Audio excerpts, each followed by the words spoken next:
Yo, what is up? We are back. We got another Friday night call-in show. We're starting at 5 new time this week, seeing how this is going to roll. We've got a wonderful guest this Friday.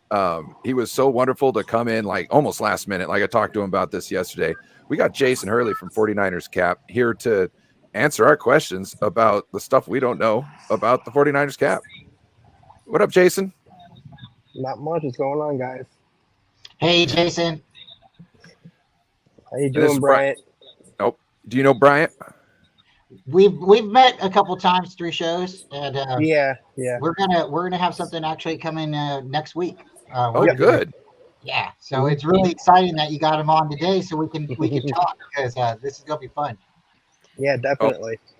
And we got our main man in here, Nathan Z. Jason, I was telling you, Jason, I was telling you we go for like 5 hours or 6 hours. Yeah. Nathan's here always to the end. He's on the East Coast, and he pulls all nighters with us, bro. So Yeah, we have some moments where it gets a little dry, and then somebody will say something hot, and then maybe we'll get 3 or 4 people to come in, and then it goes a little longer. And Nathan out there in Florida, he's just listening to it all. We really appreciate it. Yeah, that's pretty dope. That's pretty dope. That's cool. To have somebody actually stay the entire time. That's pretty awesome. yeah, especially when it's like sometimes like it's like 4.5 hours in, and it's like I don't know anything to talk about 49ers anymore. You know what I'm saying? Like Yeah. and we just kind of coast for another 30 minutes, and he's still in here, commenting on things like, whatever we're filling gaps with, he's commenting on it. Yeah. Uh-oh. We got Tommy Huxley in the building. My vagrants are ass. Boom or bust scrubs. Oh, what does that mean? My vagrants are vagrants. Vagrants. What is? Maybe it means San Francisco Giants. Yeah. Yes. Yeah. Oh, vagiants. My vagiants. Man, I'm making my own words up there. Vagants, you know what I'm saying? Like I was thinking like vagrants. I don't know. He's very, Shout out to very, Tommy. very. You gotta stay on top of Tommy because he'll put a lot of things in the chat, and if you don't read it the right way, you get in trouble. How often do you stay on top of Tommy? And does his I'll missus say hi mind? to Tommy. I say hi to Tommy, and that's as far as I get with Tommy. I know he's As far the as you camel. go? He has You two just know- humps. You just know You know from how, rumors that you got to stay on top of Tommy. You don't know from personal experience. You've just heard from other people. Correct. Oh, But yeah, if you we've don't know got about Tommy, we got if you Jess don't know from Red about Gold Tommy- Podcast. Yeah. he's got, like sometimes when people drop the goat emoji, in the chats, like he's the goat, right? Well, Tommy's not the goat. He's clearly the camel. And he's got 2 humps. Yep. You can find it. It's cool. It's still every time I see Tommy, I'm always Tommy's the camel, and he loves it. So shout out Tommy. His lumps, his lovely lady lumps. No, I want to say shout out to Jess from 49ers East Coast Red and Gold Podcast. She's having her birthday party this Wednesday, so make sure you guys tune in. It's at 8:00 Eastern time, 5:00 Pacific. Shout out. Now, also people in the chat, we got a 49ers cap guru here. So please come forward with all the questions, burning questions that you have. And right now, I think I'm going to let Bryant take the floor. Do you have any questions for Jason? Currently, where do we sit with the 49ers for our current salary cap? Like, how much money do we have if the season was to start tomorrow? Right now, with the top 51 salaries, we are around $3 million under the cap. Now, So it's that's not including the draft picks? Right, not including the draft picks. Now, the interesting thing about the draft picks is with the top 51, only your top 51 salaries count during the off season.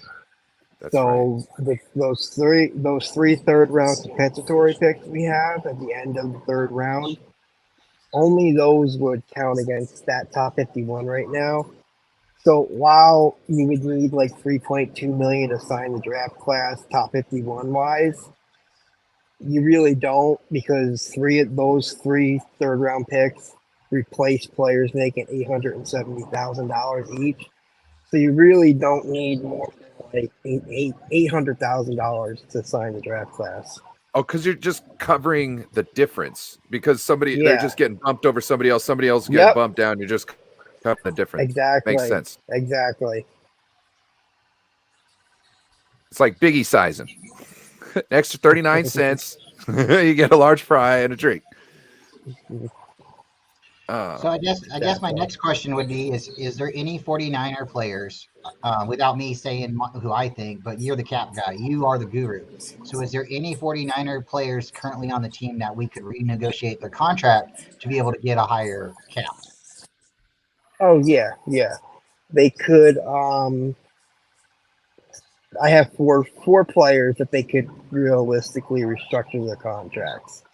You have Trent Williams. They can save over 14.5 million, but the issue with that is, do you want to do that? Because he might retire. is he gonna play past 2023?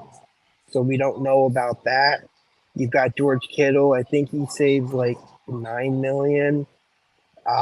Christian McCaffrey, he saves over 8.5 million. And then Eric Armstead's the other big one that they could do. He saves over 11 million salary cap room. How much? Over 11 million if they restructure his contract. So basically, like not getting into a big can of worms just yet, but if they was to renegotiate those four players, we would have a whole lot of money to maybe go after a vet quarterback or even jump into a defensive tackle or somebody still left. Right, yeah. What do you think, exactly. Ryan? I'm doing math in my head here. I'm trying to think how much Yannick's going to cost. Go get me some dang Yannick Ngakwe. You know what I mean? And I'll shut up, okay? I'll shut up. I'll ride with what we got, and you won't hear a peep out of me. As long as you don't run Trey into the ground, Kyle. That's what I'm saying. Just get me Yannick, and I'll Yeah, Tommy brings I would love Yannick Ngakwe. Yeah, right? he'd be a really good player on our team. Even if we only had him for a year, I think he could put us over the top. Mm-hmm. I think Definitely. it's totally it. And not just that, but imagine if Drake Jackson had somebody else like that in the room. You know what I mean? Nick Bosa's got his ways of doing things. Yannick's got his own. You know what I mean? To have two guys like that who are consistent. You know what I mean? I mean, that's Drake, just keep your eyes open, ears. You got 2 ears and 1 mouth for a reason. 2 ears, 2 eyes, and 1 mouth for a reason. Because you need to be doing more of the seeing and the listening and the seeing than you do the talking. You know what I'm saying? I always love that. Exactly. So could you break down a little bit about what would happen if the Niners was to move off of Trey Lance? Is there a big cap hit, or is it going to be equal? Yeah, if they were to trade Trey Lance before June 1st, they would lose almost $2 million in salary cap room. So that's why I've been saying pretty much it's just not likely they trade him. I got a question. No financial sense. Go ahead. So Eric Armstead, let's say we keep pushing him down the road, right? Right. When he retires, does that all come due the moment he retires, or can he still get paid that just as long as he doesn't go to a different team? The restructuring part. Yeah, like if you restructure, move the dead money back or whatever.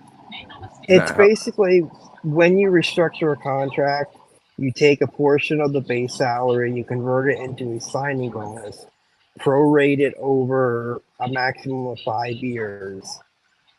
So for Eric Armstead, it would just basically be there would be dead money after 2024. But if the 49ers decide to extend him next offseason or before his contract voids, then those prorated portion of the restructure would then be on the cap for the years that he's under contract. So it would most likely cover. He'd most likely be under contract for the length of what the restructure covers. So you're saying that would roll over, or it comes due?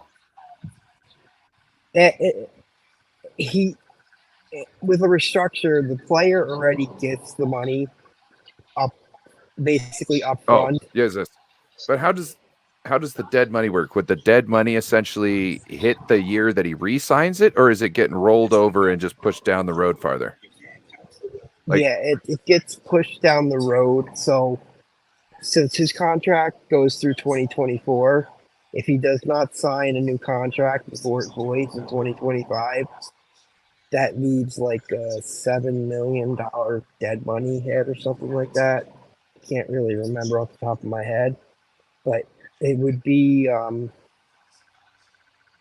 around 7 or 8 million, and that's money that was already paid to him. So he already earned it basically by doing the restructure. The restructuring is basically like borrowing from the future to help in the current year. And it's a way, it's a win-win for both sides. The player gets a guaranteed signing bonus. The team gets cap room. That way they can go out and sign players.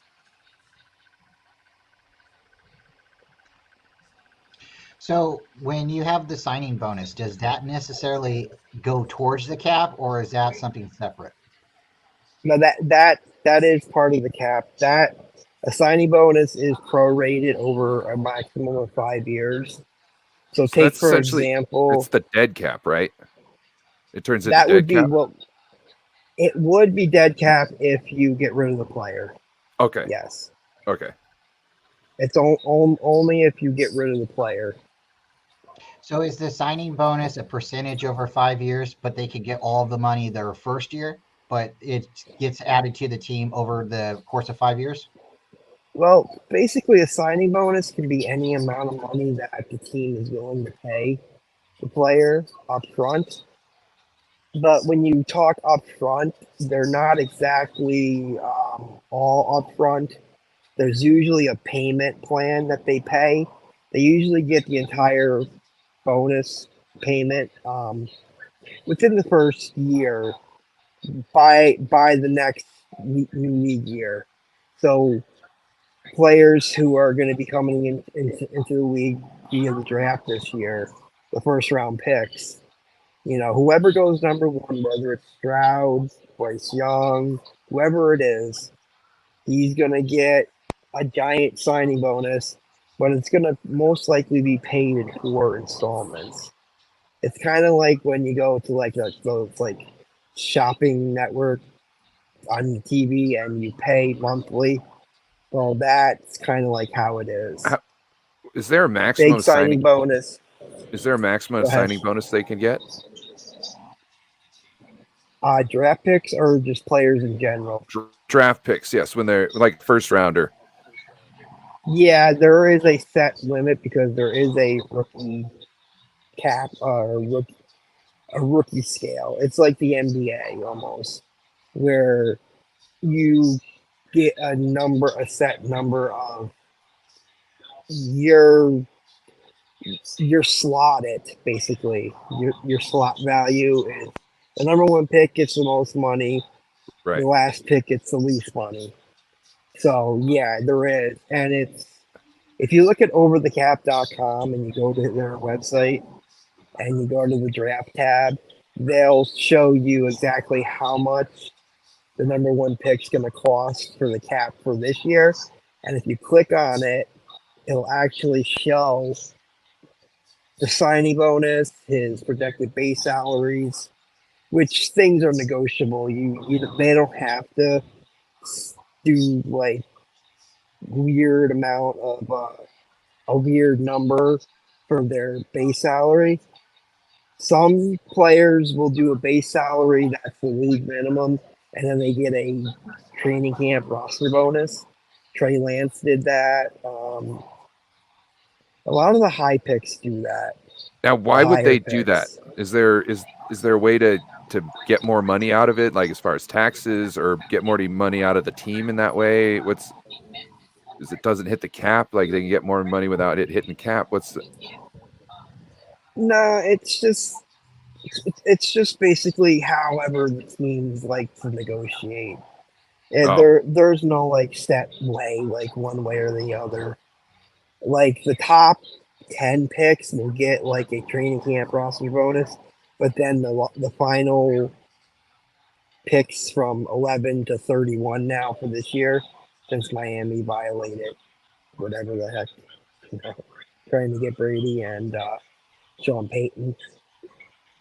Those players would get like a weird number that would be their base salary. Like it's not an even number, it's an odd number.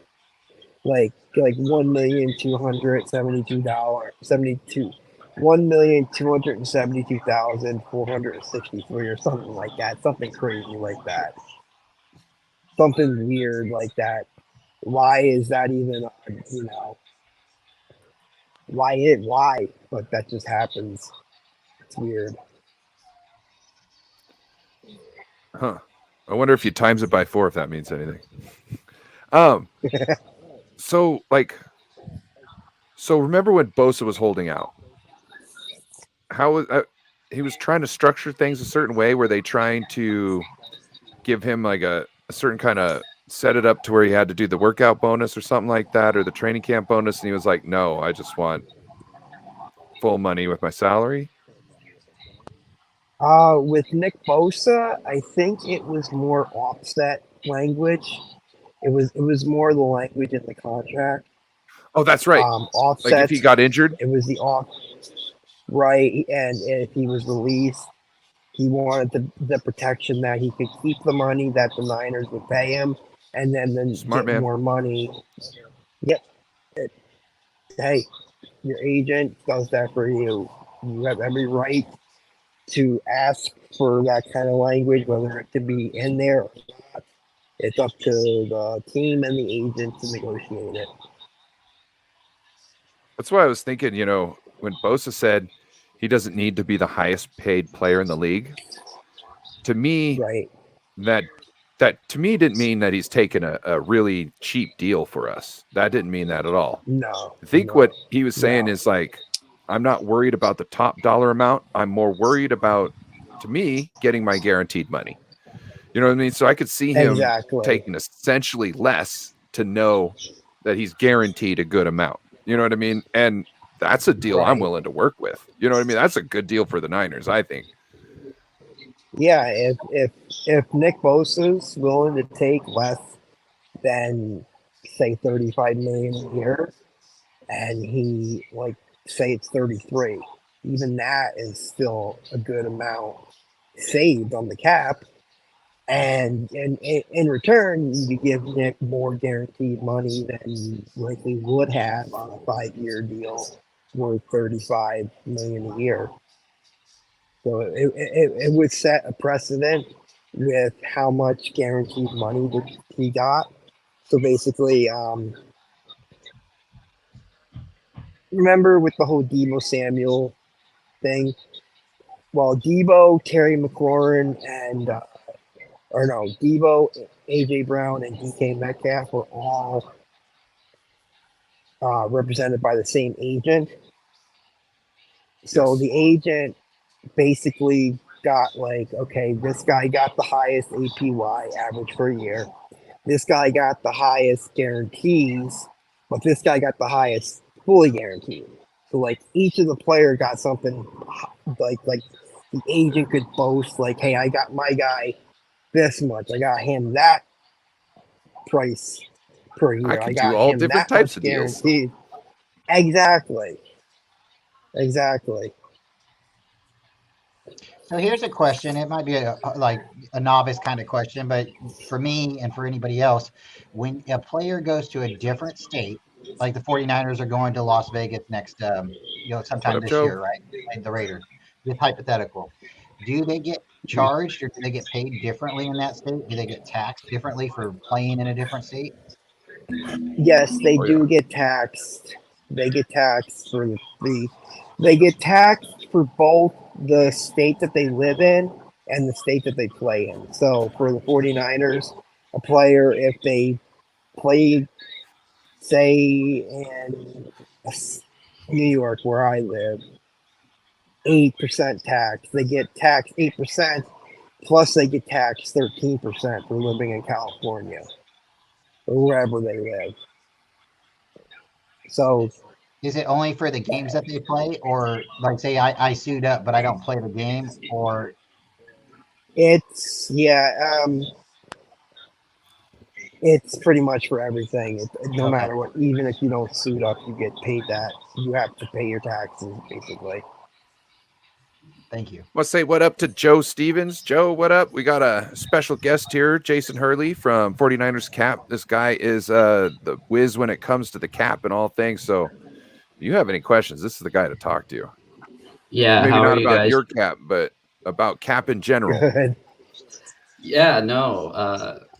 Yeah, I guess, do you guys have any more money to spend, I guess, on Yannick Ngakoue? Got $3 million. We can restructure 4 players for a total of I think it was around $30 million. Oh, wow. So, I Yeah. mean, ideally, you can afford Aaron Rodgers. Better not talk any trash, Joe. I'm just kidding. Don't get me started. It's too early. It's too No, I early. know. I'll say that for when we run out of stuff to talk about. For sure. Yeah. So Jason, just to let you know, I just want the Niners to win a Super Bowl. I like Trey Lance. I like Brock Purdy. I like Jimmy Garoppolo. I like Tim Rattay, whoever it is. I want the Niners to win a Yep. Super Bowl, right? But Yep. Same they have here. an opportunity to go in and get somebody like Aaron Rodgers, like you were saying. If there's a way that they could like somehow only pay him maybe 16 million for the year, and we could trade 3 third-round picks to Green Bay and maybe 2 twos for next year, where do we sign up? I'm like, let's get the guy. But I know he's got a personality, and a lot of people don't want him. But I just think if he was on the Niners, we're winning the Super Bowl this year. So I get a little bit emotional, a little bit hyped, and I'm like excited when I get to hear that kind of stuff. So if we can get 30 million, I mean, you're telling me there's a chance. Wait, I tuned out, Brian. Who Yeah. were you talking about? I'm sorry. I zoned Talk out. about getting a guy who's eating mushrooms in the dark. Oh, shut! You don't want him. I'd rather have Lamar than Aaron Rodgers. Aaron Rodgers would be an automatic Super Bowl win. I'm pretty sure. You think? Oh yeah. I did have And a if you question. could keep the band together for another year, Yeah. and he could, it would probably be a back-to-backer, because people are on contract. Like a lot of the core is on contract. Oh, I had a question. I'm pretty sure you guys have answered this already. Are you guys going to be able to afford to pay Bosa when his contract's up? Yes. Yes. Okay. Yes. Sorry, Nick because I was Bosa. Yeah. No, go ahead. No, I was just wondering with the Buckner deal, if that, not DeForest Buckner, who's Hargrave? I was wondering if the Hargrave deal messed that up at all. No, it doesn't mess it up because with Nick Bosa, he's already on the books this year for over 17.8 million, I think it is. Oh, wow. And once he signs his contract, the 49ers will actually gain some cap room. It won't be like a ton, but they will gain like maybe 6 to 8 million. It depends on. This is the last year of his signing rookie bonus. deal, right? Or is it next year? Yeah, yes. Yeah. This is his fifth. It's his Okay. 5th year option. This is the 5th year option. So they should be getting something done pretty quick then, right? Before around training camp, you guys were thinking probably? Yep. Yes, that's when they sometime do the in big contract. Yeah, sometime That's in the end of July, early August. Hey, Jason, that's right. I actually have a theory about this. They, Okay. they've got this, community. They got this family environment. So what they do is they go, we're going to keep you. We're going to give you the contract. Don't worry. We're going to give you. We're just not ready yet. And then they sign everybody, right? They sign everybody, and then they go to them and they go, okay, this is our offer. This is what money we got left. We're going to give you this, and that, but we're going to give you all this money in 2 years. You know what I mean? Like, but we're not going to pay you that much right now whatsoever. But we're going to give you money in 2 years. I think that's how they do it. Oh, go ahead. What's up? Oh, I just don't know. I'm an idiot. No, now you got to say it. I saw it's probably just Twitter BS, like we said, but I don't know if DeForest Buckner is on the block. Is that true? I think next year. No, on the trade block. Oh. Yeah, I've heard that it's up next year, but I've heard that he actually wants to go to a winning team.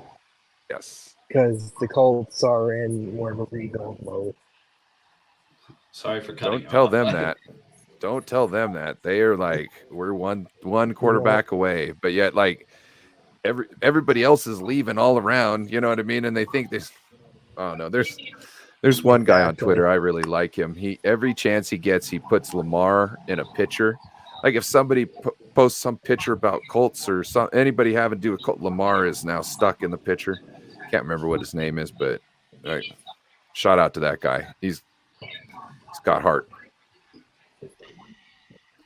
Yeah, some people's just, I mean, like I like to say, there's a dream, there's a way, there's a will, right? But sometimes people won't let those dreams go, and they got to remember it's just a dream. He might not come, and if he does come, then hey, you were right, So hurrah, right? But if you're wrong, you got to still wake up the next day, and that's why I'll never get a tattoo that says like 49ers Super Bowl champs. Mystery. Like, no, I'm not getting tattooed like that. If they win, they win. But I'm not putting that stamp on me.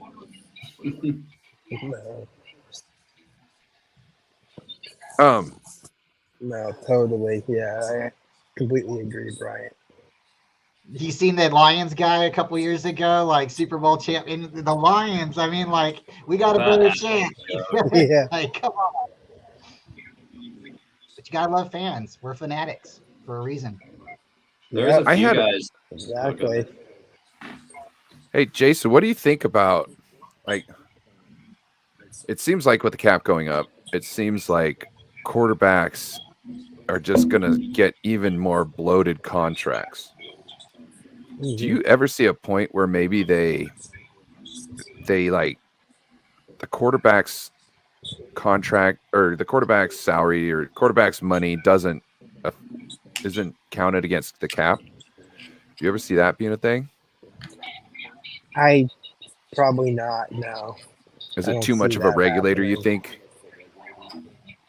I think if you were to do that, then it would set a big precedent, and it would be you're going into like Major League Baseball where they don't have a cap and they can do whatever they want. Well, I think you could. Yeah. I think you could still have like a, like there's like a league, not minimum, but there's like a league standard pay, you know what I mean, for somebody in a certain position. You can still do that. So where they're not doing like, oh, you get, a $500 million contract for 2 years. You know what I mean? So they're not doing stupid stuff like that. I think they could still do that. I'm just thinking like, you know what I mean? Instead of, because at some point, like you've got defensive ends, they're making almost quarterback money right now. Nick Bosa, you were just spitting out $35 million a year. That's crazy. Yeah. That's crazy. Yep. And then you're talking about you go get a good wide receiver. Those are going to be $30 million. So you're talking about a good edge rusher, a good edge rusher, a quarterback, and a wide receiver, and you're over $115 million. Because quarterback probably around 50, right? 50, at least 50. Because right now Aaron Rodgers is the highest paid quarterback. Technically, highest paid quarterback per year. That's $125 million. That's what I'm saying. Like if they took the quarterback out of the cap and they were just like, you owners, if you want to be successful, you're just going to have to eat that. You know what I mean? It's not going to come through. That might be it. Or you just run lean. Mm-hmm. That would be something if they. That would be something if they decided to make it so quarterbacks didn't count against the cap, and then basically the owners have to pay out of their pockets to pay to the quarterbacks. Because right now the way it's structured is the revenue coming from the TV deals is what's going to push the cap going up, up, up, up, and up. We got the NFL ticket deal with YouTube. You've got CBS, ABC, CBS, Fox, Amazon Prime, and ESPN deals that all go into effect this season. So you're going to see a lot of revenue from these TV deals, and the cap's going to go up, up, and up. So, I mean, who knows? Maybe. I don't think it'll happen for like another 5 or 10 years, but it could possibly happen where quarterbacks don't count against the cap because they're making like $100 million a year or whatever, some crazy number. That's like no one thought that would ever happen. I had an idea for the Pro Bowl. It was to make the MVP of the Pro Bowl not count against his team's cap. Well, that'd be awesome. You know what I'm saying? If you want to win a Super Bowl for your team, you go play your ass off in the Pro Bowl the year beforehand, and then they could use the money that's allotted for your cap. You're still getting paid. They can go and take and use that money on somebody else, help you win your ring, because Or even if like the NFC's cap went up and the AFC's cap went down like a few $1 million, then maybe they could actually make it competitive again. I don't. Here's a question. Sorry, Ryan. With the quarterback situation, I like that idea. Like take him out because he's the highest position. Let the owners deal with that, right? But why do they do that with the coaches? Why is the coaches not included in the salary cap? That's a tough one to answer because I don't know why coaches don't count against the cap, but I'm guessing because the owners pay out of pocket for that. And they just don't count against a salary cap, and there is no cap to what you can pay a coach. So, I mean, you've got like I think like Sean Payton got like $10 million or so a year to be a head coach. Mm-hmm. That's like a lot of money to be a head coach. Look at John Gruden. Look what he got. He used to be the Raiders head coach again. And then, I mean, they're still paying for him. What an idiot. Oh, let's do a 10-year contract. Yeah, 10-year contract worth $100 million or whatever it was. Yep. Has anybody been able to confirm that? Did Mark Davis get his haircut? I think that was fake. I heard that was faked. Okay.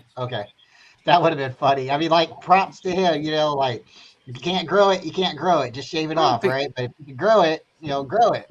I don't think he has balls, and I don't think he definitely doesn't have enough balls to cut his hair like that. Hey, I got a question about something with the salary cap for you, Jason. I think it is, right? Sorry. Yep. Yeah.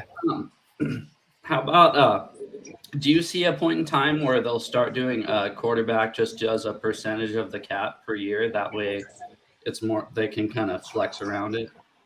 Yeah, I can see that happening for sure.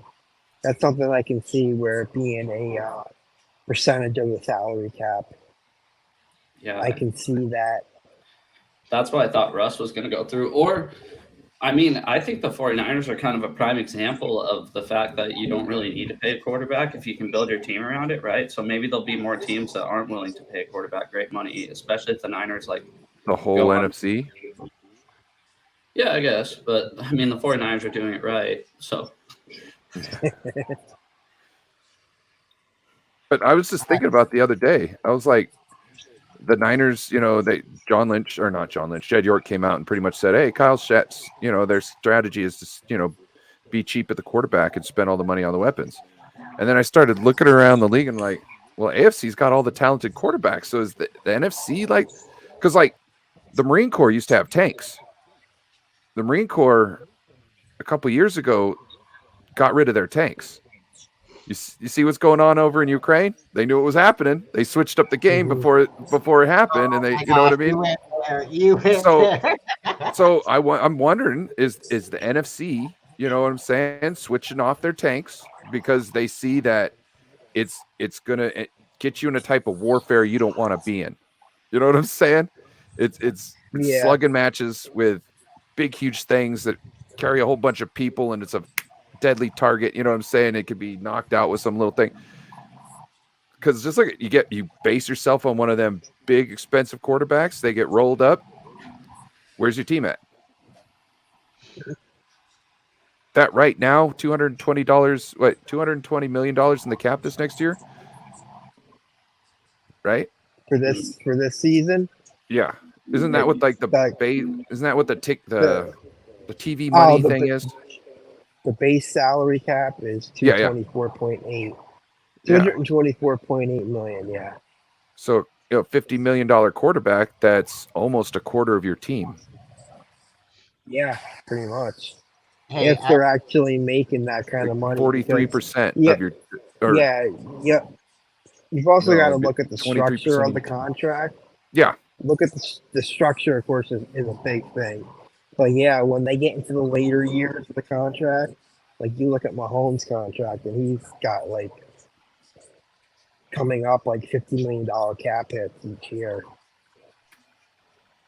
And so, can they restructure that and keep pushing it down the road? Yep. But doesn't that screw you later? It will. Yeah, it does. We saw what happened to the Rams. And you can only push it out 5 years, right? Well, you can only do the signing bonus over 5 years, prorate it. Okay. Because I was just thinking, like, if the cap's going to go up like $5 million a year, you know what I mean? You could like push it out 20 years at $1 million a year. And you know what I'm saying? And the first year, you're only getting a $4 increase, but like you're not feeling that after a couple of years. You know what I'm saying? Because right. Yeah. But with the cap's going up like at least 20 million a year. And when you do a restructuring, we've seen it with the Saints, the Rams, the Steelers went through it. They had a bad time, you know. They said bye to Big Ben. He had to retire. They went out and they decided that they were going to spend their money on, TJ Watt and bring in a rookie quarterback and sign Mitch Trubisky first. So, yeah. Whew. Well, I was going to ask you if you could bring up David's little question right here, or his statement. So I have no respect for Mark Davis, who does the $5 to $6 billion franchise and drives a damn Mini Cooper. Come on. Well, David, I drive a Volkswagen, all right? And it's not what you have in your pocket, it's how the car behind you, it makes you feel, right? So, like, when I'm in my wife's little Gia, I feel like a race car driver. I mean, I can go anywhere. It's a rocket ship. It's going to take me to the moon. So if Mark Davis gets in that little Mini Cooper and nobody recognizes him, maybe he's a smart man. Well, the thing is with Davis is he used to drive a Range Rover, and then he had to start paying Gruden and their new coach all that money. So he had to trade it in for a Mini Cooper is what happened. How long did he sign Josh McDaniels for? Longer than I think. I thought it was like another long-ass contract. Like he didn't figure out 5 years. I think it's 5 years. And yeah, too long. And now they got Garoppolo, so. Dude. I mean, I love Jimmy and all, but Jimmy's not the long-term answer for any franchise. Nah. Yeah. I thought he might go like to the Texans or something, or even to the Jets this year for like a bridge, or even the Dolphins, right? Just for this year, possibly, but they could retool, get another quarterback. But to the Raiders, I understand, he's got a coach over there, but he's not what they left David Carr go. He's not David Carr. He does not have What can Jimmy do better than David Carr? Quarterback sneak? I mean, That's about it. Dude, Carr was lighting it up during that Pro Bowl. He was pissed. he was showing Yeah, off. he was. Oh, He bro, was- dude, that swag when they asked him that question afterwards. Oh my gosh. Well, I can't remember what he said, but it was so hilarious. It was the swag of that. It turns out everybody hates me, or so, pretty much like I'm already shipped off. So what does it matter? You know what I mean? That was just so It was funny. awesome, dude. They asked, have you ever made this many great throws in Las Vegas? And he goes, no, otherwise I'd still be playing here. Yeah, that's Yeah. right. Something like that. Yeah. It's just funny. Dude. He can make fun of himself. I actually kind of liked him after that. I was like, oh, okay, sick. Yeah. Did- Yeah. Did everybody see what Yeah. Kittle said yesterday? You showed it to me. No. I didn't even see it. Oh, You sent Rob's Stats Guerrera. Oh, okay, yeah. you saw that? Yeah, I saw that whole thing about how George won't play out his contract Yes. with the 49ers. And Yes. yeah, He totally he dropped said, receipts. like, yeah, big time. George did. He's like, for sure. And then he drops the Yeah. receipt of him saying that, yeah, he won't play out his contract. Because he was like, I got new respect for you after that Spaceballs gift. Right. Like, oh, that's gonna win George Kittle over. Like, oh, you Right, now have yeah. found respect for me? Oh, Rob, what my wonderful day. Oh, how'd I become so lucky?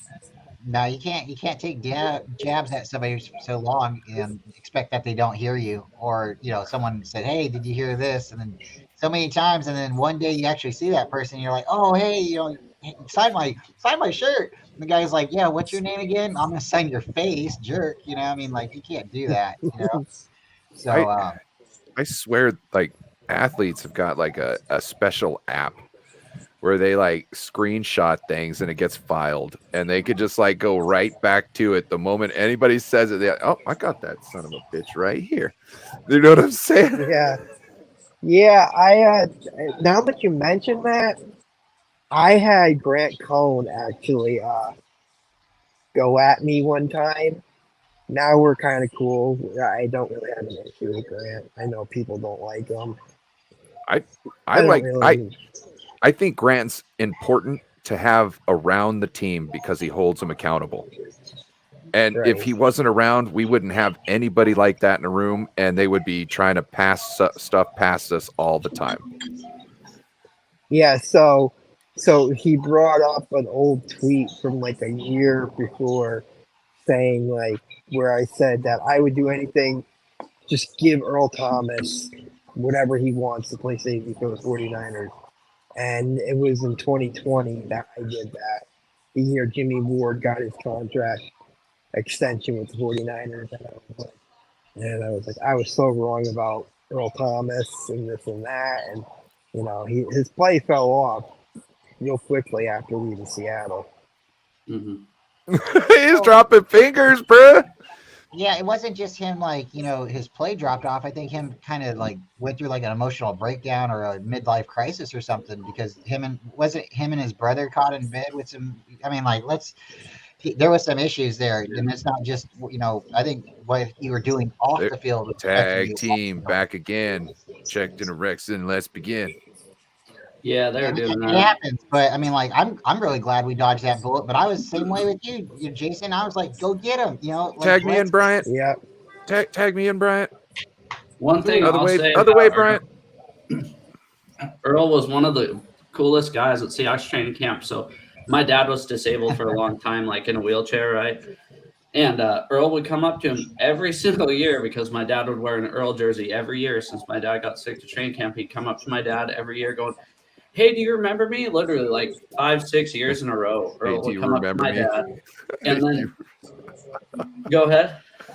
I said, "Hey, do you remember me?" Well, no, shit. You're Earl frickin' Thomas. Well, he was joking around. My dad was kind of, you could tell, right? He's disabled. But every year, my dad would just give his training camp ball to Earl Thomas. and Earl would give it to his dad, and then he'd go around and get it signed by everybody, so nobody had to come to my dad and then bring it back. Oh wow.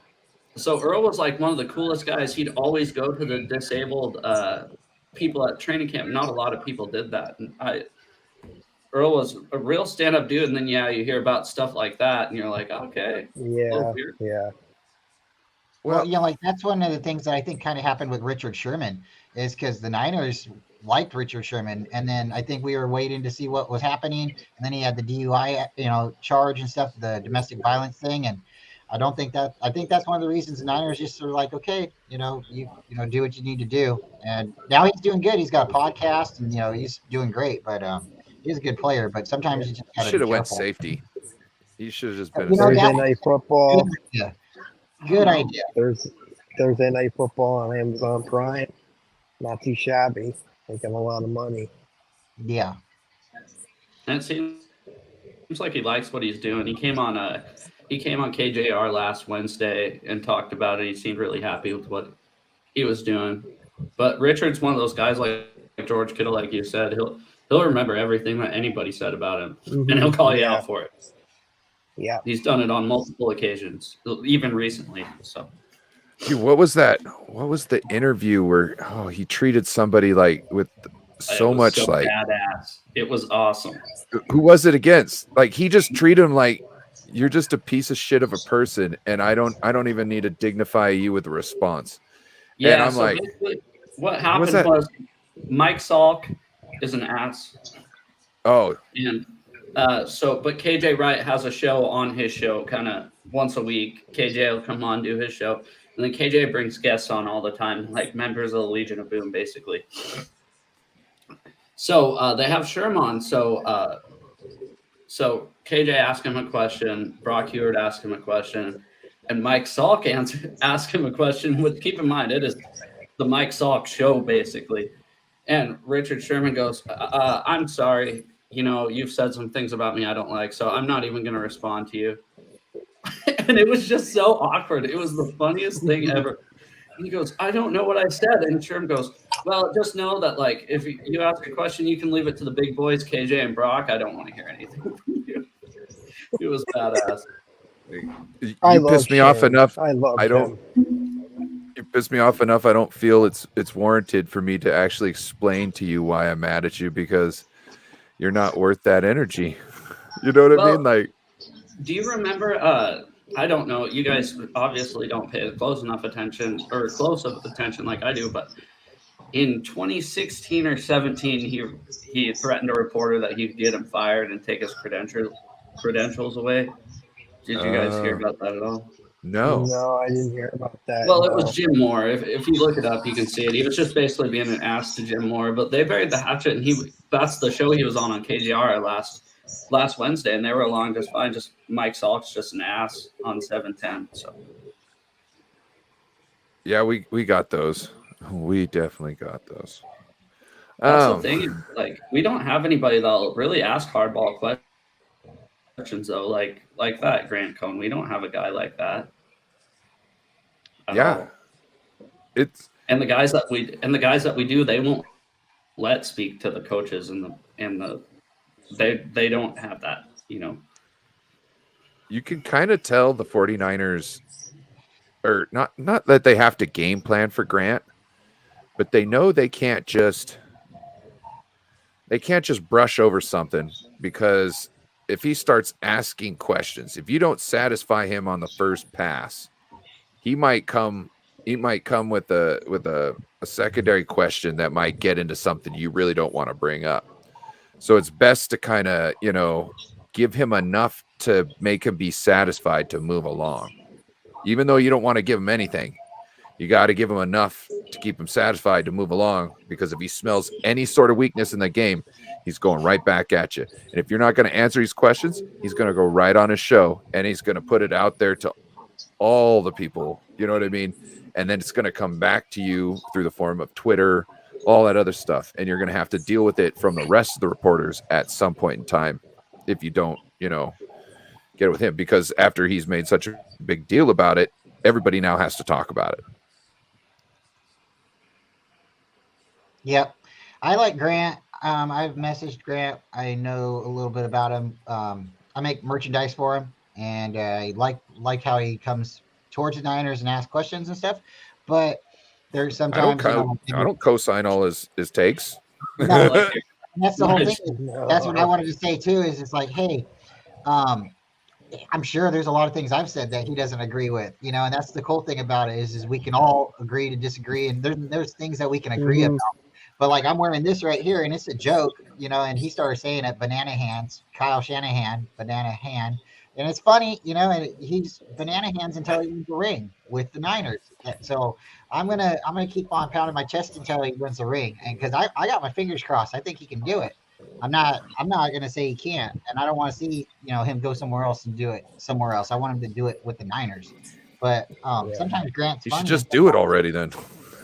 Sometimes it's so easy. sometimes I mean he's right on, but I think everybody I mean there's sometimes that there's some ways you ask people, you say hi to some people a certain way, and there's definitely the looks. There's been some looks in that press conference when he goes to ask a question, and I think sometimes, like you guys are saying, they're dreading what he's going to ask, and because no one else is asking anything. I think we have a couple people like Lombardi, and I think there's a couple other people that are starting to get a little bit more like where they're asking a question, but for the most part, yeah. Lombardi, I swear he asked like a semi tough question, and he's like, "I'm doing it. Is this what living's like?" You know what I'm saying? He's like, "Is this what living's like?" um, just wanted to. What happened with Rob and Kittle? Oh well, We went over it Kittle too had fast. receipts. Rob had said that Kittle wasn't going to finish out his contract, and in some form or tweet, which he wasn't like deviously. And I'm not saying that he even said this. He wasn't deviously saying, he wasn't hoping Kittle doesn't play out his contract. He was just saying, hey, by the way, the way things are going, I don't see him playing out of the contract, which I get, but I'm petty. I don't like Rob, so I jumped on it too. But but George Kittle, he loves to eviscerate the people in the media. You know what I mean? Like there was a time where I think it was kind of love-hate with Grant. You know what I mean? Where he like appreciated him, halfway, but was like, God, you're fucking annoying. You know what I mean? And then at some point he's just like, I'm not talking to that guy ever. You know what I'm saying? Which is, it's funny too, Now because they you do get, shows together. Now huh? they're doing shows weekly together. No, not him and Rob, not Grant and Rob. I was talking about Grant and Kittle. Oh, okay. But yeah, Rob, yeah. It was Rob, like a beat reporter.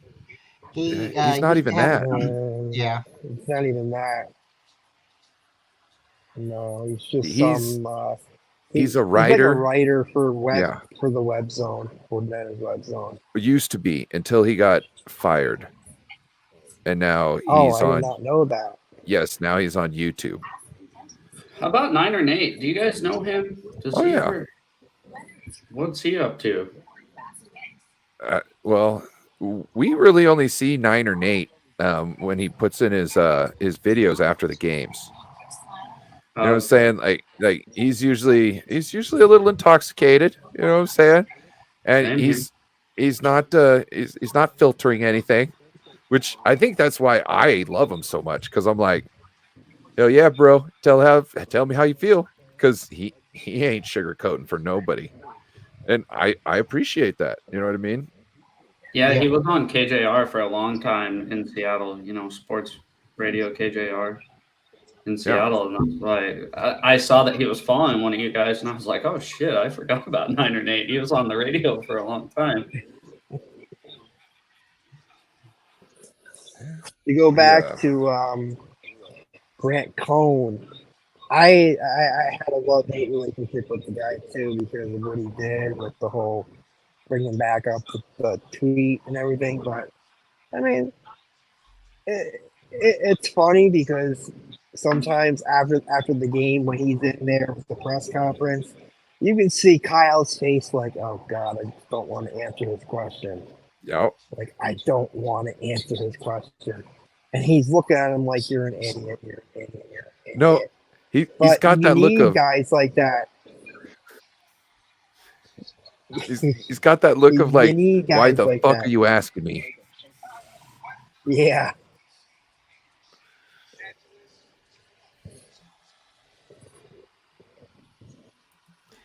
I don't No, know. I think You know, okay, go I ahead. don't know if it's something personal or I don't know, but there's definitely you definitely know he makes the videos, he clips them up, he does somewhat attack him, but both of them kind of play into each other.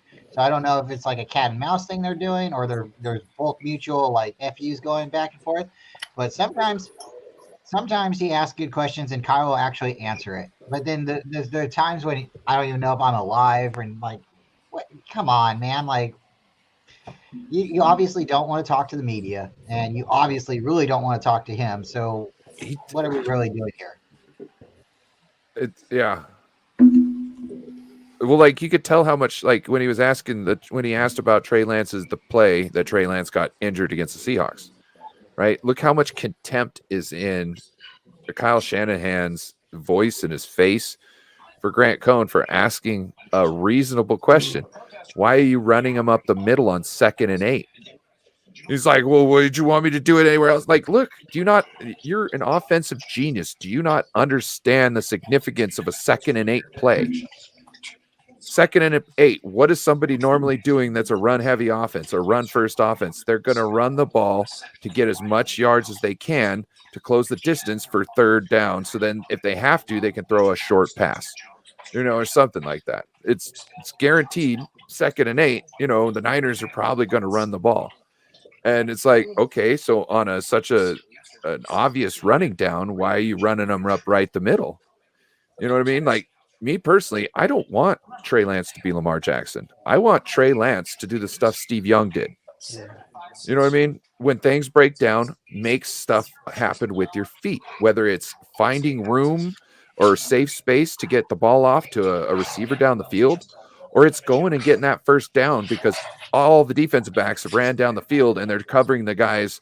You can't get the ball off anyways. Might as well run for the 1st down at that point. I agree, but I would have to say that Steve Young was probably more like Lamar Jackson early in his career until they started putting a rubber band around his feet in practice. Because but if you guys notice, know he can just scramble all the time. Trey Lance wasn't trying to just dump the pocket every moment he got. He was trying to stand. He was trying to show Kyle, I can run your offense. And the moment that like if he gets pressure, off the sides really quick, and he usually and the center opens, he'll usually go and just run. That's one thing I noticed. So if it opens up the middle, he's getting pressure. He doesn't like to just take a couple steps up. He just wants to go and get yards and then learn, play a different down, because he doesn't want to, cock the arm back and something get knocked out of his hand as he's going. So like, that's what I like about him. When he gets pressure up the front, he immediately barrels out to the side, and that's like what you don't want him to do, because the moment he gets out into the flats, kind of, you know what I'm saying, out to the sides, he can pick your defense apart. He can pick your defense apart, and he can hit wide receivers with his down the field with that arm. So like, I don't understand why an offensive genius can't see the same things like we all see.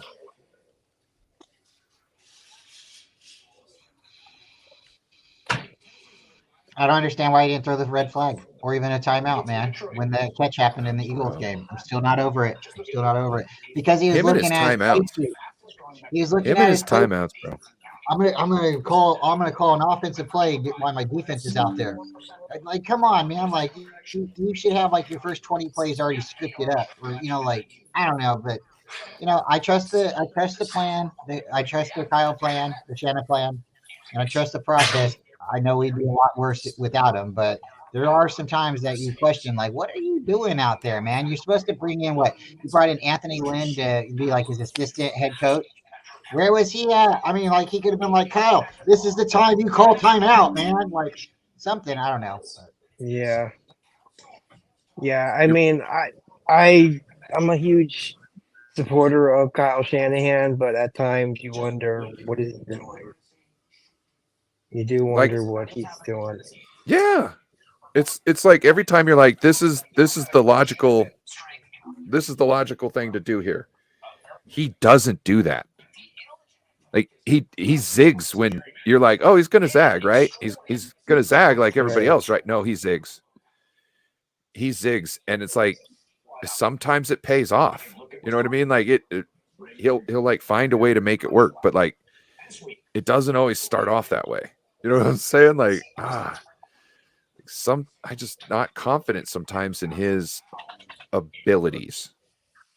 He likes to get he likes to get a little too cute type. Do you think he wants to be the star of the offense, not the quarterback? I don't know. I wonder that. I wonder if he wants to prove that he doesn't need a Mahomes to win the Super Bowl. I'm this good. Yes, I've got George Kittle and this and that, and I've got Debo and this, but I put them all in the right situations. And I'm thinking he's trying to win a quarterback with, a nobody, so he can be like, look, I'm the first one to do it with, a nobody for the most part. Right. Do you think he's trying to win with a quarterback that's a nobody because his ego or because of the pay? Because I think if it's because of the pay, it makes sense. It's a little of both. You got to understand, he has been like, where did this philosophy come from? His dad didn't have that philosophy. John Elway was one of the guys who was always trying to get the most money. You know what I mean? So his dad was over there with John Elway making the money. Steve Young was making money over here. I don't know where he got this idea from, but it seems like he's had it ever since he's seen Kirk Cousins. You know what I mean? Yeah. And maybe it's not like a cheap rookie. Maybe he just knows he needs, like with running backs, 49ers with running backs, not every running back is going to work in our system well, but we're very good on finding guys who've got those 2 to 3 things that we're looking for. And it translates and in our system. And I think that's that's what he's looking for. He's looking for a quarterback with the quick read, because his system's gonna do all the heavy lifting for the quarterback. That's what he's planning on doing. His system's gonna do all the heavy lifting, so the quarterback just needs to recognize when the guy's open and get the ball to him. That's essentially all the quarterback needs to do. Oh, and learn how to speak the system. Like the language is like the big thing. Exactly. But, yeah, that's what I think he's just looking for, is somebody who can get the ball off in time to the right read. Yeah, I do too. I agree with that wholeheartedly, 100%. I think they're just kind of making this their style now, because I think I think that they've got it figured out. I think that they think they've got it figured out in the draft where they can find guys now. You know what I mean? Guys that'll work in their system. I think that's kind of what their statement was there. Is, hey, we got this new system we're going to be trying to roll out, and it could be, hey, this is why we're getting rid of Trey. I personally think, bro, Trey training with Patrick Mahomes. Like, what are we going to see? Joe, did you see that yesterday? Mm-hmm. Oh, no. Trey Lance was practicing with Patrick Mahomes. I don't know if you know that guy. I've never heard of him. Oh, you should look him up. He's going to be big someday. He's going to make it. That's Jackson's brother, right? Yeah. The really famous dude. Yeah, his brother. The really famous. Who was all there? Just Trey Lance and him, or you guys? And some receivers. Bryant, you're not that. You're muted. Right. I mean, I like it that way, but. Well, hey, but I love all the Jackson, Mahomes updates and stuff on like microphone, mic and stuff like that. The TikTok little videos and stuff like that. I mean, somewhere it happened. Patrick Mahomes looked at his brother and his wife and said, "You guys are messing up my career. You guys are making me look bad out there. Stop it." And at a point, they dialed it down. And then he won the Super Bowl. And then she's on the stage, and I don't know. I mean, like, I don't know. I mean, like football is a family sport, and it's cool that they let him out there. But like, she didn't win the Super Bowl. Why is she holding the trophy? I don't know. That's Gotta say, I'll what's go. up to Joey? Joey coming in. Love Shout Joey. out Joey. He's one of our staunch supporters. Joey, we got our man Jason Hurley in the house tonight. If anybody in the chat has any cap questions that they are burning to get answered, please. We might only have another couple minutes with him, so please get your questions out. I want to thank you again for coming on. And Yeah, you can come on. yeah. Anytime you guys want me to come on, Bro, we're live on fun. Fridays, bro. If you want to come in and shoot Awesome. the shit with us on Fridays, bro, every Friday we here. Yeah, Where's yeah, Corey? definitely. What's up?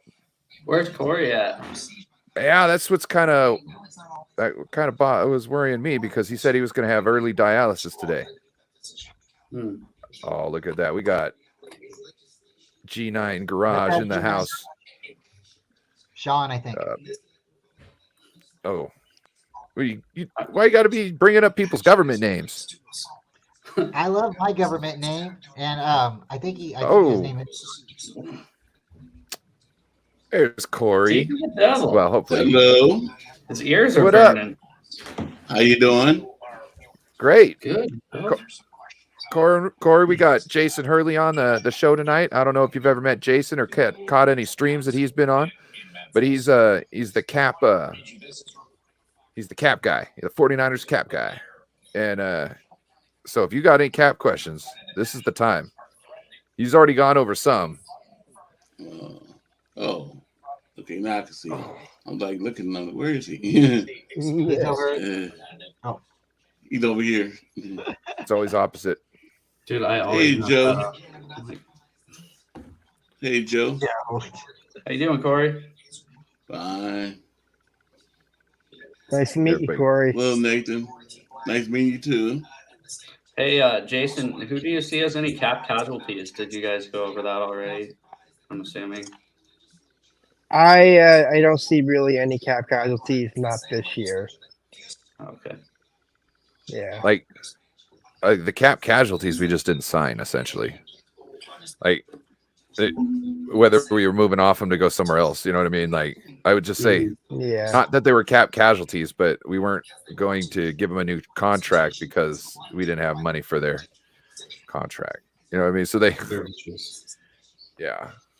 We had kind of a mild offseason when it came to that. Free agent, we had a splash. Mm-hmm. Oh, Corey, just so you know, we did ask Jason about restructuring contracts, and there's 4 contracts we could restructure for around 30-something mil. And they are. Eric Armstead, Yeah. Christian McCaffrey, not Fred Warner, we already did him, George Kittle, and Trent Williams. Yeah. You can only touch a contract once a year, right? Yeah, only once a year you can actually touch a contract. And But you're not prohibited. Is it like you're not prohibited from doing it year after year, though? Is it like 12 months from the time that you did it, or is it like after a certain date this year? Yeah, it's like a 12-month period, I think, or for the league year. So from like March 15th of this year till March of next year, you can't touch the contract again. You can, I believe, extend certain players, but if a player gets a veteran minimum contract, usually they can't sign an extension until after the season's over. Oh, okay. Hey, we got a question from Joe E. Yes, we do. He says, Jason Hurley, what other free agent defensive player can we still realistically get? Floyd, Ngakoue. Is Houston still out there? Yes, he is. Because that without making any doing any more restructures, or maybe just doing one, Houston might be a guy to really bring in this situation. Yeah, I love if Ngakwe, they, but yeah, I'd love Yannick Ngakwe. Yeah, realistically, they can bring in like one more free agent, like an edge rusher, but they would have to basically restructure a contract to make it happen. Because the $3 million, it's not enough to sign a player unless he signs a very, very incentive laden contract where What about Frank pretty Clark? much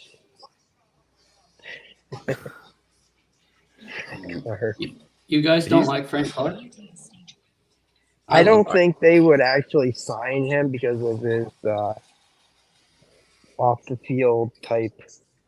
They may not like the off the field what is he? aspect of him. What was he done I off the forget. field, Joe? I He got forget caught what with it guns. was. He got caught Oh, with yeah. like Uzi and stuff. No, not our guy. It was 3 years ago though. So No. Nope. Yeah. It's I'm not hoping like he comes I'm back personally here. against him. You know what I mean? Like I can say, hey, you can move on. But the 49ers, they don't do that type of stuff. Do you think it's because of No. Alden Smith? Maybe.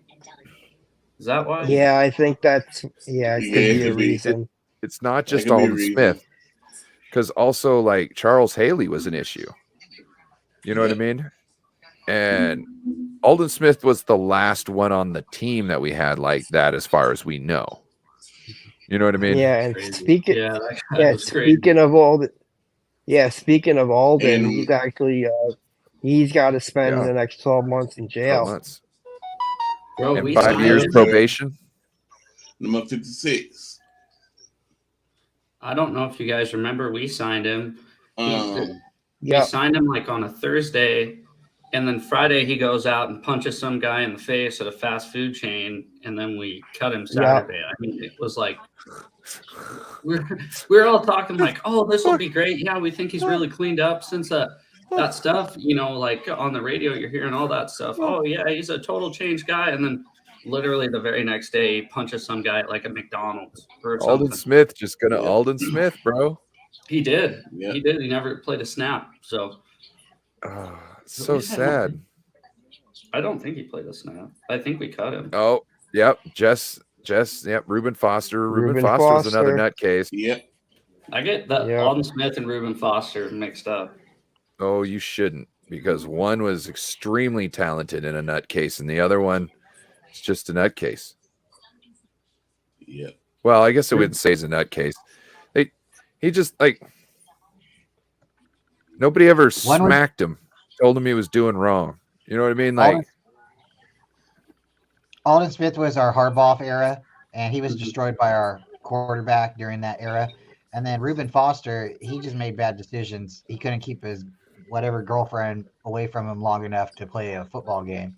Yeah, When he you're was not the supposed one. to have somebody in the hotel room, you're not supposed to have them in the hotel room. I mean, there is face chat, you know, I mean, like FaceTime and stuff. So, I mean, the rules are the rules, you know. But yeah, he was a good player. He used to do those like torpedo tackles and stuff. We might have dodged a bullet because he might have ended up getting us a lot of penalties later on, you know, the way he went about tackling. But he was our guy for there. We were really holding out for him and wanted to believe in him, but he's a nutcase. Yep. What's up? What did That's Bruce how you Miller gonna ruin do? all your money. Bruce Miller. Oh, it was that The fullback, right? Yeah, well, he was a that fullback. Yeah. He punched the old man in the face. Yep. Yep, in a restaurant too, similar to like what Alden did. They're arguing, and then he started beating up an older man in a restaurant. Hey, McGregor did it. It's fine. I was working Didn't- at the Golden. I was working at the Golden Corral one day. Well, one time, and all of a sudden, my buddy Joe comes back and he starts laughing.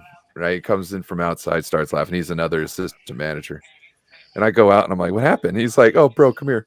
Right, so I go out in the street and there's like blood on the ground. It's some 30-year-old dude was trying to pick a fight with a 65-year-old man and got his clock cleaned by the 65-year-old man right in the parking lot. And we're sitting there. We went back and saw it on the tapes. we were giggling and laughing at the thing. You know what I mean? Like the old guy left. We probably would have given him a free dinner. You know what I'm saying? Like, you know, hey, you shouldn't be picking on old men. You know what I'm saying? Yeah. That's badass. You should just walk. Look, you don't like what an old man's saying, just walk away. You know, unless he's attacking you, which he wasn't. This young guy came up and totally came at the man. You know what I'm saying? Unless the old man's coming at you, you got no reason to fight him. Just walk away. Old men have strength, dude. Bro. That's why I never mess with Corey. There was some crazy stuff that happened with that 2014 49er football team. When Harbaugh left, everybody just exploded. Kaepernick was doing his kind of thing, and then Alden did his thing, and Bruce Miller. There were just too many players that just went kind of AWOL. And I know everybody was just trying to get out of the Niners, off the team for that moment, but it was just like everybody did something.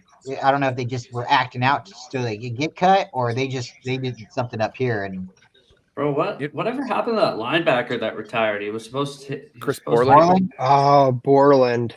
Oh Yep. my Yeah, gosh. he was a badass, wasn't he? First year? my God, wasn't he amazing? He was. He really And then hurt he our retired after 1 year. Yeah, mid-season too, wasn't it? I swear sometimes he like when the ball was snapped, he was already in the backfield.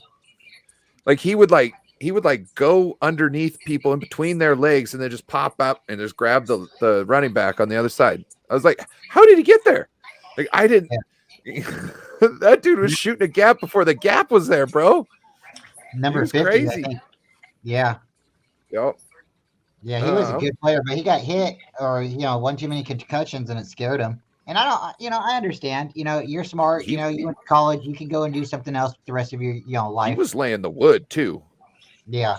He was laying the wood. What do you guys think about the players coming out wearing the, pad on top of the helmet? I'm fine. I would do it. Are you talking about the practice one? Yeah. That's whack. Yeah. I don't like it. It's ugly. Why? Who cares about looks? Me?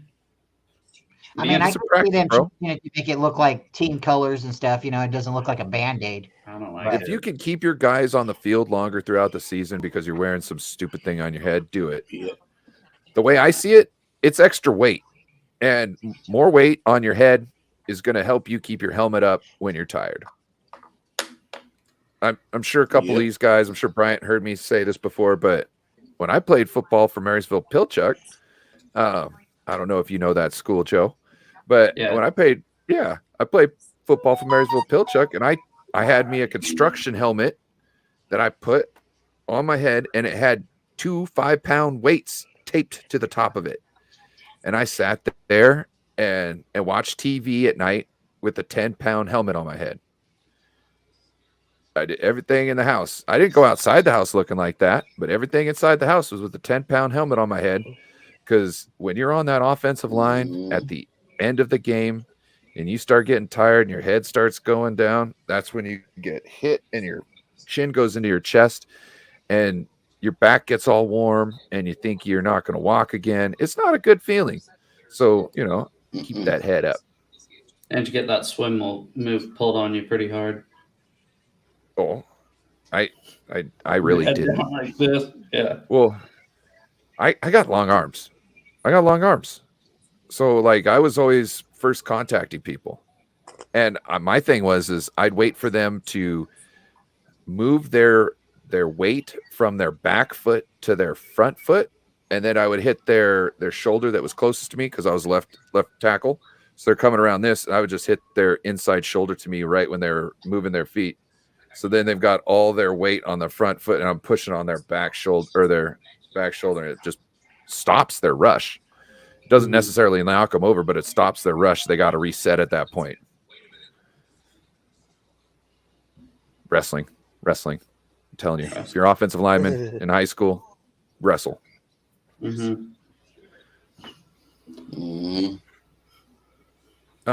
Well, this has been great, guys. I'm gonna get going, but thank you for having me on. You guys want to do this again? Let me know. I'm up for it. We'll be on for 10 more hours too. So yeah, you can't sleep. Just come back in, bro. Don't worry. Will do. Will do. Have a good one. Hey, Nice thank you meeting for you. coming Thank on. you. All right, nice And meeting. everybody, I'll Don't see forget to you go out. later. I'll see you next week, Bryant. don't forget to go and check him out. He owns the 49ers Cap website. He also owns Vikings Cap website. And obviously you see he's at 49ers Cap on Twitter. So please go give the man a follow. Will you put his and link in the description or whatever? I will here in a second. Okay, sick. All right, you guys have a good one. Peace out. Nice meeting you, out. man. Nice meeting you Have a too, good one. guys. You too. Hey, I'm gonna go say bye to my nephew really quick. I'll be Cool. right back. Okay. Well, man, we had a great guest there to really educate us on the Cap. Yeah, really, really cool. Really, really cool. Wow. I didn't know you were gonna have him on. I wanted to talk to him too, and he's very intelligent.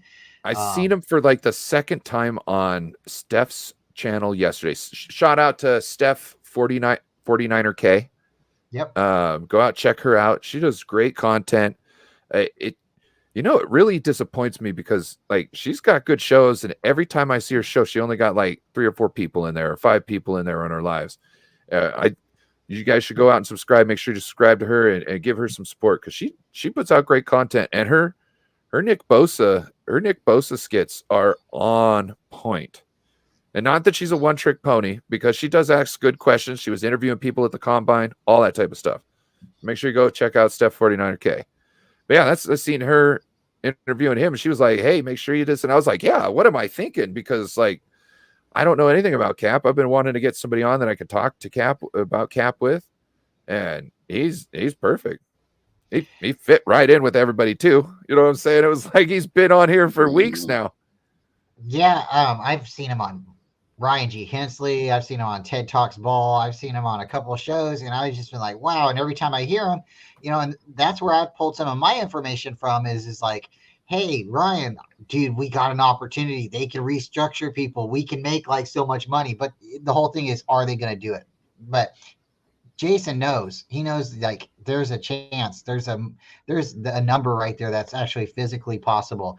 So I was like listening to him the other day, and then he had actually said it on stream too that he wouldn't be opposed to coming on like my show. And I was like, whoa, I didn't even really ask. So I'm like very like flattered because dude's very, very intelligent, and I'd like to just have like a quick one-on-one like you basically were doing and ask him a couple maybe novice questions, because the dude is a genius and he can go into detail just letting people know like the basics. You might want to go back through the beginning of the video before that and remember what he said here and see if that sparks any more questions so you can have him elaborate on them. Because I probably won't remember, or I'll probably like in about 30 minutes been like, oh, I should have asked him that. You know what I'm saying? So like if you go back through the show, that might spark some of those questions beforehand. You know what I mean? Yeah. Dude, I'll do these shows with you guys, and sometimes I'll be like taking a shower afterwards, or like in the morning, I'll be like, damn, that'd be a good idea for next time, and then I forget about it, and then it just keeps repeating itself. Oh, bro. I like to have a notebook next to me so then I can write down like stuff like buy more cheese at the store. Yeah. Yeah. I got I got a dry ease board over there. I mean, I got all. Yeah. I still be forgetting. Yeah. Once again, shout out to Jason. Thank you very much for coming on. And Brian, man, thank you for asking him. He's, again, very intelligent. Well, yeah, no, you don't have to thank me for that. It wasn't like I was like, oh gosh, what am I going to do? I was just like, hey, I've got a show to do with some guys, and we would really probably, benefit from being able to ask you some questions. You want to come on? You know what I mean? He was just wonderful from the start. Also, like I kind of like all of a sudden realized, oh crap, we're going live at 5. So like it was like 4:40, and I'm trying to get everything set up. My computer's like, it's like telling me it can't find the website and whatnot. I'm like, are you bastard? You can't be doing this right now. So like I got in the stream with like 6 minutes to go, and he was there within a couple seconds, and yeah, we were ready to go. Corey had us worried. I was getting ready to text you, and then boom, you pop up. Yeah. Corey's running on Mountain Central time today. Yeah. I was like, he's. You know what happened was today. Yeah, I did. But what happened was I thought I'd be home on time because my brother his wife was going out for lunch, and I was supposed to go have lunch with them, and I thought I'd be back way before that. But the mom was not feeling good, so we went to her house and ate lunch there, and we sat up there and watched TV. I'm like, oh man, What'd you have for lunch? Had What'd you have for lunch? A tuna sandwich and chips from Panera.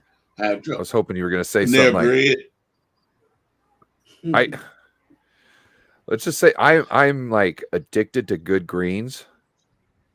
What? Good collard greens. You've never had them? Trust me, like when you have them the right way, they're amazing. They are amazing. I went to North Carolina. Man, I'm frozen. What? I'm frozen. I went to North Carolina once, and I was on the airplane, and I was like, okay, so if I'm going to North Carolina, I'm going to get me some soul food, right? And I was going to Charlotte. And he says, the guy on the plane says, oh, you want soul food? Go to Mertz on 10th and College in Charlotte, right? So I went to Mertz, 10th and College in Charlotte. I went and got chicken tenders, macaroni and cheese, and collard greens. They didn't put any pork salt in the collard greens. It was all vegetarian. And what I mean by pork salt is the bacon ends. You know what I mean? The ugly package of all the ends of bacons. They cut that up there. Oh, so good. Some people put some smoked turkey leg in there. But yeah, so I went all the way to North Carolina, and I didn't even get good greens. And then listen to this. So my buddy Eli, right? Eli, he's from where is he from? Is he from Inglewood? I think he was from Inglewood. Oh no, he's from Long Beach. Sorry, he's from Long Beach. His mom came up, cooked a meal. Oh my gosh. So I come in, my buddy Eli's upstairs, he's recuperating, right? And he's not even awake yet, but she knows I'm supposed to be there, wait for him to wake up, right? And she's cooked dinner. And she brings me in, she sits me down, she makes me a plate, a wonderful plate. I immediately dig into the chicken. I swallowed that thing so quick, and I was like, oh my God, this chicken's so amazing. And before I could look up, she's already got another piece of the chicken coming over for me because she didn't want me to wither away. Oh my gosh, I'm telling you. And then Eli's wife comes back from California and says, she taught me how to make greens. I know how to make greens. She don't know how to make greens. She lied to me. So I've only had good greens like twice in my life, and I've been fiending. I'm just constantly fiending.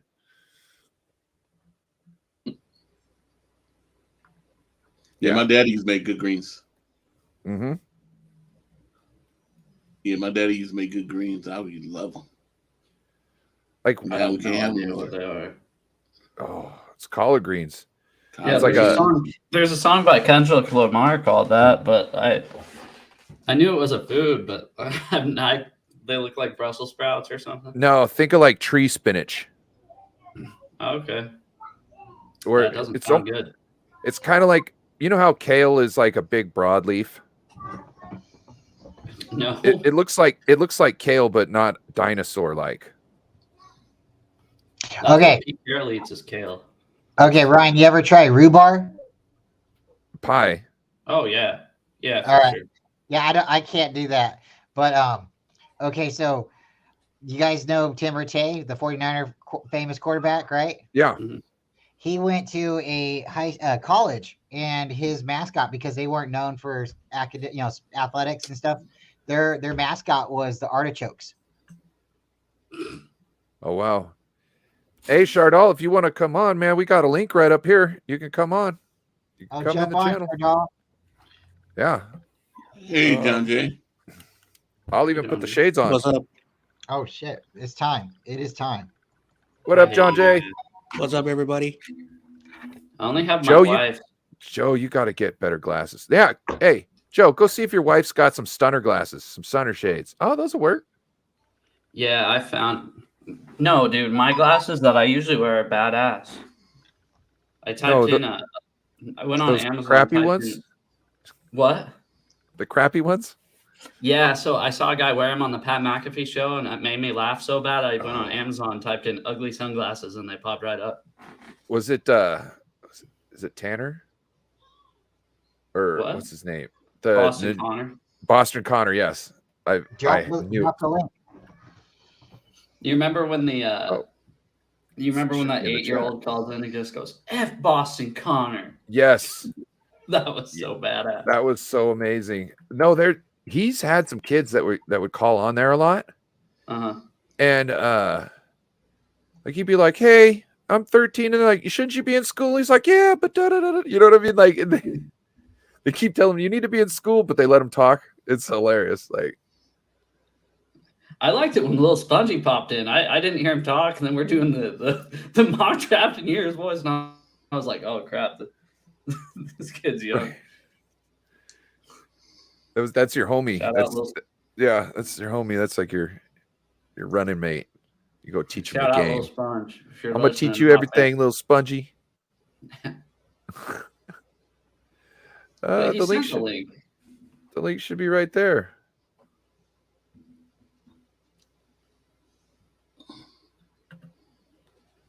It's right there. It's right above you. I wonder. Do you have me blocked, Chardell, or something? Probably. Because it's right in between your things. Can somebody else drop the link for him? I don't know how to comment while I'm in here, to be honest. You just go in on your phone, or you go on. Yeah. Here, let me on actual YouTube. Yeah. Here, let me pop that in there. You can download the link right there in the private chat if you need it. I'll do it real quick. Oh, I'm gonna have to put this in the community tab here, but there's a guy named Chef Adam. What's his last name? I can't remember. Chef Adam, but he's a young man. He's got Down syndrome, but he like does his cooking videos. I'm telling you, it's every time I see one of his videos, it just cheers me up because he's got his catchphrases. Like he'll taste something and be like, "That's not bad," right? And then like if something's really cool or looks really good, he'll be like, "Holy chromium!" You know what I'm saying? And I just like, and then like they were doing some like behind the scenes stuff, and they were talking about because he gets like super chat money and he gets spend his own money, right? Yeah. So they're talking about he loves his super chat money because he can buy whatever t-shirt he wants. So he's out there living his best life, shopping for cool t-shirts with his super chat money, cooking, making living the life high on the hog. Adam, what's his name? I showed Beto. I showed Beto the channel, and he's like, "Oh yeah, I'm already subscribed." I was like, I'm gonna have to find it here real quick. I think you guys will appreciate it. I posted it on the comments, and now I'm not seeing it in our comments. Do you guys see it? It might take a second to come in. Okay. Sure. Hey, how come when you guys comment stuff like Bryant, how come your name has a little wrench next to it? Oh, because I'm a mod. He's a moderator. Oh, I was wondering that. I was like, I texted that last night. I was laying in bed playing along with the trivia, and I was like, man, I'd like to have a wrench next to my name. That's cool, but I didn't know if you did something special with your name or something. No, it's just a moderator. Moderators can mute people, time people out, boot people. Also, if there's comments that might have certain words in it, it will ask a moderator if they want to allow that comment to be seen before it hits the chat. Oh, I got you. So we have magic powers. Yes. And so if you are a moderator and you see somebody come in the chat and they do that spam stuff, that's like your job is to take care of that. You know what I mean? If somebody comes in and starts saying racist or bad words or something that, like you know, that's your sign to boot them out. You know what I mean? Yeah, that's my thing. It's like people can comment whatever they want as long as it's not racist. To be honest, that's why I'm Racist. like, We don't need homophobic stuff. We don't need, you know, all we don't that need stuff. anything. You can talk trash about somebody's teams and their Yeah. opinions. You know what I'm saying? That's what we're here for. Oh, Brian, you're a moderator for everybody? Brian's a moderator for like everybody. For a lot of people, not everybody, but a lot of people. Yeah. When I'm there, if I see somebody being a jerk, I'll do it. But for most part, I'll let somebody else do it. But if they start saying like racist stuff or something about religion or politics, or they're going after somebody, yeah, and you got to do it. That's what people there are hoping, so they can keep gelling and rolling and talking, and people in the chat are still having fun. But when you got somebody just being negative, YouTube got really good about the porn bots. I don't see them anymore. So what happened to that? Because I used to get them when I had like nobody in my chats. You know what I mean? Like that was almost like I almost didn't want to kick them because they were somebody. You know I'd always like, everybody needs love. Like after I'd see it. You're the only thing keeping me going right now, porn bot. You guys want to do another pack? Sure. Well, let's go full screen on that. Give me 1 sec. Go full screen. Oh, how do I do that? How do I? Well, we got to have everybody make their picks first. What do you mean? Pardon? I mean, everybody do their pick. Oh. Brian, who do you think's in this?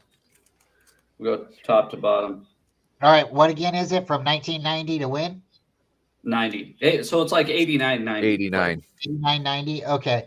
I am going to. There is a John Elway card in that pack. All right. That's my guess. Ryan? Steve Young. Corey? Charles Haley. Oh, that's a good one. John Jay, are you here? I think we got a Charles Haley last time. I think we did, or maybe. What's up? John Jay, which player are you taking? I didn't open it yet, by the way. I started to, and then so it's still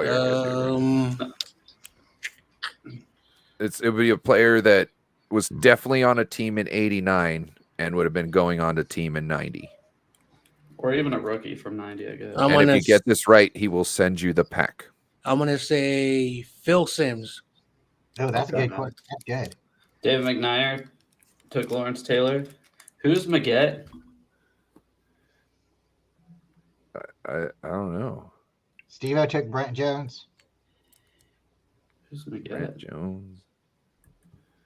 Let me see.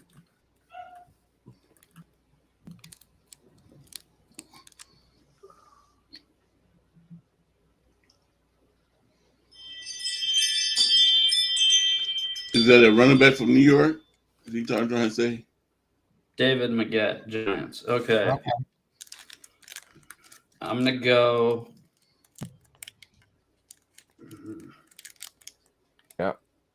David Lee Maggette. Cortez. Oh, you got a Cortez Kennedy? I don't know. We'll find out. Y'all ready? Yep. All right. Open the bad boy up. Got Billy Ray Smith. Thought you were about to say Billy Ray Cyrus, and I was like, how the hell is he in the cards? That would be so cool. I'd copy it. Packers player, Brent Fullwood, Dwayne Bickett, Colts. Jerry Gray. Robert Massey. Ray Childress, Oilers.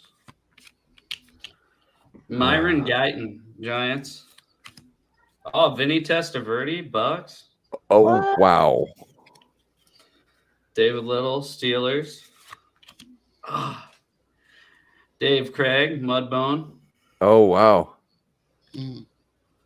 Oh, that's a good one too. Wilbur Marshall, skin. Jackie Slater. Joel Smeenge. Jim Kelly. Oh Ooh. man. That's almost a Phil Simms. Oh, man. Reggie Langhorne. Oh, wow. And your guys' favorite right here. What? Oh, wow. That's crazy. Oh, what up? No We one got got one. You Damien. want try seconds, I guess? We'll just do one more. Do we get We to got repick? Damian Lee in the house. Oh, what's Yeah, up, Damien? You got to pick a player. Pick a player from the 1989 to 1990 season, Damian, please. Everybody stays with the same player. Yeah, everybody stays with the same one. Yep, we're not repicking. We're just making sure. We're just making sure Damian gets in on it. I really thought somebody was going to get one. I was like, damn it. There definitely That- was a quarterback. That was That interesting. pack was kind of corny, though. Yeah, it was. But Jim Everett was in there. I wish two maybe, you quarterbacks. know, what? There was two quarterbacks. 3? They had Vinny Testaverde in there, too. Oh, Yep. you're right. You're right. Yep. Oh, and Dave Craig, 4. I saw John Freeze play. Oh, dude, that sucks. Bro. We scored. Do you know how many points per game we scored that season? No. 8. No, not at all. Oh, wow. 8 points per game. All right, let's just roll this real quick. All right. Just wait 30 more seconds. Okay, 30, wait, 30 more. 30 more seconds. It's Damian Lee we're talking about. I just feel so awkward when I'm like up here, you know. Oh, you want me to switch you off? Yeah, let's Here, switch me off. There, that's better. I'm the diva.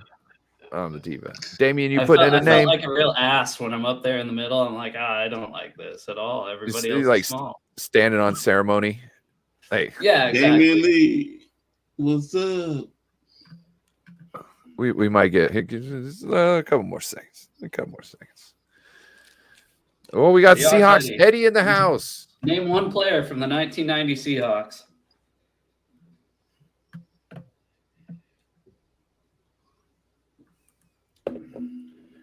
We're pulling a pack. Bryant won last time. Don't say it like that. What did he Oh, say? you don't like that? We're pulling a pack. Yeah, we're ripping, dude. Hey, you want to go for a rip? Yeah, just out Do you for know a that's- rip, bud. Yeah, bud. All right, so- Joey Galloway.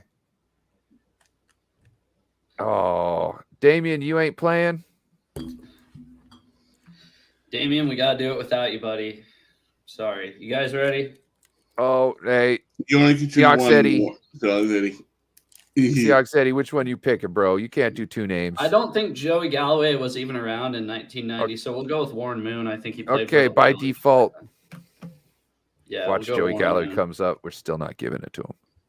Yeah, watch me be wrong, but I thought he was a rookie in like 95. God damn it! All right, you guys ready? Okay. All right.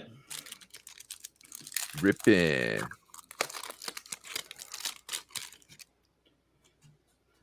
Bobby Hebert. No, so close. Don't know. Bobby. If one of you guys would have chose Billy Ray Smith, we got him twice. Bro. Dino Hackett. Tim Rosenbach, Cardinals. Very underrated. I never heard of him. Ryan. Me neither. Randall McDaniel. That's a Right. guy. That's a Another guy. Jim Kelly. Oh, wow. Alteration that time. I'd take Randall over Jim Kelly. Really cool reflector. Oh. Tim Crumry. Marion Butts. Huh. Clyde Simmons. We don't I gotta give this pack away for sure because we got Roger Craig in there. Oh. Bobby Humphrey. Dalton Hillard. Barry Foster. Robert Del Pino. We didn't get it, guys. Let's just give this away to a random person, or we'll just keep stacking, and next week we'll do, and then whoever gets one the first right next week will get all three of them. So Whatever's clever. I'm going to keep you up there all night, though. You're going to have to deal with it. No, don't. I'm fine if everybody else is that size. Or like it's my stream, that'd be one thing, but I'm like on yours and I'm like huge.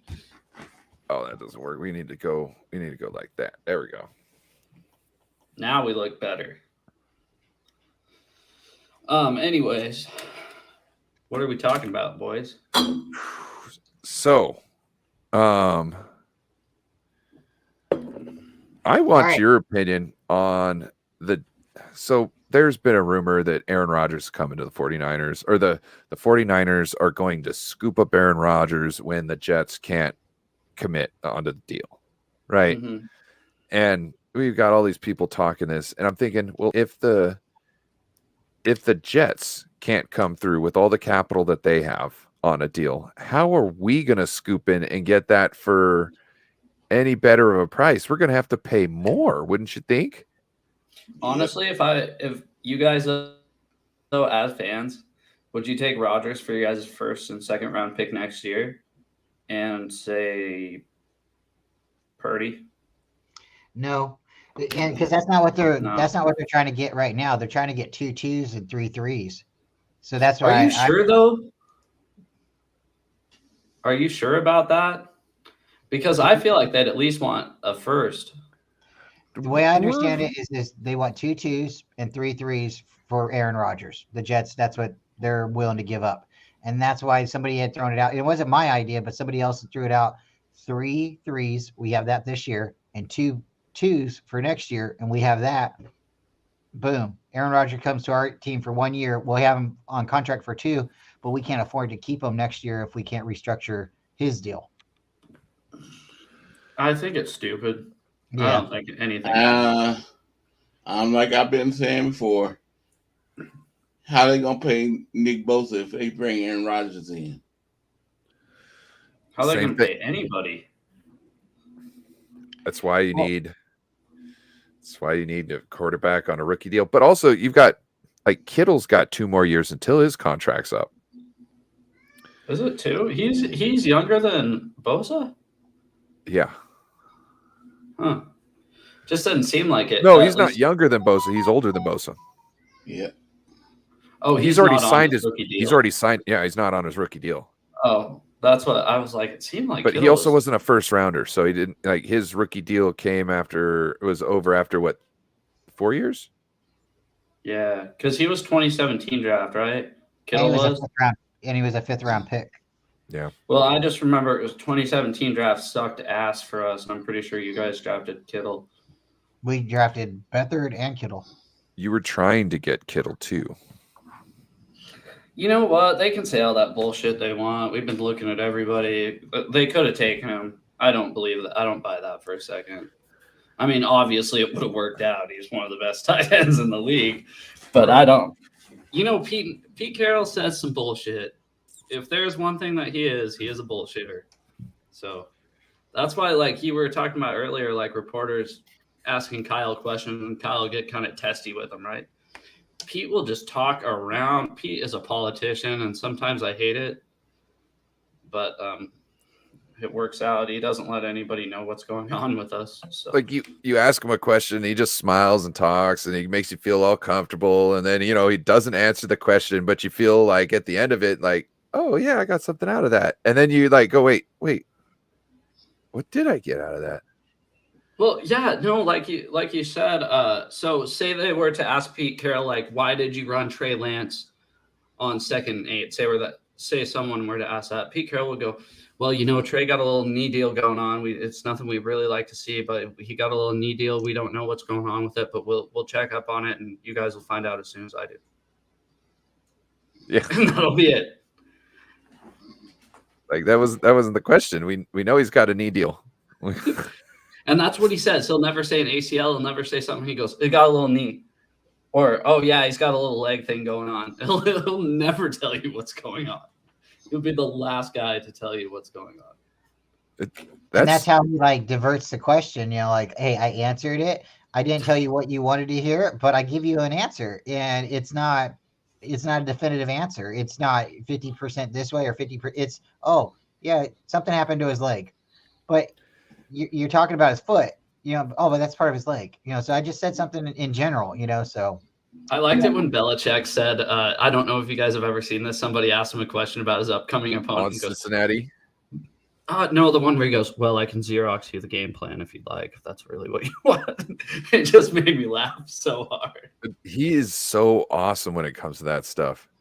He has like no love. And like, I swear he's got like a tally going somewhere that after he does one of those moments, he goes back in his office and like carves a notch into the wall or something. And then he just looks at it and goes, huh. You know what I'm saying? Just one, huh. You know what I mean? All right. So Corey Davis, if you have $16 million, because we were talking with Jason, and he was saying that there's a potential possibility of us restructuring 4 players to get up to $30 million. But if we just do maybe 2 players and we come up with maybe 20 million or 16 million, and you have 16 or 20 million to go play with, who are you going after? Who are you getting? Are you getting a quarterback? Are you going to go get a defensive tackle? Is there anybody left besides Yannick?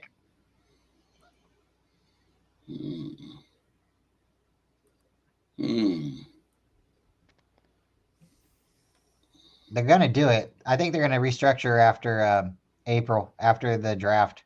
They're going to do it with 2 or 3 players, and then they're going to see who's left, who hasn't been signed. Yeah, that's kind of hard because I don't even know who's more out there. I think I'd go Joe. Go after a defensive tackle. Yeah.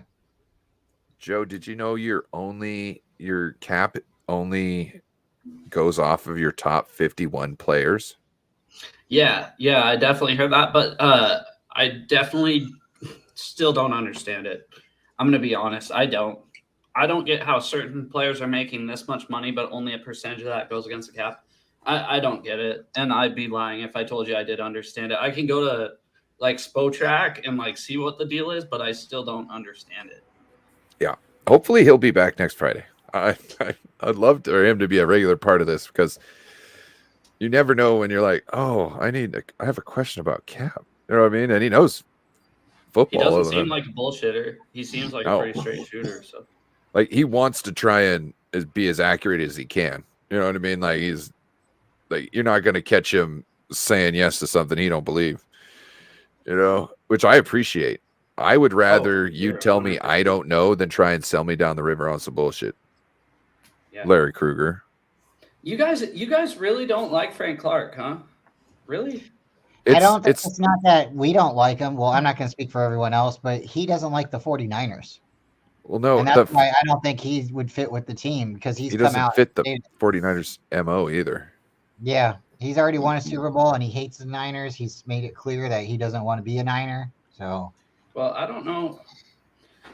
Like, I think I talked to Ryan and Bryant both about this. Like, Pete Carroll's one of those guys. He'll take anybody in and kind of, they seem to keep their nose clean whenever he's with us. And it's like basically 3 strikes and you're out with us, right? Like Brandon Browner, he was a hell of a cornerback, but 3 strikes, you're out, buddy. You're done. So, he always kept his nose clean in Seattle. And then as soon as he goes to Kansas City, he starts getting, only one time, right? But he got caught with all those guns in his car or something. So I'm surprised he didn't go to jail for that. I am too, actually, because I was thinking that when it happened. I kept looking it up because I love Frank Clark. I don't want anything bad for him to happen, but yeah. What up, Seahawks Eddie? Thank you for joining us. What up? What's up? Thank you for joining the show. Thank you. Yeah, it's like 20 more days until the draft. Yep. 20 days till nothing happens. And I want to do a draft day stream. I don't know if you guys are down, but I definitely really want to do that. So. You know, the thing is, too, we could, I don't know if my StreamYard could do it, but you can turn on a thing where you can share the stream. So we could all do a show. Mine can do it. So I know that I talked to Levi about it, and I kind of talked to a couple of you guys a little bit about it, but I think it'd be cool if we just kind of all did it. You know, if I know it kind of messes stuff up, but I mean, if we have so many people doing it, like, who cares, right? So just kind of sharing it to everybody else's account. Yeah. So you a season ticket holder, Joe? Yeah, sir. Yes, sir, Eddie. Yeah, because I was saying I went to like 4 games already. Last year? Yep. Oh, that's badass. Yeah. Where do you sit at? Well, on game days when the tickets were like very cheap, like I just picked some random spot to sit in. I've done that before too. I've definitely done that before. I think you might know my friend that's always at the game. Who is it? Do you know a guy named Sam Dog? I actually don't. Everybody asked me that. Yeah. I'll say, hey, check his channel out. I did. Mhm. Yeah, no, I saw him. Yeah, because normally that's one guy I meet up with at the games. It's like he's always he'll be like by the Seahawks tunnel for pumping the players up. That's right where I'm actually right above the tunnel. So yeah, I'm right above the tunnel. Eddie, what's up, John? Is it true that he met Snoop Dogg? Yeah. Yeah, because that's the picture he has on his Instagram. No, I heard it's Dr. John Jay. I don't know what you're talking about. I'm just kidding. No, he really did meet him. Oh, I know. I'm just being an asshole. I was totally being a smart ass. I know. I'm cool with it. He said he's met a lot of like famous people. Most famous person I met at the Seahawks game last year, I didn't even have the balls to say hi to. I met Dwight Schrute from The Office. Rainn Wilson. Yeah. I think the last celebrity I saw. He walked right past me at the event center, and I was like, "Oh, Dwight." Oh yeah. I think the one game I was at. Should have said something about beats. Yeah. I forgot what game it was, but I remember I saw Joe Coy there. Oh, Who? dude. Joe Coy. Joe Coy's so hilarious, bro. Yep. If you know anything about Filipinos, oh my gosh, his humor is so dead on. It's hilarious. Yeah. Oh my gosh. And do you go to any of the bars before the game, or you just go straight to the game? I do. I used to go to this one place called like Hawk's Nest, but it's like for some reason I think it's up for like they're trying to fix that place. Mm-hmm. I know I usually go to this place called like it's right across the street from T-Mobile Park. Oh, Jimmy's? Yeah. Something. Yeah, because I know that they're always open early. Yeah, Jimmy's on first. The hotel, yeah, right? Yeah, it's like, oh man, game day, they open up at 8 a.m. Yeah, that's badass. So I got to the Lions game super early last year, and or the Bears game, and nobody was going because it was snowing. And I went to Jimmy's, and usually that place is packed, and I had the whole place to myself. It was awesome. Well, me and my friend, obviously. I didn't go to that game last year, but I went to the Lions one, but because I think when we still had that snow on the ground. Yeah, just a little bit. Yeah. Yeah, because I remember when we were leaving the stadium, they had like the ramps blocked off, so everybody had to take the stairs. Mm-hmm. Oh my god! I said, man, you're risking everybody to get hurt on the stairs. Yeah. What's up, Bryant? You asleep? Yes, he is. He looks like it. No, I'm right here. I'm just listening to everybody. I have to drop the video down sometimes, and I go on mute because if a little one comes in, starts dad, you guys don't want to hear all that. But no, that's really cool. Seattle actually plays in Seattle, and their stadium is really pretty. And that you guys actually have season tickets, or you guys get to go to the games. That's really cool too. I would have thought it's a little bit further than Santa Clara. I've been to a couple games, but for me, it's just a little bit more comfortable. Just being able to sit at home for those couple hours instead of drive a couple hours, and then I don't do really well around a bunch of people like big crowds, so I don't mind them too much. But Well, Eddie told me where he lived in a stream one time, like in the comments, and he's about 40 minutes away, and I'm about 40 minutes away too. It ain't that bad. Well, because I think it was CG Ruthless that it told me one time, like said like the old Candlestick Park was in a bad part of San Francisco. Yeah, it was a. Well, I actually grew up nearby it. It's called Hunters Point. For those who don't know, it's like the majority is black people out there. I don't like to make any stupid, like dumb references to people who don't live out here, but I don't know if the Yorks had the Barlow had no issue where the stadium, but I don't know about the Yorks, because one of the things that when they were trying to get a new stadium, they were saying, is there a way where we can put the stadium in the middle of San Francisco? I don't know why he said that, but that really offended a lot of people in the city. So, and is there any stock, or did you hear anything about this? And I think I've asked you this, John, but didn't the Niners want to build a stadium in San Francisco where the other one was at? But wasn't it supposed to be some kind of developmental for low income, low housing development too? They were supposed to build like some kind of like apartment complex next to the stadium. Yeah, so the plan was, after the Niners left, they wanted to make a mall, like a shopping center, and some luxury condos for I don't know why. It's been almost a decade, and the city has decided not to do nothing, and they just want to leave the area like that until they get like a environmental board to look at the area and decide what's friendly. Or basically, for those who don't understand it, they're not going to do nothing out there. They just basically like they threw out the Niners. That's basically what they did. They did not want nothing on that land. But I'm going to digress, because then I'm going to go on a 30-minute rant, and I don't want to do that. How far is the drive from Candlestick to Levi's, if you don't mind me asking? What is it, 60 miles, or is it like? Oh shit, that's a ways. I thought it was it's exactly. This is kind of funny. It's exactly 49 miles away from the location. Exactly 49 miles. So you're going almost an hour.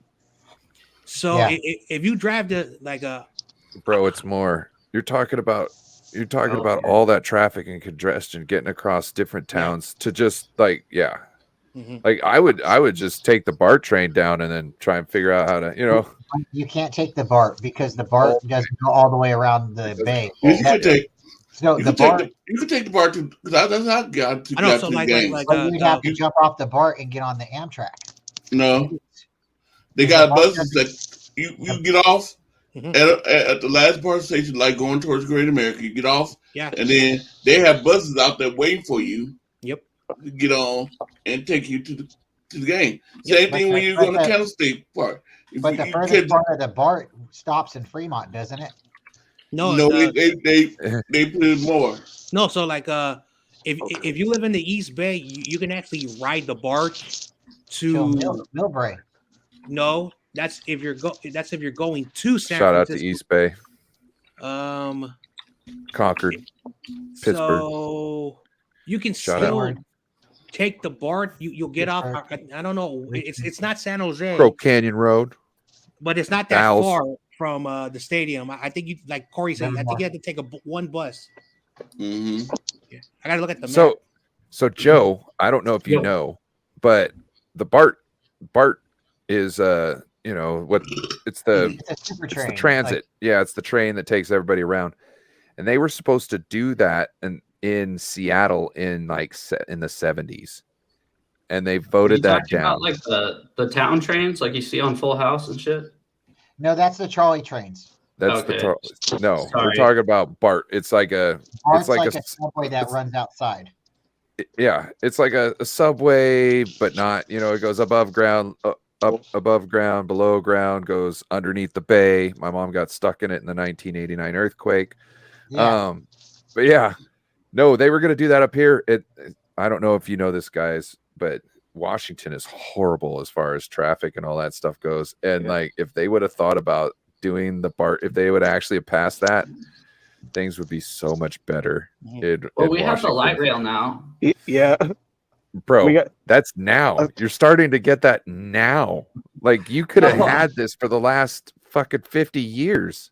Well, you live so far up north. I don't even know how you'd get to light rail. To be honest, I don't know where. I think they should go straight up to Bellingham with that. Where does it stop? UW, right, or something? No, it's going up to Linwood. Rail?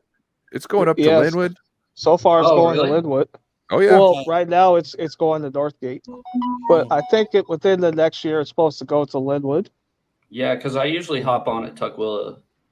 Yeah, because you know how like the best people ask like what's a good stop to get out for the Seahawks games. It's like people say Soto or Chinatown. So Chinatown would be a lot easier. But why even hop on it at that point, dude? Yeah, because it's like all you have to do is just walk up the stairs, cross the street, and you're right there. Oh, to get off, you mean? Yeah. I always get off Soto when I take the light rail. So Corey, the reason I was saying, like that is because if I take the Amtrak from Stockton, I can go all the way to Santa Clara. But the sad thing is they won't go right there. Because it's all right there. It'll go right there. But the sad thing is I can't go back home. I have to spend the night. They don't have a train that'll take me home that same day. That ain't my problem. No, but that's joking. Like, I saw a train when we leaving. That they would have a train that would take you back home, but the game's not. When the game's over, the train's already left. Maybe you need to go spend the night with Corey. But when I was, I'll bring my pillow. Brian, Corey, you got bunk beds? No. Last time he's like anything to not do. Last time I was there, and we were leaving. There was a train that was picking up people and taking them away. There was a train coming there right there and pick them up and taking them away. But you know what thing about Candlestick? When you go there, there's some people at their houses, they making money. Know how they making money? True. Huh? That's true. Oh my goodness. They let people park in their parking lot and charge them. Okay. Oh, well, I got a million. I would say you know what's really messed up. Well, I think like I know the primetime games like they don't have like the sounder trains going, but I think during the day they do, like all the 1 o'clock games. All right, so currently, if you live in any part of the East Bay, from Richmond, Antioch, Dublin, the line goes all the way to it says the North San Jose Station, which is the last stop. On the other side, if you're in the Embarcadero, so basically this is when you enter the city, it only goes to Millbrae. So you can still take BART, but I've never been to Northern. That's a new station, Northern San Jose. Okay, so BART went from Fremont because the last time I rode BART, it was in Fremont. So it went from Fremont all the way to San Jose. I'll be right back, guys. Okay, all right. So now you can ride San Jose all the way to Millbrae? No. Millbrae is the last stop. So if you're from Embarcadero, so basically like I want to change topics soon. So basically, if you live in the East Bay, it's more easier to take BART, or if you live in the city, you got to go all the way to. I see. Where do you transfer? West Oakland, and you have to take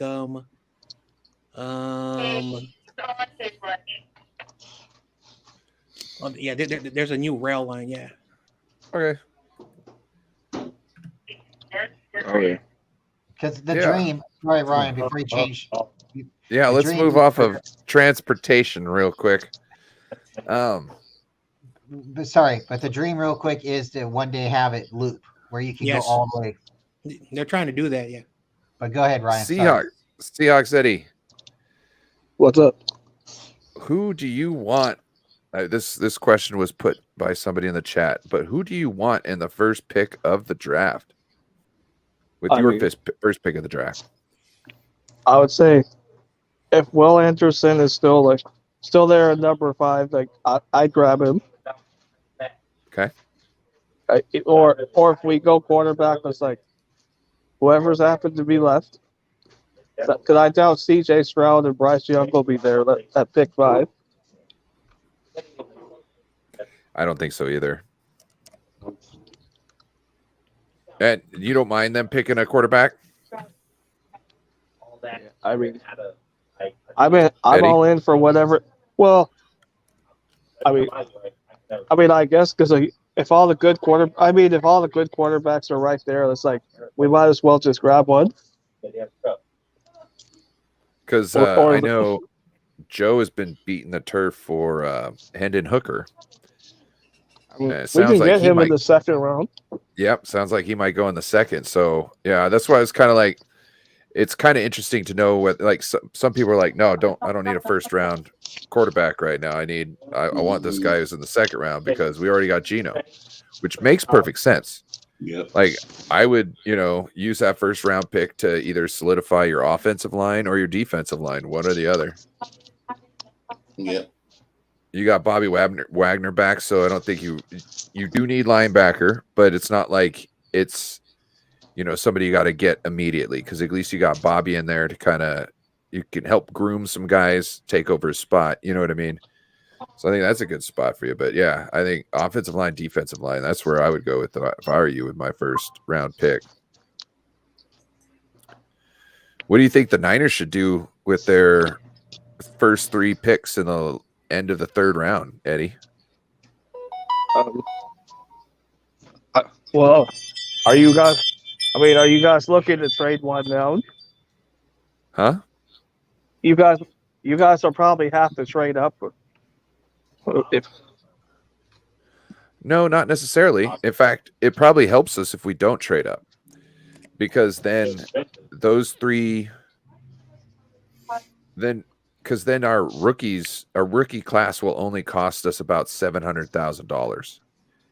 If we move up more, we'll have to pay somebody more, and it could be over $1 million at that point. Because you only get hit for your top 51 players. So like you're gonna have to sign, them for almost $1 million. But when you got guys who are on league minimum in your top 51, then you're only paying the difference. So we got 3 guys we only need to pay the difference on right now. That'll look like $700,000 worth of cap, and we'll still have like $2.5 million left to spend. So that's what I'm saying. I think we're staying there. What position don't you want to see us get better at? You know what I'm saying? That's probably what I should be asking you. Yeah, What position because I don't you heard want us to rumors. get done? Because I think I saw rumors yesterday. You guys were trying to get Kirk Cousins. Well, I think they were asking, hey, what's up with Kirk Cousins? You know what I mean? That's been a big Kyle's wish list for a very long time. I also think they just do their due diligence though. Yeah, they do their due diligence. I didn't even know they called. What's going on? I think for us, if we get receivers, it'd probably be like in the 3rd or 4th round. Every year we try to ask about Kirk Cousins, even if he's got an extended contract, they still go up there and they say, "Hey, what's going on with Kirk?" And then the Vikings look back at us and say, "Oh, you like that?"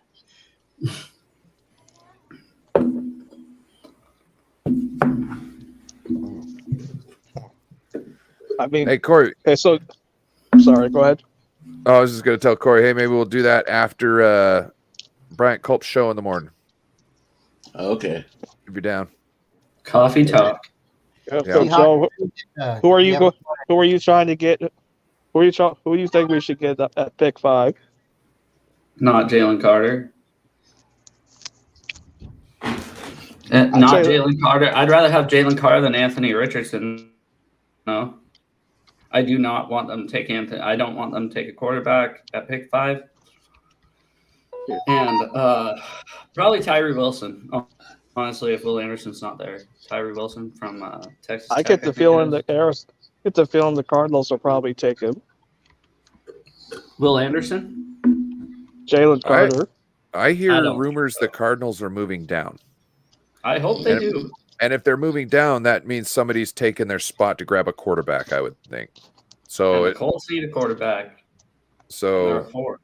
that kind of keeps your defensive linemen alive longer, I would think. Yeah, we want Will Anderson for sure. If he's still on the board, I am taking that piece of paper and running it up to the podium and saying, we want this guy. But if he's not there, I hope we trade back. If we don't trade back, obviously Tyree Wilson. I mean, Jalen Carter is such a boomer bust, right? So, Ryan, I have a question. Yeah, what's up? What up? Why do we, when we see like our quarterback out there training with Patrick Mahomes, why everybody say, "Oh, look at Trey Lance gonna take us to the Super Bowl now"? All the fans getting so hyped because of one throw. It's bro. They've been wanting it to happen for so long that when you get one glimpse, do you ever watch did you ever watch Delirious with Eddie Murphy? Yeah. Okay, it's like being stranded on a desert island. You know what I mean? And somebody gives you a cracker. You think it's the best cracker in the world because you haven't had a cracker in 5-10 years. It's just a regular old Ritz cracker. And don't get me wrong, Ritz crackers, especially back in the day, used to be really good. Now they've lost their style.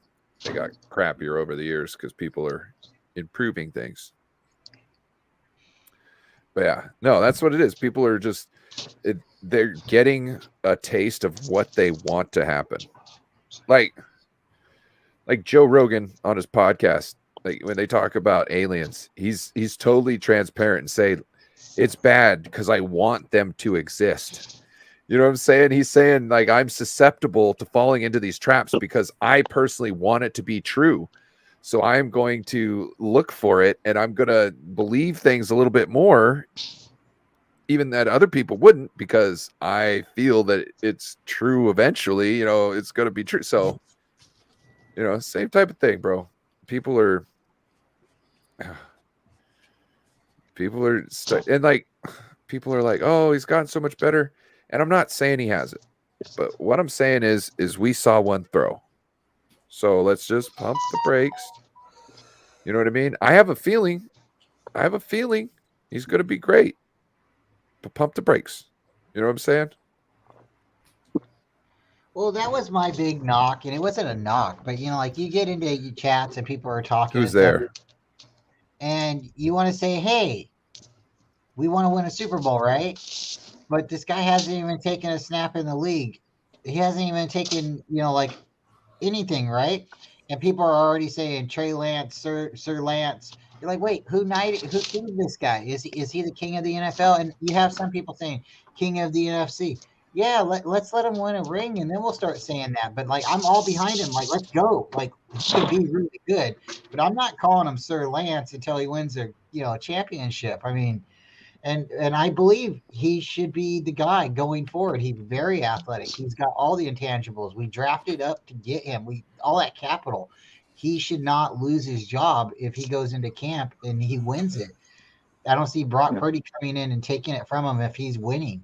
But if we have a slow start, that's the only way they're gonna justify taking him out because he's more mobile. He's more athletic. The guy's got one hell of an arm. Also, how long is Brock Purdy likely out for? Until maybe September, and they'll be pushing it. That's probably when he'll be like ready to start throwing, ready to start practicing because he's going to probably start throwing in August potentially. So we might not have him until October, like in a game. I really liked Purdy last year. For you guys, Bro, big swinging dick. You know what I'm saying? Yeah. Like he knew he was in the driver's seat, and he was not scared to be in that Ferrari. You know what I mean? Like Mhm. he was ready to go. Yep. No, Hey, I fellas, remember I gotta go thinking, back to work. All right, man. later, Hey. Eddie. Nice seeing Thanks you. for All right, joining us, Eddie. Eddie. Have a wonderful evening. Yep. Peace. Peace out. Are you guys worried about, they trying to hurry Brock Purdy back? Most definitely. Yeah. Why would you though? Why would I worry? Because if you're No. concerned about the longevity of a player, or you're concerned about the player's health, why are you going to run him out? Why would you try to hurry him back? Okay, Because like, they're the win guy- now. Yeah, Ryan, you're right. Well, That's- Trey was a starter last year, so they're obviously in win now last year with him. And they have made a statement saying that they are not going to give Trey Lance any more time than what Brock Arnold. Purdy needs to come back. Oh, sorry. And the They are difference, not. the difference from like last year was just he was named the starter, but Jimmy was hurt before he came into camp, and he wasn't even practicing with the team. They had Purdy and Sudfeld. Purdy beat out Sudfeld. That's why Trey was the starter. Well, He they- was kind pretty of like in the position. to explain it better, last year was Trey Lance's year to have a chance, and he got hurt. And this year is kind of his year to have a chance, but only until Brock Purdy comes back. Unless Yeah. Trey could make a better point to keep Brock Purdy on the bench than to have him out on the field. You know what I mean? Yep. Like if Trey's doing stuff with the offense that Brock Purdy wasn't doing, if you could put up the same amount of numbers and, the offense is running the same, I can see Trey Lance keeping the team. Exactly. But if they start slow, that will be the reason to unseat him. And if he's not, like So wowing horrible them, because we always start slow. and there's no excuse for it either. There's no, like we can't just like justify it, but that's how the Niners will. And they'll be like, oh, well, we have Purdy and he's ready to go. And Trey maybe lost 2 games in a row. So we're gonna move to the, and that's what they're gonna say to justify it. And it might not be the best decision. I don't think Purdy should be rushed back in, but that's just me.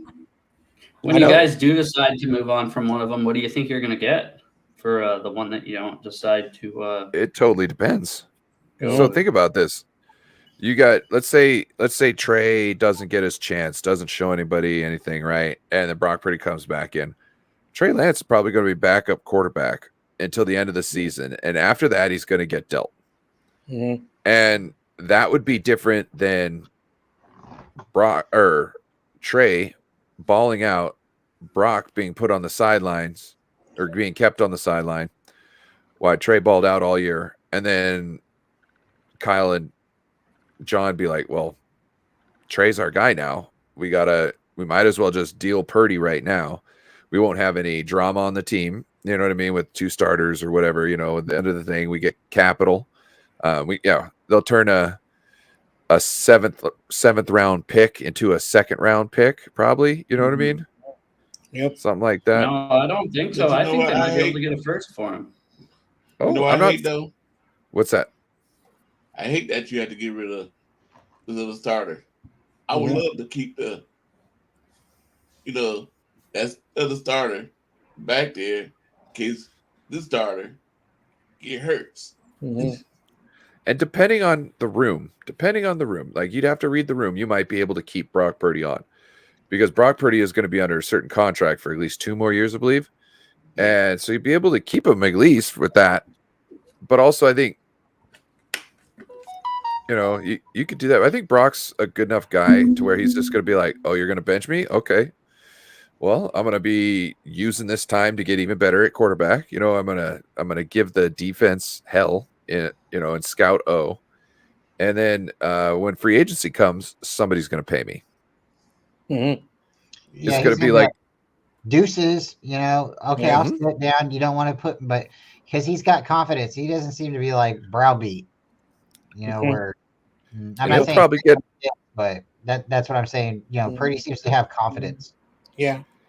if he doesn't do anything to contradict his good play that he's put on tape so far, He might be able to get a $15 to $20 million contract free agency in 2 years. Yep. You know what I'm saying?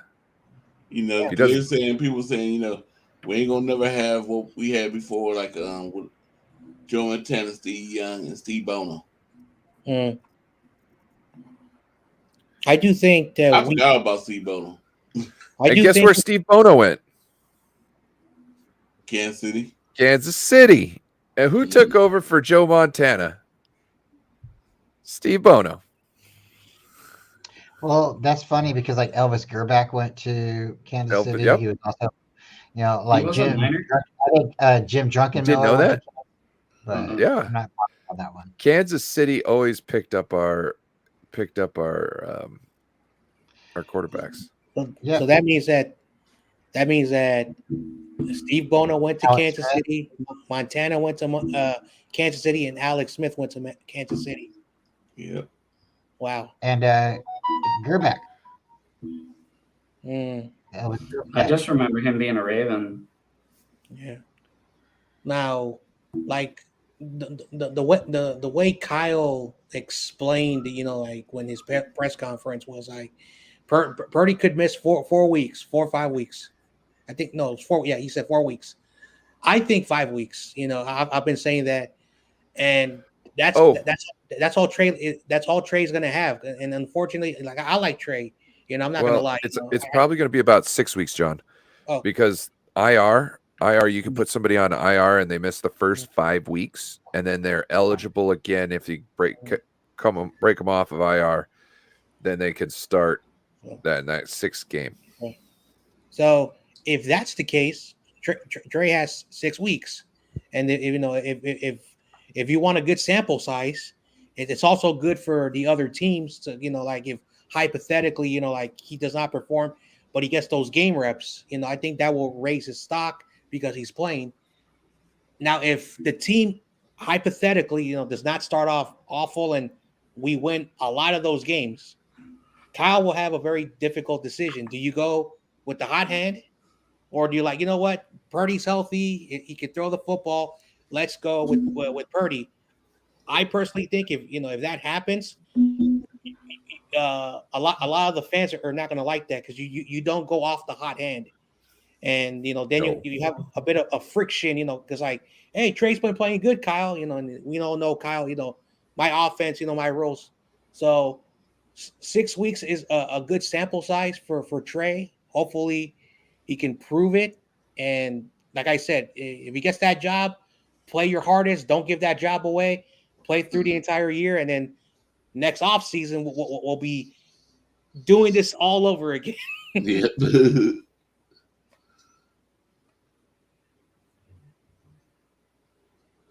Yep. Yeah, man. Let's talk about something new. Yep.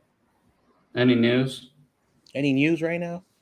Yeah. It's been pretty slow. Like it's mock draft, so like everyone's just mock draft. Players the Niners have visited. I think it'll be slow for another 3 weeks. Yeah. So yeah, and then after the draft, then it's basically nothing in May, and then June, you have like 2 OTA. weeks. Yeah, 2 weeks about mini camp, OTA, all that stuff, and then you have about another month, and then training camp. So the news is gonna like die down after the draft. Yeah. Mm-hmm. Corey, what you thinking about? I'm thinking about my trip I'm about to take. Where are you going? Louisiana. Ooh. Oh, no way. Which part? Going to family reunion, Baton Rouge. Baton Rouge. Wow. And I'm nervous about flying. Mm-hmm. Me too. I've flown twice, so. I've been on what do you call those? Greyhound bus? Greyhound bus. Yeah. Well, I guess let's talk about what do you guys want to talk about? I was just trying to think. So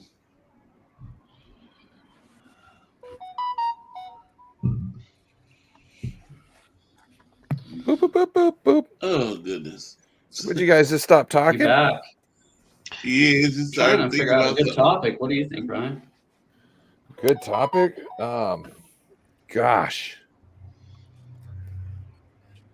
Well, how about we've had so much like clickbait lately. Like we essentially talked about that for an hour on Wednesday. What's everybody else's in the panel's favorite clickbaity thing that's out right now? Clickbait, yeah. We already talked about my favorite one. My favorite one right now is the Rogers thoughts because I know it's not going to happen, but it's just fun to talk about.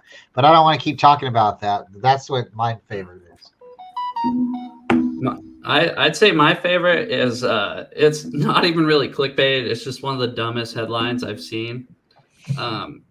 It was Aaron Rodgers leaving grocery store. Paparazzi got it. Aaron Rodgers leaves grocery store while still waiting on negotiations between Jets and Packers. What?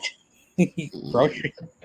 You didn't see that? Maybe it was like it was like a grocery store or something, but it was Aaron Rodgers leaving grocery store. Still no word on Jets and Packers. Oh, I think that's hilarious though. When do you think that deal will be done? Do you think it's going to happen before the draft or after the draft?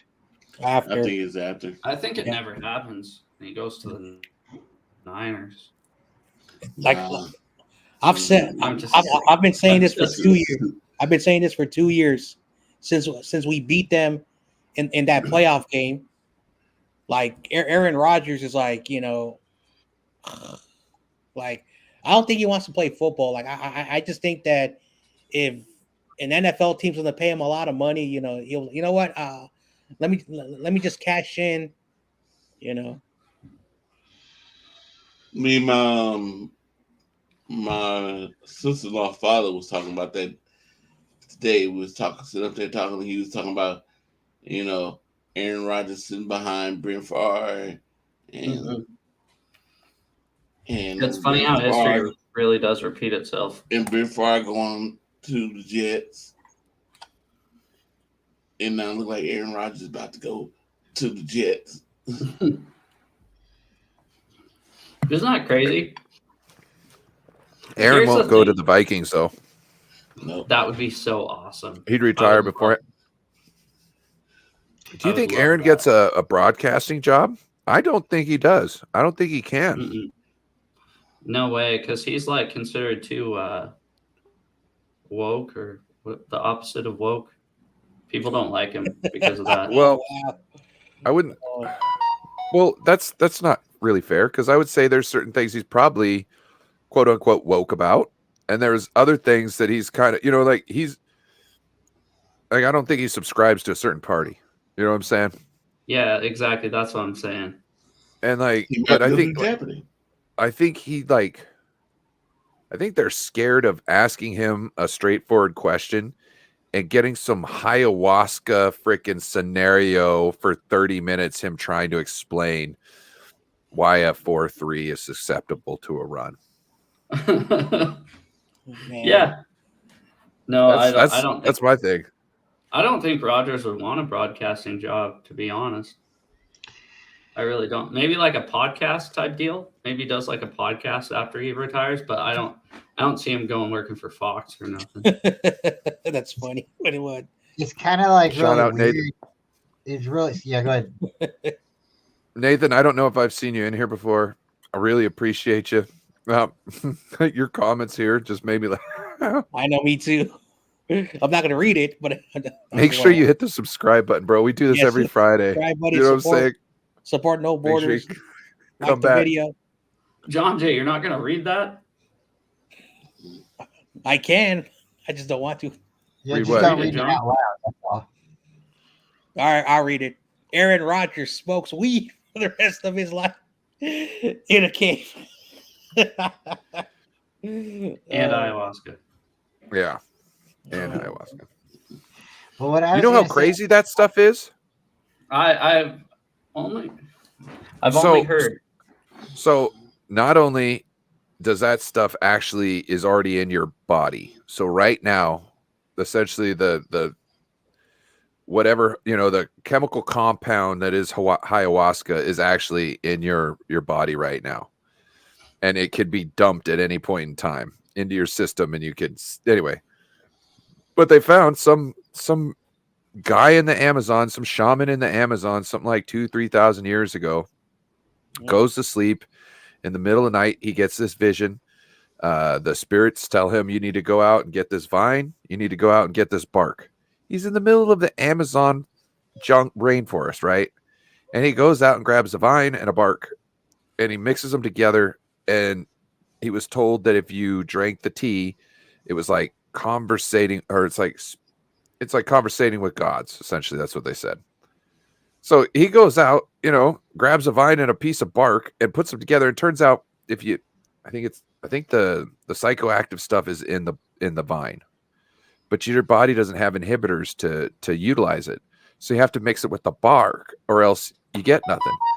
So how did this guy know? Like this is crazy. Like someone, because I could understand doing it by trial and error, but you wouldn't know that you needed to pair it with this one if you didn't have this one. You'd be like, oh, this doesn't work, and you toss one away because you didn't have the right. You know what I mean? Like, it's crazy stuff that happened. I just think Aaron Rodgers is so. I think Rich Eisen was saying this. He was going, Aaron Rodgers is so like polarizing. None of us have heard of a darkness retreat before. I never heard of ayahuasca before in my life. He's into this weird shit that like not a lot of people have heard of, and he just makes it normal. Yeah. I found out where I live, a San Francisco investment group invested on this thing called yerba mate. I mean, Yerba mate. Yeah, and apparently, it's a tea that is found in the deep jungles of Brazil, and is becoming a huge popular thing. That's way better than coffee. What they do is they get this weird round like bowl, and then there's like a metal stick, and then they pour in the leaves, and then you pour some very hot water, and you drink that. But now you can now take that and cool it, so it's like a very natural iced tea, no sugar, and it wakes you up better than coffee. And a friend of mine, he worked the night shifts at a security company for like a tech firm out here, and he drank one of those things. He was wired up for like 48 hours. Strong stuff. So we've kind of talked about this before, I guess, unless somebody else has something else they want to really get to. Well, I wanted to say the thing about Aaron Rodgers is what does he really have to, what does he need to achieve at this point in his career? So if he wants to be all weird and do all this psychedelic shit on the sidelines and stuff like that, he doesn't really have to, like, he's not owned by anybody. He doesn't have to go and win a Super Bowl. So if he wants to, then you would hope he's locked in. And Corey made that point the other night, is you want a guy who's like training, right? Guy who's like dedicated to his craft and stuff, right? Aaron Rodgers is like, like 6 months out of the year, 5 months out of the year, checked out. And, oh yeah, I think I'm going to play. I think I'm going to retire. I might be a Jet. Maybe he thinks he's going to be a real Jet. Yeah, I mean, has Aaron Rodgers done enough to get his gold jacket yet? Do you think, Bryant? That's really hard. That's really hard because he only won one Super Bowl. So are we going to say, do you win one he's Super sure Bowl? locked. No, but no, that's the only thing I think that would keep him in the league, is to make sure he got his jacket. That's at this point. That's what I think. I would agree, because like I don't think just winning one Super Bowl locks him in as a Hall of Famer. And I think Joe's going to say he's done a lot more things. He's been one of the best quarterbacks for the last. The MVP thing might do it for him. Yeah. Right. Yeah, bro, he's surefire. Terrell Owens made it on his second try, I think, in the Hall of Fame. Aaron Rodgers is going in, no doubt about it. First ballot. Yep. They didn't let Patrick Mahomes in. Who's your guys' least favorite players in the NFL? Least favorite player in the NFL? Kyle Williams. Kyle Williams. Mine was Tom Brady. That's easy. That's easy.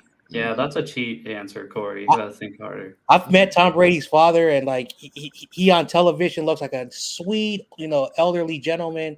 The dude is an a-hole. One day I was walking by, because he lives in San Mateo, not that far from here, and I was walking by. He was like giving some money to like a little local baseball field, and people were like, "Hey, you're Tom Brady's dad. You're 49er fan," and he just like blew up on a random person for no reason. And I said, "Mr. Brady, you don't have to do that. That's just a normal person is asking you, and are you Tom Brady's dad?" He said, "I hate the Niners. I hate that they passed up on." I was like, man, what kicked them off? Like, what set them off? So I said, you know what? I'm gone. You should have kicked him in his shin. That was like the most disrespectful. Like, he was yelling at a woman first. Come on, man. And then you come at me because I said I'm defending the woman, and you're angry that you paid thousands. No wonder Giselle left. Thousands of dollars at Candlestick Park. You were a season ticket holder. You took your son there. Nobody knew your son was going to be really good. Like everyone said, he was never going to be an NFL superstar. He proved everybody wrong. But be proud. Did we draft Jerry Rice's kid? No. I think we gave him a practice chance, though. I think he got to try out for the team. Well, And I'm not sure, but I think Joe Montana's son, when he was in college, because I think he played in Indiana too. I'm not sure if he played for the Notre Dame Fighting Irish, but I know that's where Joe Montana did. But his son, I think he got into trouble. I think he beat up somebody, and that got him into trouble where he wasn't able to go into the draft. Because Joe Montana's son was a quarterback too.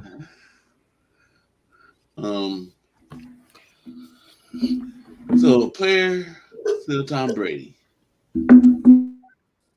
Okay. See, I can't say it no more because he was a Niner and I liked him. I like him now. Can't say that. No Richard Sherman. He used to be Richard Sherman. I liked Richard Sherman even when he was a Seahawk. Even when he was a Seahawk, I liked him. I was like, damn it, why'd they have to get him? I didn't like him.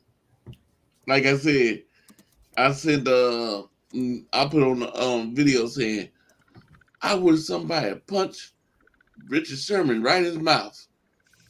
And they got that guy. Yeah, and then my cousin, he lived in Dallas. He said, "You said you want to see somebody punch him in the mouth here." So he sent me a video. Sent me the video. I looked and said, "Oh, look at Trent Williams punching." To be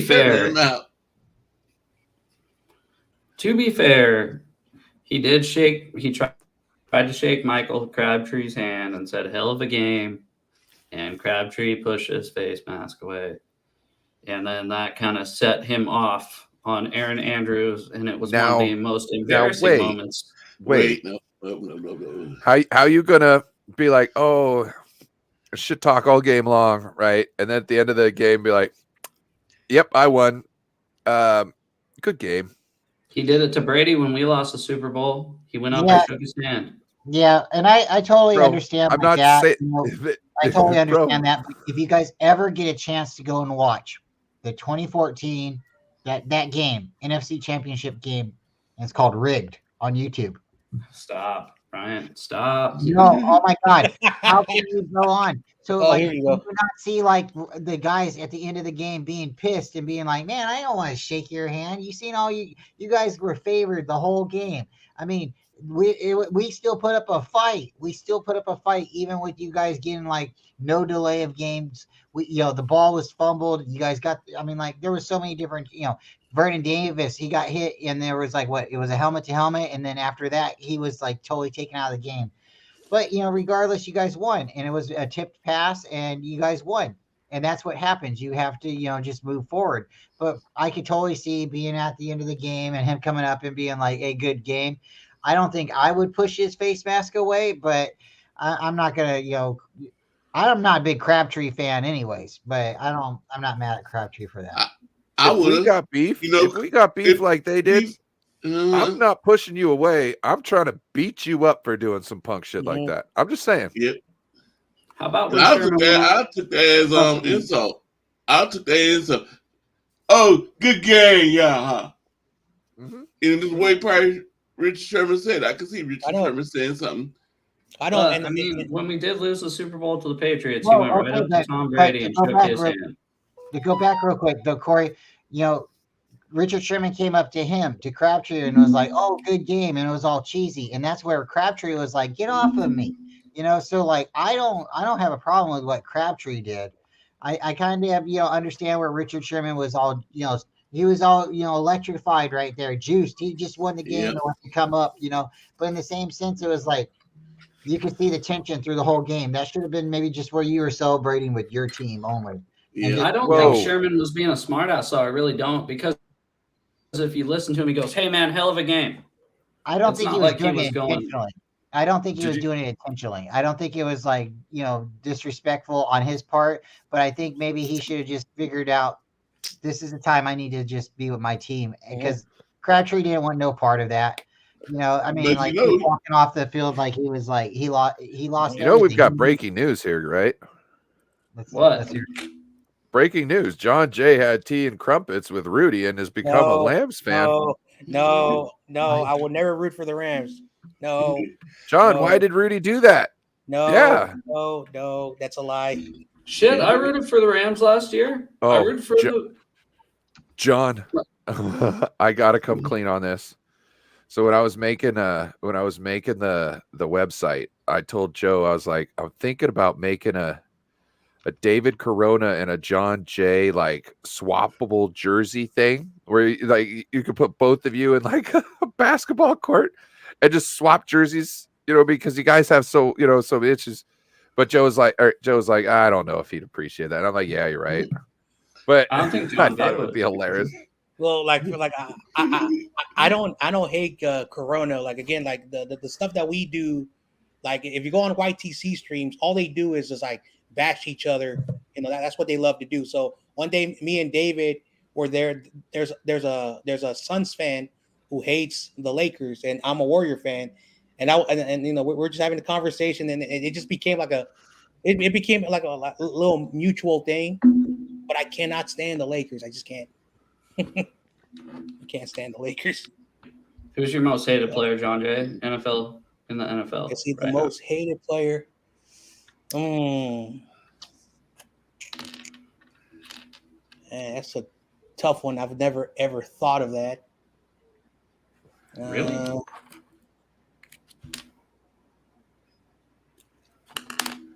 Like, I don't get this. There's a lady on my timeline who's saying some it's Gina from Gina Rep in the Bay.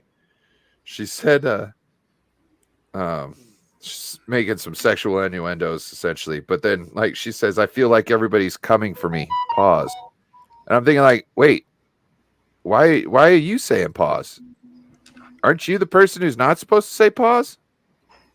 Like Pause means. Pause is when you say like, I'm going with the D, right? That's something normally in this today's thing you'd have to say pause, because pause meant like, don't take that the wrong way. You know what I mean? Which I'm like, take it the wrong way. Let's have fun with this. That's how I've always been. Yeah, but no. So that's what pause means. It's like, don't take it the wrong way. And I'm like, but you're making all these jokes, and you are the lady, right? So if anybody's, I don't know.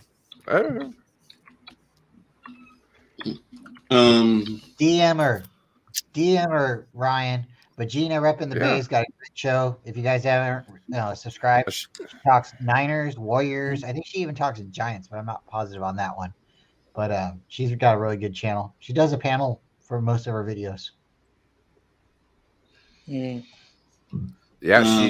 she unfortunately has like shows like the exact same time that I do. What's up, little sponge? Yeah. Oh, we got little Spongy. Where? Yeah, see now, like John Jay, you get one nut shot. Any player in the NFL you want, who you kicking in the balls? Well, basically what I'm asking. it's not a player, but Patrick Mahomes has a brother. And, Yes. Yes. I'll count it. I'll yes. count it. And I heard that they were honoring. I'll be back. They were honoring, the Washington player who, was killed. Sean Taylor. Yep. Sean Taylor, and he fucked that. When I saw that, I was like, "Get that fucker out! He should never be allowed in a goddamn stadium ever the fuck again after that shit." Me And too, because I never really usually go ahead. I don't understand why he wasn't ever told you can't dance on the emblem on the 50-yard line. You can't dance on like memorial numbers, and that was clearly, it was even cautioned off. It was roped. He stepped over the rope and started dancing in front of the family. Yeah. In front of the family. So, Well, that's one thing, but like him doing his normal shit is fine, but that Sean Taylor stuff kind of hits hard, right? Because you're like, Bro. dude, come on. He ain't even any of our players. Like, he didn't even play on our team, but we all know what a man he was and how horribly he was just taken away for some dumb motherfucker. Yeah. You know what I'm saying? Like, it's just like The guy was robbing his house. He got shot and killed in his own house. I know. Because the guy was just robbing his house. It wasn't like he was doing anything dumb either. Yeah. So, Like protected his family, doing man shit. like I have a real life story, but I'm gonna just retract the names and the families. But there are a lot of NFL players, basketball players, even baseball players that they ran with the wrong crowd, and sometimes they have a soft spot for their neighborhood, for their boys, and it's hard for them to say no. And in my life, I've lost a bunch of people like that because they were just too nice. And we would warn them, dude, you're a good kid. You go to school, you're doing yourself. Let your boys, get in trouble. And they didn't listen. So Sean Taylor, had a lot of friends who, he should not have been friends with, but unfortunately his past caught up to him. He was a millionaire, a young millionaire, and that's just messed up. And he tried to help people. And it's that's just bullshit sad. because that's not even the reason he got shot. Some random guy broke into his house. It wasn't anybody he knew. So, but it's still like, Oh, I didn't think about that. like, yeah. So it happens a lot in sports, like for like the exploitation, like, like some dads are like, oh, my kid is so good, let's get that money, and of course, it happens a lot. It happens a lot in sports. Like people stop talking about it because we have moved like way past, that era where kids were young boys were like, oh, let's put them at this school because this school is, like more prestige, they get television rights, all that stuff. And the kids, they think, oh, I'm going to a good situation, getting the education, and then they're exploited. So it's. How about you, Shout Brian? out Who are you to- kicking in the balls? Oh, go ahead. Shout out to Sacramento, in the Garden Block. I was listening to some Brother Lynch hung earlier today. Shout out to Season of the Sickness. What you know about that? Anybody know about Brother Lynch? I heard of him in 6th grade. Oh, that's when everybody starts kicking on. It says some horrible shit. Mm-hmm. Go ahead, Bryant. I don't really want to kick anybody, in the league. I don't really like, like violence. I'm a pacifist. I'm a lover, not a fighter. But a pacifist is one that you're not afraid to pass a fist, right? But you don't want to necessarily start a fight. I'd like to talk my way out of an argument, or out of a fight before I have to fight somebody. But as far as like, somebody necessarily in the league right now, I don't really have any disdain towards anybody. For a long time, like I didn't like Brett Favre because, he always, somehow in the end of the game pulled it away. I didn't like Kurt Warner for a long time. Brett Favre also allegedly stole from the poors. Yeah. Allegedly, yes. Allegedly. Yeah, and I don't know, but like after that, Shout out to Big Pat Ben, McAfee. Big Ben, he's a really good player, but he's been questionable doing stuff too. Ray Lewis has been questionable. I know he's maybe a changed guy and stuff like that, but whatever happened, that was very weird. Romanowski would spit in people's face. Yep. I mean, he was on the 49ers, the Raiders, the Broncos, and he's been in people's face, but that was like, I don't know. I mean, I don't know if you guys have heard it or not, but like some players, they'll actually pee on other players when they go and tackle each other and stuff like that. And that's kind of nasty. That really is No, nasty. I've never actually heard that. Oh, That ew. it really happens. And they they don't go out, and go drink, they don't take the time out during the game, they can't hold it, whatever. Or some guys, they've actually it's on NFL records. You can find it on YouTube. It's gross. Like, why would you do that to somebody, right? Well, maybe it's because you're trying to show dominance over somebody, and then you get up and you're like, I don't know, whatever, right? But that's just something that's like, when I find out there's a dirty player like that, I'm not a big fan of him, but I still want to kick him in the nerds. Actually, I actually had a kick. Well, I didn't have to, but I was attempting a field goal in high school, and the line didn't really protect me, and I was still swinging my foot, and I hit somebody in the same spot. So I'm on camera doing it, and no, we're not going to put a YouTube clip or anything like that or a short on, but yeah, I hit somebody in the jewels on the field, and it's not fun. And you don't want to wish injury like that on anybody. Yeah. But he was coming in. I was swinging my foot. I'm kicking the ball. And I guess I hit him instead. So. Yep. Hey, just ball. Probably. Yeah, there's one player like Bill Romanowski. Hey, I figured it out. I don't like Jalen Ramsey or Kyler Murray. And Baker Mayfield. Oh, Yeah. no. Deshaun Watson. I'm going to put all that out the window. I just want to kick Deshaun Watson in the nuts for being a lying piece of shit. Yeah, me too. Mm.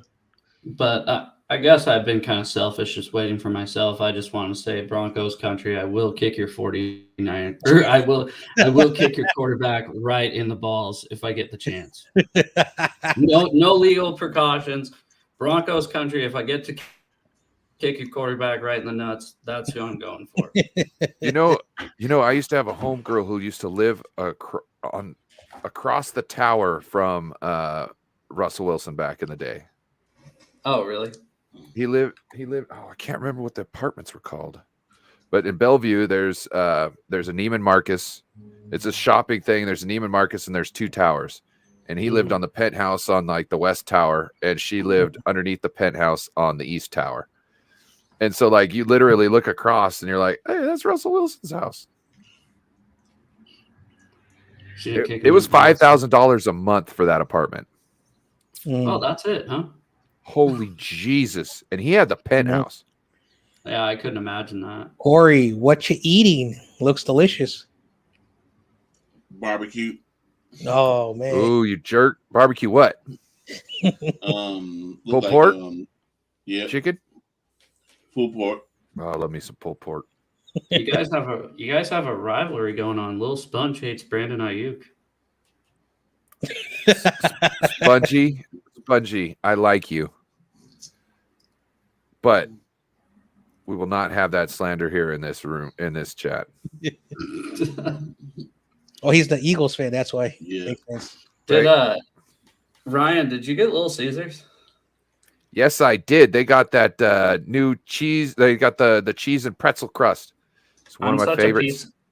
I'm such a pizza guy. I could literally see that you were eating Little Caesars, and I was like, damn, I wish they still had the Little Caesars in Maple Valley. Bro. Do you guys have a round table up there? Oh, yeah. Yeah. The only thing that pisses me off is they don't have the bacon super deli anymore at Round Table. And like, that was my favorite pizza. I got to see Pulp Fiction in the theaters when I was 11 years old. I saw it 3 times, and every single time there was a Domino's like underneath the theater, and we would go to Domino's afterwards and get a bacon super deli. And it had like bacon, tomatoes, cheese with the white sauce. And it was my favorite pizza. I was like, this is amazing. And then they just don't have it anymore. But my stepmom, when you're like, when she comes up here, she's like, hey, do you mind if I have my daughter here, right? And she's like, do you mind if I treat you guys out to dinner? I was like, no problem, Terry. And she's like, where do you want to go? And I was like, you want to go to Domino's, Terry? She's like, yes, I want to go to Domino's. Because there's like, literally, this is the only place where there's a Domino's around here. So she was like, she's like, I'll pay for dinner. it's like, okay, well, let's go to Domino's then. No, that's exactly where. Yeah, of course, that's where you want to go, Terry. It was like for my birthday, I was like, I want a steak. You know what I mean? And they're like, okay, well, there's a steakhouse and this and that, and there's like, but there's this steakhouse and Mexican restaurant, and I'm like, okay, let's go to that one because like I know my family, and like my sister's gonna want to have some Mexican food, my stepmom's gonna want to have some Mexican food. You know what I mean? If I could still get a steak and everybody else can get what they want, that's what we're doing. You know? I am so biased because Mexican food, like I don't know, it's a bomb. I don't Ain't no bias in understand. that. I don't understand how people could be racist. I really don't. Because I'm like, have you had their food? Because I could tell you what, no matter what culture you go to, I bet you there's a dish. You know what I'm saying? Because they've been doing this for so long that they got a dish down that's just perfect, right? So every culture you're gonna have a dish in, and every culture gonna have pretty women. Like, you know what I'm saying? Like, the curves are the same, bro. You know what I'm saying? You can find curves in all, in all the different shades, bro. Yes, 100%. That's why I'm like, I'll get people like have their food. If you guys ever get to come to Stockton, right down the street from UOP, on the same street on Alpine, there's a pizza place, and it's called Michael's New York Style Pizza. The 49ers used to go there or have pizzas delivered to the campus when they were training there, and it was really cool. Steve Young would go there, Jerry Rice. They have pictures and stuff, and it's my little hometown. But they've been nominated for best pizza like for several years running, and we have a round table. Shout out to Mountain Mike's. Yeah, super great. And if you guys ever get a chance to come and check it out, they're great. My cousin lives in Stockton. Okay. Yeah, well, my cousin Linda. I think her boyfriend's a firefighter. Oh, wow. Well, if you're ever down here, you'll have to definitely hit me up. But yeah, and I'll buy you a pizza. We'll go see if get a pizza. But they got the white sauce like you were talking about. They have the red sauce. I'm not a red sauce guy. Like the acidity. Yeah. It gets to me. So like when they were like, we got the pretzel pizza, I was like, finally, I don't have to be like, no red sauce, please. Yeah, they got they call it white vinegar, I believe, but it's a white sauce, and it's great. It's great. I've been taking like tips from like Bashar and stuff, 49er minded, and we've been making our own pizza at the house, and we've been having a lot of fun with it. And I've been just the girls, we like putting our own toppings on it, and it's a lot of fun. But like the next time I go to Vallejo and visit family, before I come back to the city, I'm gonna go to Stockton and try that pizza place you're talking about. Yeah, you're gonna meet me over there, and I'm gonna buy you a pizza. And John Jay also needs a place to stay for 2 nights, so I got a bunk bed. Really appreciate it. I have a bunk bed. Oh, you got bunk beds. I'm calling top bunk. I asked my wife if we could get bunk beds. She said no. I was so pissed. She's no fun. Just tell her it's for when the boys come over, so they don't have to like drive home drunk. Yeah, exactly. I have 2 spare bedrooms. I should put a bunk bed in one of those. Not if she says no. So badass. Not if she says no. How long have you been together with her? Like 5 years. Nice. I do want to hear Little Spongy's reason for hating Ayuk, though. But we instructed him not to bring that slander in here, so I don't know if I can go back on my word. You know what I mean? Like I wouldn't want to have to boot him. You gotta let a guy reason. Can he say it in a professional manner? Tell you what. Hey, Spongy, if you could come say it like a man on the chat, then you could say it. Okay. Link is in the chat. You want to come say it with your chest with the rest of the men on the panel, then you could say it. Shout out Little Spongy. Yep. Little Spongy, we'll see if Little Spongy becomes a man today. He starts taking everybody's Oh. man card here. Oh, look at little Spongy. Man, he already knew. Okay. Quiet on the set. Let little Spongy have the floor. Well, I just think he whines a lot when losing to the Eagles. That's Now, funny. Was he whining or was he predicting your downfall? Ooh. Well, even before he did all that, he was whining. So shout out now to we're little- moving the goalpost. Are you a 49ers hater? Is that why you're saying that? No, I'm just joking, little Spongy. no, I'm more of a Giants hater than a Niners hater. Well, of course, Are yeah. you a Bradbury hater? I only hate him for one reason. What is it? What was he supposed to do, though? Yeah. Well, no, he did admit to it, which is the thing I really Shot out Randy. like. Creamy about garlic it. sauce. Yep. Mhm. Lil Sponge, what are your thoughts on Juju? Oh, Yeah. He's a little Yeah, that's TikTok where- boy. Did you say a little TikTok? Wow. I don't think he's been anything for the last 3 years. I think he had Or a is it good 2 rookie years? year. I think he had a good rookie year, and then he's just been like, Like he had 2 good years, and then he s the bed. Like Bradbury said, he's a Little Spongy. You cutting him off, Corey? You're not taking your defense. No. Javon Hargrave. Javon Hargrave. Yes. How you feel about Javon Hargrave leaving? And we have Jordan Davis. I'm fine. Now, Lil Sponge, since you are an Eagles expert, everybody, if you're not subscribed to Lil Spongy, go ahead. He's in the chat. He's on the screen. What are your predictions for the Eagles next year? We won't be at. I think we'll make it closely like the Niners did last year, but I think we will fall a little bit. mm. Feeling a little Super Bowl hangover, are you, Sponge? Oh, there's going to be a Super Bowl hangover. Yep. It's not going to be that bad as Bro. of the Los Angeles Rams. Your DC and your OC are gone. There's going to be some learning curve. Well,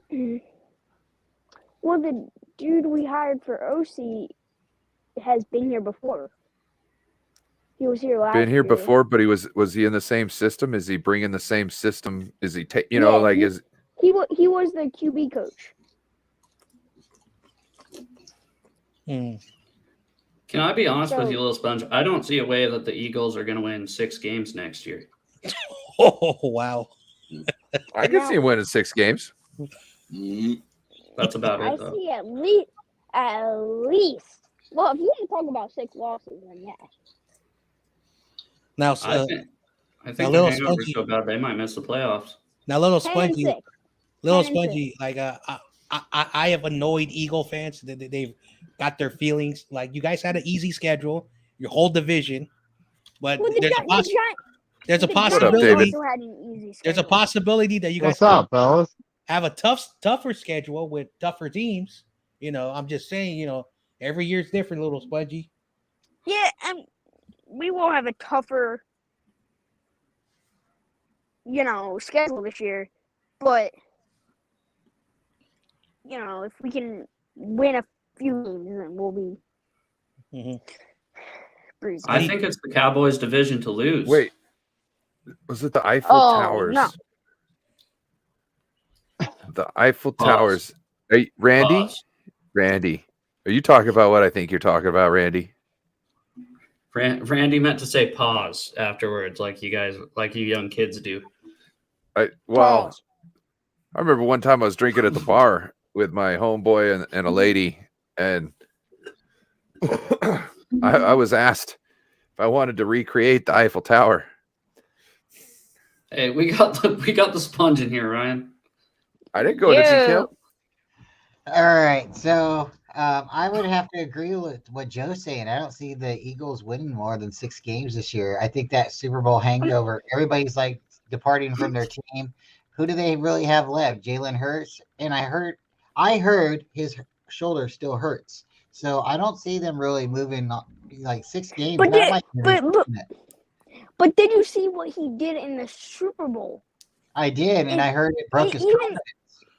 I really thought it like really shattered him, so I don't see him having the confidence moving forward this year and winning 6 games. I think like what Joe just said, the Cowboys division, it's either the Cowboys or the Giants. Whoa. Well, so the Eagles, they did lose, a couple key pieces here and there, but they got Brandon Graham and, their edges back. So when it comes down to it, they're not quite the same team, but they're also playing a tougher schedule because they won their division and they got to play the division winners. I know. But everybody calls us the NFC. Everybody calls us the NFC least before this year. Yep. So we had to show that we're NFC beast. But that was only one time. Yeah. You haven't been able to do that or replicate and it'll repeat again this year. Also, you guys lost like over close to a dozen players. You lost C.J. Gardner-Johnson, of course, Javon Hargrave, T.J. Edwards. You lost your backup quarterback. You lost Miles Sanders. You lost Minshew. Minshew. We lost Minshew, but we replaced. His mustache can start for an NFL team. Oh my gosh! Ryan said the mustache. But we replaced him with Marcus Mariota. Ooh. Okay. Now, there we go. Did you the playoffs last year? I'm thinking of a number between 1 and 10. Can you answer it? 6. That's how many wins the Eagles are going to have. That was good. Oh, man. All right, little Spongy, let me ask you a question. Do you think the Giants will win that division over the Eagles? No. I had to do it. They're getting 6 wins. They are getting 6 wins. Spongy, we're messing with you. They're gonna have. You know what they're gonna have? They're gonna have a 9-win hangover. That's what's gonna happen.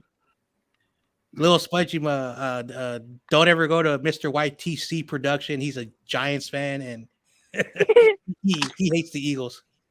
He was in Mitch's stream a little bit ago. Yeah. Here's a serious question though for you, Sponge. I have a question. How do you feel about those 49ers fans disrespecting the Rocky statue in Philadelphia? Do you think that was us. Do you think that was part of the reason why they lost the NFC Championship game because of that bad mojo? No, that was us. That was us who did that. Well, we saw it didn't help them with the Chiefs. Wait, Eagles players put 49er shirt on the Balboa? No, it was Eagles fans. Yeah, they put a 49er shirt on the Balboa statue? Yeah. The Giants had originally done it the series before. They lost 38-7. And then a while ago, when the Vikings did it, they lost 38-7. We're talking about the same thing. No, but it was actually Vikings fans and Giants fans who actually did it that time. Are you from Philadelphia, Little Spongy? Yeah. Little Spongy, what team you hate the most out of the Giants and the Cowboys? Cowboys. Or sorry, they don't go by Cowboys. They go by Cowgirls. Yep. No, it's the cow theys. If you want to assume gender, it's not politically correct. They are the What? cow I thought days. Cow. I thought they were Cow American. days. I thought they were Could be the American. cow thems. The cow thems, the cow days, whatever you want. They're not Cow America's Dems. team. They are not America's team. I They They got the helmet. they with unite the star on America it. against them. They got the helmet with the star, and then the I feel blue, like and they got the red stripe up Patriots- on top. I feel like the Patriots should be America's team. Ew. Spongy, that's Uh, actually a good take. I've always thought the same thing for a long time. They're literally Spongy. the Patriots. Spongy, they came out with that like in the late 80s, early 90s as like a marketing ploy for the Cowboys. And it's just the media just says it just to make everyone go, they're not America, just to get attention. Wait, like, But when it comes down to it, no, they're not America's team. More people root against them than for them. When they're Yeah. on TV, Well, yeah, Yeah. especially 90% of people are like, I hope the freaking Cowboys lose. especially when the Patriots had Brady, everybody hated them. They don't really hate Yeah, them. so why would that be America's team? Everybody hates them. Why the fuck would we make an America's No, team? the reason the Cowboys can claim that they're America's team, they're always on Thanksgiving. Jerry Jones. They're one of the biggest national televised teams. If you look where they're televised from, Texas. When you're watching the team in Kentucky, you're watching the Cowboys. When you're watching team in Ohio, you're seeing the Cowboys on TV. You got to look at all the states and then where they slot the Cowboys at. They always get like the game of the week, or they get positioned. So that's because Jerry Jones is on the board. But that's why But that's you know, what they're saying. That's their and you know their what? Jerry narrative, Jones, right? And that's why they can no. claim that's what is happening, because over half of America is watching the football game. They're watching their football game because they bought the rights. Get the the Cowboys cheerleaders be more popular than the Cowboys team. Yeah, dude, I watched one of those like when they had the show for the Dallas Cow leader cheerleaders. Like I was like, yeah, I'm gonna watch that show. We're gonna see some fine honeys, right? Mm-hmm. And then like I'm watching the ladies who are in charge of the thing, and they're like putting like the camera close up on the girls to see their midsections as they're going, and they're like, nope, she's got like too much like she's too fat, or got too much wrinkles when she moves or something like that. And I'm like, oh my God, like you should not be on TV talking about people like this. You know what I mean? Like you should not, because none of those ladies need, they're all just pretty ladies. You know what I'm saying? Like you're going to sit there and tell them, oh, because I see this one thing right here, you're not good enough. I was like, I turned it off. I was like, I can't watch that fucking show. I know. I was there to watch tits and ass, and I couldn't because out of my conscience, because it was just not right. You know what I mean? Yeah. Unfortunately, like a truth fact is that the when it comes to women, like there is a bias. I'll just keep it with that. So like they want everything perfect. You gotta have this measurement. You gotta have like a certain hair color, because of what the general public wants to see. And it's just how it the way it is. It's the way Jerry made it. So it's stupid, but I'm not gonna get into that. Yeah. And Jerry Jones is cheap. And a racist. That too.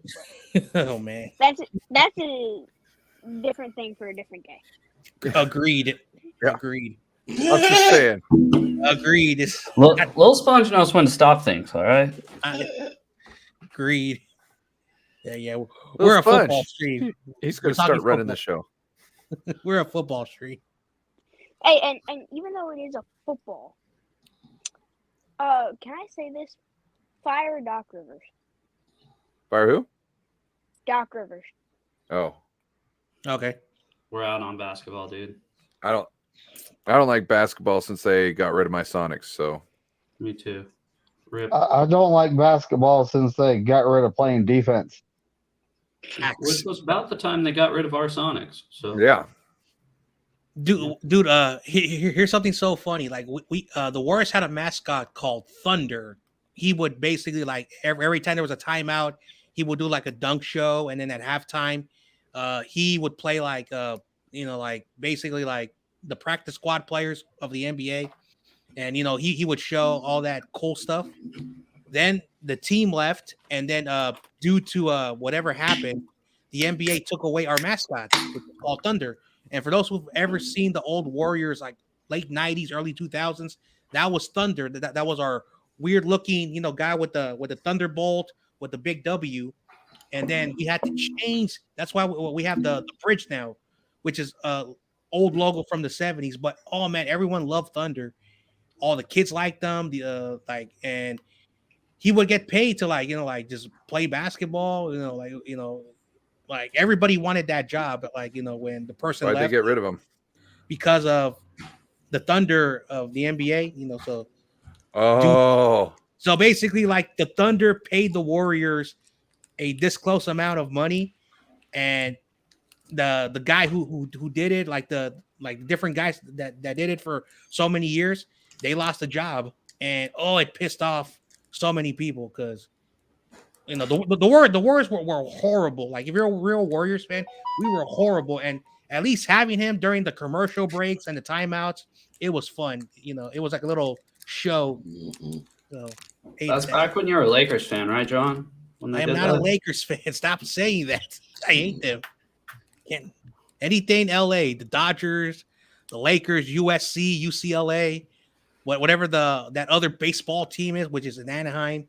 Which arm do you have your Lake Show tattoo on? I have my what? Which arm do you have your Lake Show tattoo on? First of all, I don't have no tattoos, so I'm lame. And if I ever did put a tattoo, it'll be anything like San Francisco Giants, 49ers, Warriors, even Sharks, even though I'm not a hockey fan. Keeping it true to the Bay, John Jay. Yep. And let's go Cal. I think we're getting a 49ers symbol right in there. Mm-hmm. I'm getting Yosemite Falls right in there. It's gonna I just suck. got a bunch of shitty ones when I was drunk. So I'm too pretty to tattoo. I'm perfect the way I am. I didn't get a tattoo until I think I was like 35, 36, 35. No, 34. It was like right before my daughter. So,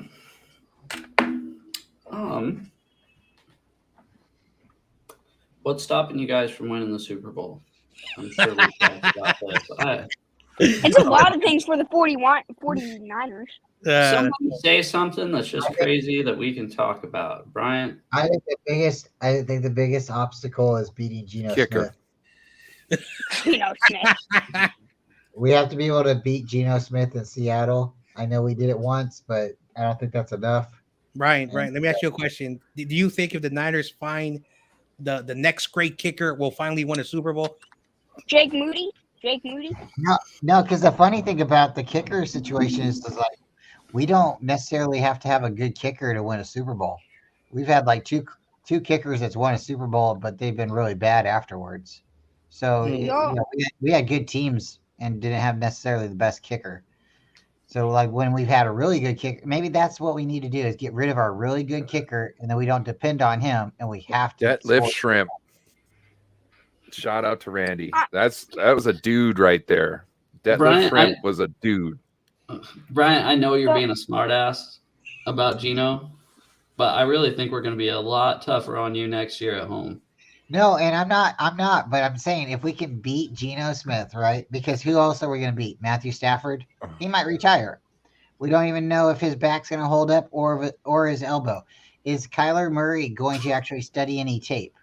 I mean, he only has 4 hours in a week, right? So I know he's got a lot of what is it, Call of Duty to play, but I mean, wait, hold on. Let's switch up here. Kyler Murray was spoken about by a former GM. Came out today in like a podcast or something. Well, it probably came out not Which today, one but was yesterday. It, though? I can't remember. It was the previous GM.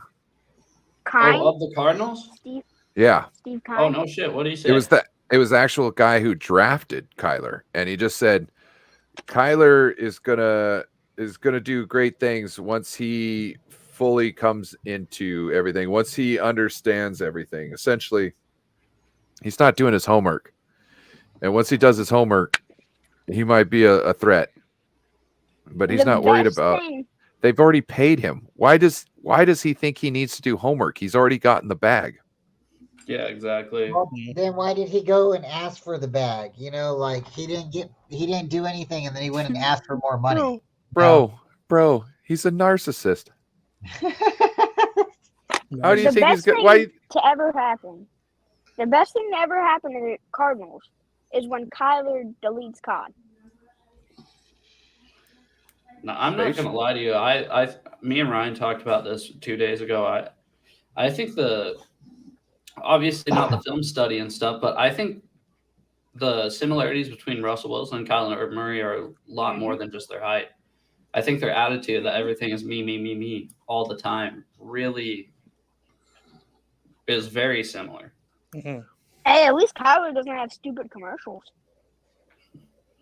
Shout out Little Punch. Thanks for agreeing. Well, here we are. We're talking about the Cardinals. Hold on. We're talking about the Cardinals and the Sea Chickens. What about the Rams, man? Oh yeah, let's talk about the Rams. Let's talk about the Rams and the fact that they have the cup. They have Ow My Arm Hurts, Stafford. And then they have I'm going to retire Aaron Donald. And who else? My coach might retire too. I think the Rams are kind of screwed. Yeah. I really do. And I think the Cardinals are kind of screwed. I think it's, usually it's a four-way race for the division. I think this year is just going to be two teams actually competing for that. So. Oh, I'm pretty sure that's a fact. I'm pretty sure that's a fact. We could be wrong. We could be totally wrong. I mean, everybody was wrong about the Seahawks last year, right? I mean, imagine one of those teams totally turns it around. We look like assholes, but until they prove us wrong, I'm going to stand by that. Well, hey, when it comes to the Rams, I mean, Rams would have to have. What are they relying on? They're relying on all their young players. They're 11. They have 11 draft picks also, but they actually need them. Every and that single doesn't one. mean they're even going to hit on 11 guys. They need to hit on 11 guys, but I don't think that's going to happen. Mm-hmm. They'll probably hit on 5 or 6. Yep. What do you think, Corey? You think they're going to, what would you say in the NFC West? How do you rank it? Niners, Seahawks, Rams, Cardinals, how do you rank it? Me? No, Corey. I go 49ers, Seahawks. Mm-hmm. I kind of go with Rams in Arizona. Mm-hmm. Really? I almost think Arizona would finish third place.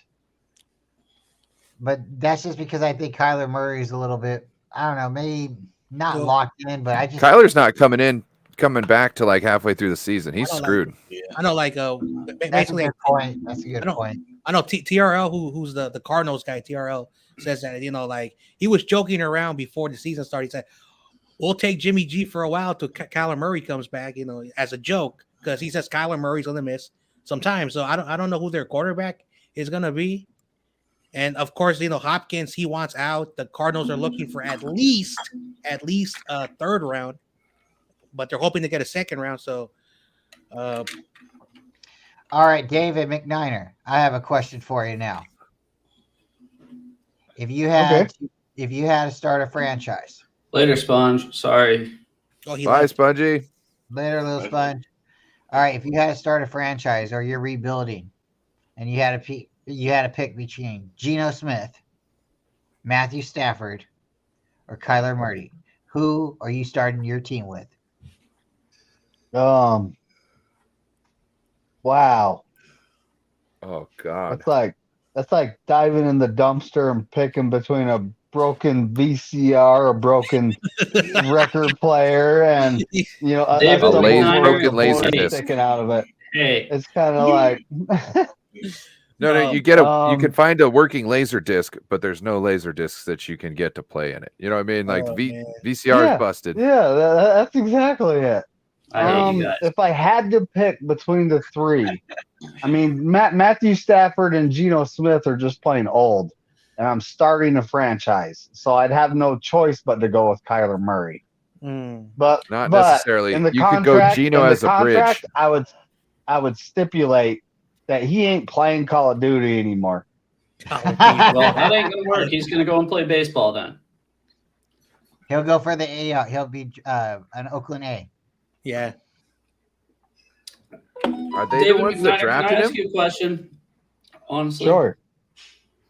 Well, first off, we'll just get to You can't ask him a question honestly. You have to ask him it dishonestly. All right, I'm gonna ask very conceitedly this question. For one, you said you think of the Seahawks as an AFC West team still, right? Yeah. Okay, we played in the AFC West for 24 years. We've been in the NFC West for 21 now. So when do we get the recognition? Year 25. Okay. So we got three more years left because I guess 1976 will count too. So then we'll gain recognition. Now, also, Joe, be careful. You never know that they might move you back to the They AFC. won't, because the reason they were going to move us back was because LA, the Chargers and the Raiders were going to go there, and they didn't want two teams from the same division playing in the same city. So I'm just messing. But secondly, what has Trey Lance shown that Geno Smith hasn't? Who are you asking that to? I guess David McNiner, because he said it's like diving through a dumpster, right? Oh yeah. Well, Trey Lance wasn't a choice, number one. But so Geno Smith, though, he's been in the league how long? 9 years. Okay. Trey Lance, he's going on year 3. His rookie year, he was, redshirted, and that was unfortunate. He, hindsight being 2020, we needed to play him. But then, year 2 come up, and it's like circumstances, unfortunate circumstances, and he breaks his ankle. Not he breaks his ankle, but his ankle gets broke, and he misses the season. So here we are. We're in year 3, and when it comes to what they both have, Trey Lance's ceiling is higher than Geno Smith. Geno Smith, you're seeing a ceiling right now.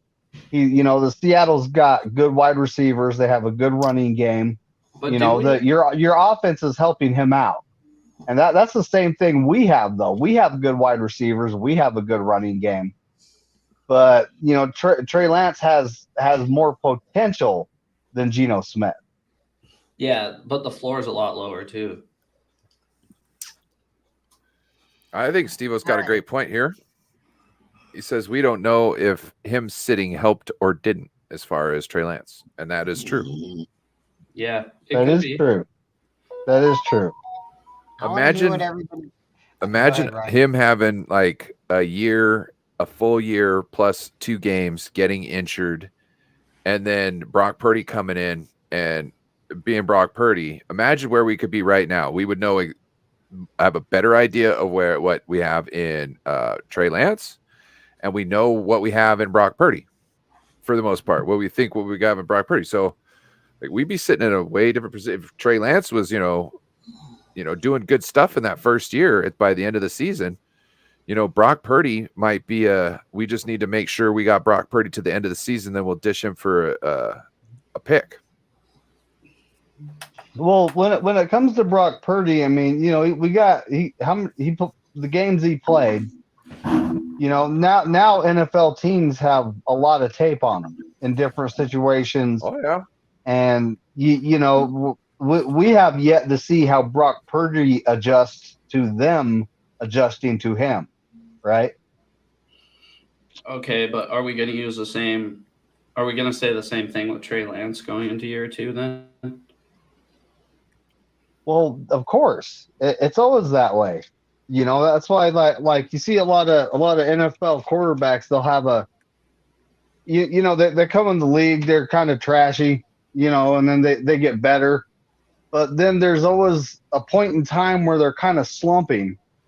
Mhm. And that's when they're figuring out that the league has adjusted to them and they need to make adjustments to keep the league off balance. Yep. And a good quarterback, good to great quarterback is going to figure that out. Yep. And start adjusting to keep them off balance. I know, because there are moments where like a rookie quarterback, I'm not saying that, they go to the playoffs, but they have a good rookie year, they got the right numbers, like they're showing growth. And then in the second year, they have that drop off. It happens a lot. Look at Sam Bradford. So the boss. So Shout out the kingdom. Yep. Shout out the kingdom. So, like, I don't know if Geno Smith can have the same season he had, back to back, because we also don't know. Like, you're asking us the same question.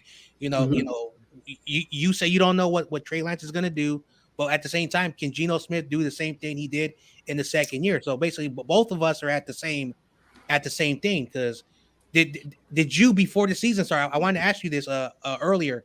Did you think that Geno Smith was going to have the year he had before the season ever started? We were pissed. Tells you everything you need to know. All right. Well, my hot take is I think Geno Smith will be the #1 NFC West quarterback coming out of the league this year and finishing. I think we'll either have pretty splitting stats. God damn it, Brian! It was too hot. It was too hot of a take. All right, I'll bring it back. So Geno Smith is going to be the #1 quarterback. Just messing. I'm done now. Go ahead, Brian. Speak your piece. I'll keep my hands where you can see them. This is my hot take. Geno Smith gets the best numbers, and only for this reason: if he stays healthy. If Matthew Stafford goes down, I don't think he'll have the numbers that Geno Smith potentially could have. I don't think that Kyler Murray is going to have the same stats because, like we just said, he's not going to be playing the whole year. So if Trey Lance comes in and he doesn't finish, that's the only intangible. If Trey Lance comes in and he goes off, hey. But if not, then Geno Smith might come out with the best, numbers overall, quarterback ratio, interceptions, picks, everything. That's my hot take. We can still beat you guys, but that's my hot take. You guys will have a better quarterback. Are you trying to get a headline on a show or something, Brian? I disagree. No, I 100% agree with Brian. I mean, he really could be. I mean, let's be honest. I mean, he's not saying anything crazy.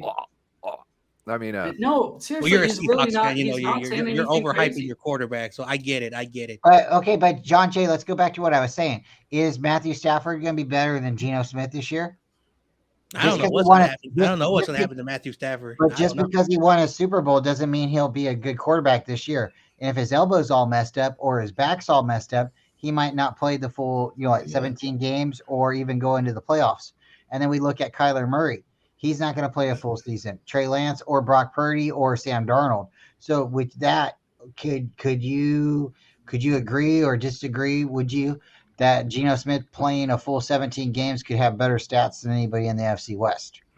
In the NFC West in the division?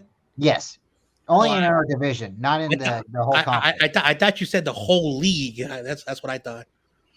NFC, there's not that many quarterbacks that are better than Geno right now. If you consider Aaron Rodgers gone from the Packers now, there's always that dark horse team that no one sees, and there's going to be a dark horse quarterback that's going to watch out for Derek Carr and the Saints. Oh yeah. Now the Rams, I don't know, if they don't fix their offensive line, Matthew Stafford's finished. Gonna be broke. And they don't even have Baker. Yeah, he's in Tampa now. He'll be cooking down there. But doing commercials. No, seriously, I don't think what Bryant's saying is that crazy. I don't think what he just said is that crazy. I really don't. Yeah. Say Trey Lance sucks. say Purdy comes back and he's decent, but he doesn't play a whole year. Yeah, Geno could finish with the best stats. He finished with the best stats out of any quarterback in the NFC West this year. Yeah, see, I think, and see, like, not if based off of the games that from Brock Purdy's time to the end, because Brock Purdy played better out of everybody. No, out of everybody. True. No, that is very true. But what I'm saying is all week 1 through 17, nobody in the NFC West played to his stats is what Brian's saying. And see, like, I think like the top 5 quarterbacks, I think 3 or 4 of them are going to be from the AFC, like in league wise. Duh. So, but I don't think Geno Smith will be at that top 5. No, nobody's saying he will be. So just in the AFC West, I think. Yeah. All right. So right now he's the best quarterback. Like on paper, he's the guy, but we have to watch him play and see what he does. Because anything on paper or like what they did last year, of course you're gonna go with that. But my logic every year is that every year is different. Some quarterbacks decline. I'm not saying Geno Smith is on the decline. I'm just saying that I don't think he's gonna have the same, year he had. Well, his jaw already hit the floor. They did that in New York. So I think he's been humbled, and I think where he's at right now, he's rising. His ceiling, he's rising to it, right? So I mean, he's already been on the bottom. So well, I think that's just what you saw when you get the right player in the right system. It just works, right? It gels. Right. And it's not always that Geno Smith has always sucked. Geno Smith hasn't always sucked. This is personality. I mean, statistically, yes. Watching his tape back then, yes. But how do we know that? Name another Giants quarterback that hasn't sucked. Well, see, that's funny because he played for the Giants and the Jets. Yeah, he broke Eli's consecutive start streak, and everybody was calling for his head. I don't think that was the best situation either. Geno played for the Giants and the Jets, didn't he? Yeah, so he went Giants, Jets, Chargers, Seahawks. Yeah. But he had his problem where he broke his jaw, where they had the fight was with the Jets. Yeah, and that was the Jets. I think that was his second year. I think after that he learned a lot after that. Sometimes you have to be humbled, and maybe it wasn't his fault. Maybe the guy just had a bad day. I don't know. No, it was his fault. But he's not on the Jets anymore, so that's not his problem anymore. It was over $600. He got his jaw broken over. He wouldn't give the guy his $600 he owed him. Oh. Okay, now, yeah. Was it his teammate? That makes sense. Yeah, it was the teammate who busted his jaw. I'm not condoning, like any type of violence, but if you owe someone $600, like, you better pay them up because some people are not going to be kindly and all right, you take your time. So some people are like, give me my money. If not, I'm gonna lose my temper. John Jay, we're talking one of the most violent sports in the world. It's okay to talk about violence in here. Well, football violence. I mean, never mind. I retract that. I guess we could talk other violence. I'm joking. I like violence. But yeah, no, I don't think what Brian said is crazy. I don't. I know you guys probably do. No, I don't necessarily think it's crazy. It's crazy. Like in our division, like he's probably the best quarterback right now. But once the season starts, all bets are off. Yeah, basically. Well, here's the thing I think about Geno, and I tell everybody, Geno's not going to win you a lot of games, but he's also not going to lose you a lot of games either. He's great for the system, and that's what we want to do. We want to run the ball first, and that opens it up to big shots. If he can make those throws, he'll win you the game, yeah, but he's not going to put the team on the back door like Greg Jennings does in Madden. Mm-hmm. He's going to make the right reads and make his throws. Also, I want to ask you a question because I've had arguments about this on other streams. Do you think Geno Smith putting up the numbers that he did, which is again is still valid? It's the NFL. was forced because your defense was not an elite. Do you think if your defense was up there, do you still think that he would have had the big numbers? He didn't have big numbers. He had numbers just as well. The same if our defense was playing lights out. Well, he did have over 30 touchdowns, so that says something right there. Hold up. I'm gonna look his numbers up right now. He threw for 3,000 yards, 30 touchdowns with a 69.8% completion percentage. And what was his QBR? I think it was like In the 105. I think it was like 105, 104. I think Brock Purdy was like 107. Yeah, I mean, Geno Smith definitely isn't a slouch. At least last year he wasn't. We'll see. Okay. All right. So last I year, get it, Corey. You're not afraid. Okay, But, so last year. Wow. Hold on. Last year, he threw the ball almost 400 times. So he completed for almost 399 completions. Threw the ball 572 times, almost 70%. That's still good. Over 4,000 yards and 30 touchdowns. So what I'm saying is, for a quarterback to throw the ball 572 times, there has to be a reason why you're throwing the ball that many times. So how many times did Garoppolo, Lance, and Purdy throw the ball combined? Just for shits and giggles. Less than 572. Okay, hold on. I'll add it up.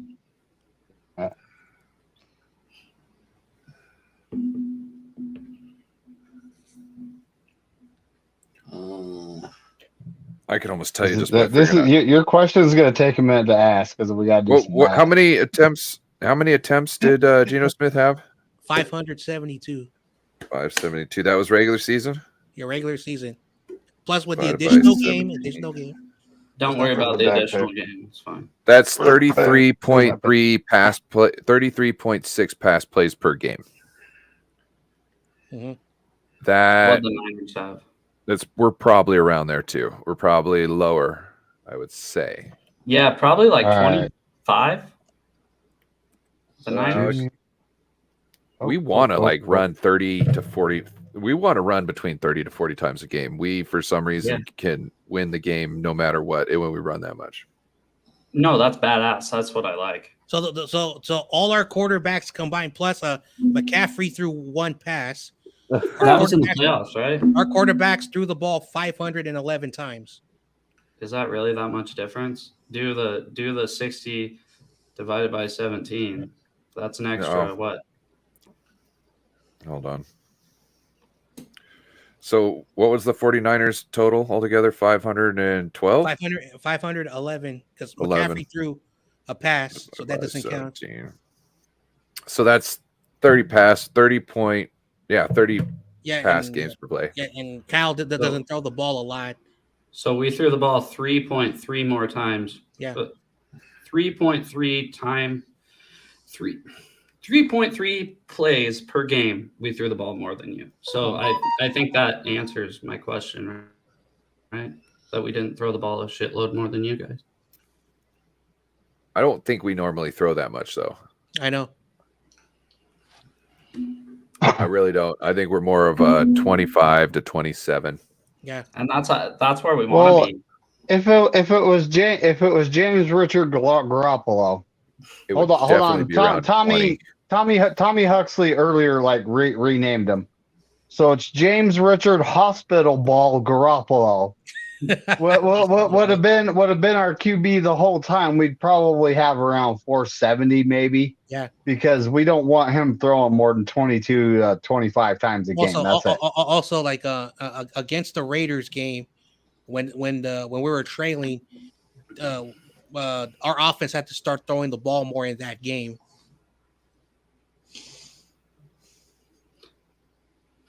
But yeah, I think it's a win if Geno throws for 3,500 yards and 25 touchdowns next season, so he doesn't put up the same stats as he did last year. I think we still got a good shot of being a contender for the NFC as long as West. your run game gets better, because I don't see you being able to have Geno pass that little and not being able to make up for those yards without running. No, and I think our run game will step it up a lot. I think this Ken Walker that we got, as long as he can stay healthy, and then we draft another running back in the 3rd round. Basically, like anything, right? As long as everybody can stay healthy, I think we'll be good. You know what you need to do? Obviously, that's not the answer. You guys need to bring in like 5 undrafted running backs.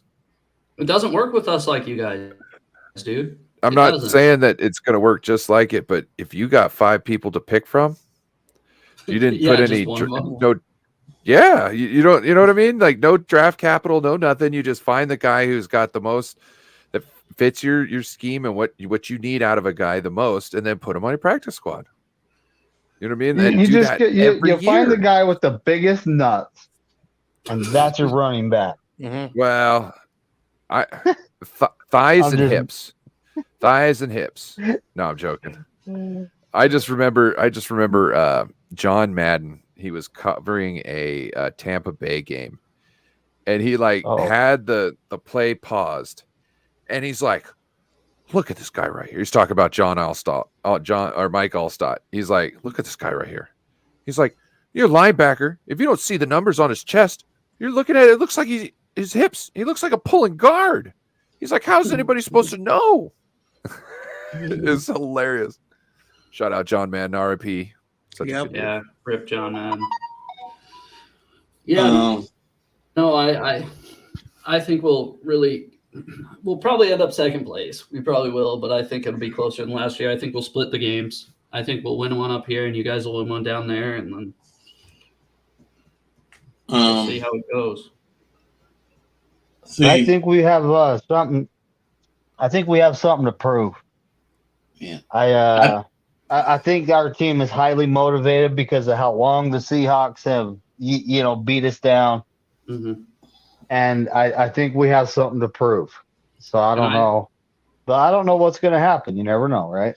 And I think we're so young and dumb that we don't know we're supposed. It was like last year. Everybody's so young and dumb. We didn't think we were going to be that good, right? So there's not as much worry. There's not that feeling, and there's not that feeling of everybody going, "Oh shit, dude, we need to be in the Super Bowl this year." It's just everybody's loose. Okay, so oh, Corey, sorry I cut you off. I am so happy that y'all got rid of Russell Wilson. Now, if y'all get Russell Wilson, I'll be like, "Oh man, it's gonna be hard for us to beat Seattle because Russell Wilson is like a thorn in the 49ers side." Mm-hmm. We seem cannot keep that man down. We start in the first half, kill him. Then all of a sudden, 2nd half, here he come.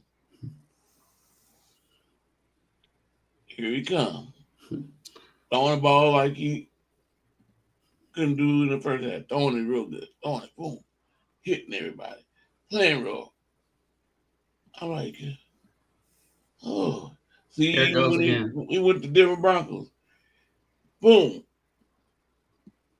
He beat us again. To you guys, at one point, but he still beat us. No, he's. Do you know how weird it was rooting for the 49ers last year? Again, as a Seahawks fan, do you know how weird it was? And do you know how weird it was to be pissed off that the 49ers lost a game last year? Never in my life was I like, are you kidding me? The one time I root for these there's been 2 times I've rooted for you guys. It was in the NFC Championship game against the Rams because I don't like the way they built their team. And don't fucking root for us anymore, God damn it.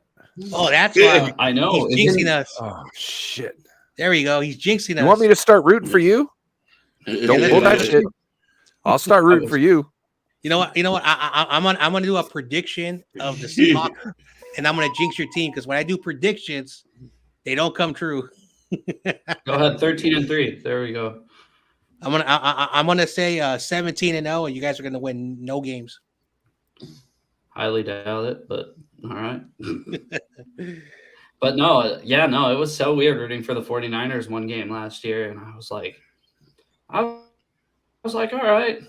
why am I doing this to myself? Why I have to root for a team that I hate already, and on top of that, they lose by what 1 point was it? It was like 10-11. Yep. But, oh man. Yeah. So. Yeah. What that's the game. That's the game. James Richard Garoppolo made the Hall of Shame. Yeah. Oh my God. Dude, I was so mad. I'm like, oh, I rooted for a safety. That's how mad I was. We scored a safety against James Richard Garoppolo in two seasons ago. We sacked him in the end zone in Seattle, I think. He didn't step out of the back of the end zone, but yeah. Yeah, I was kind of mad first. I was like, oh man, he threw an interception. God. And then they said safety. I said, oh, I'm still kind of mad, but I could take that. I could take that. I was the same way. I'm still mad, even though it's a safety. I'm still mad. All right, Corey. It's the first time I've ever said, yeah, it's a safety. I actually said that. I was like, and then I was like totally silent afterwards. Like, what did I just say? Yep. All right, Corey. Yes. Out of the NFC West, and only the NFC West, excluding the 49ers, and this will be for everybody, but starting with you, who has the best wide receivers? The Cardinals, Rams, or Seahawks?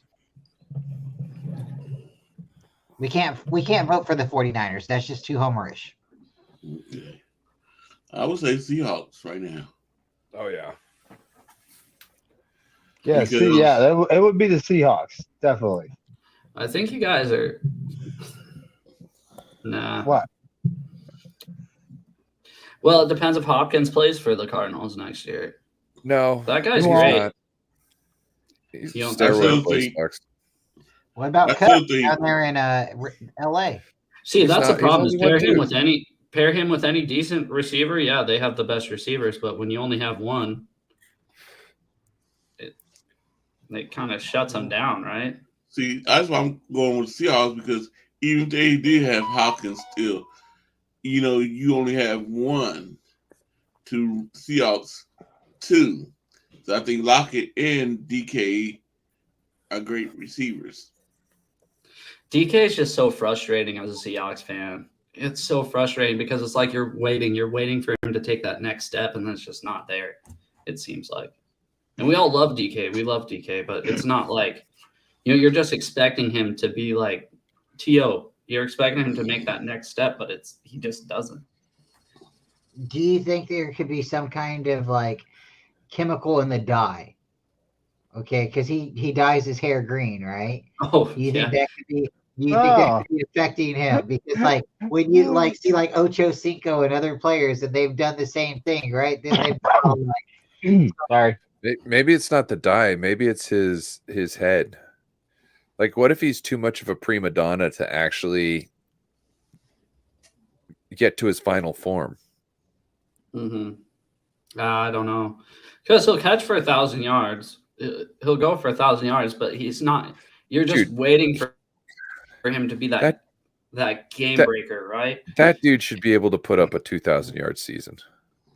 It's 1,500.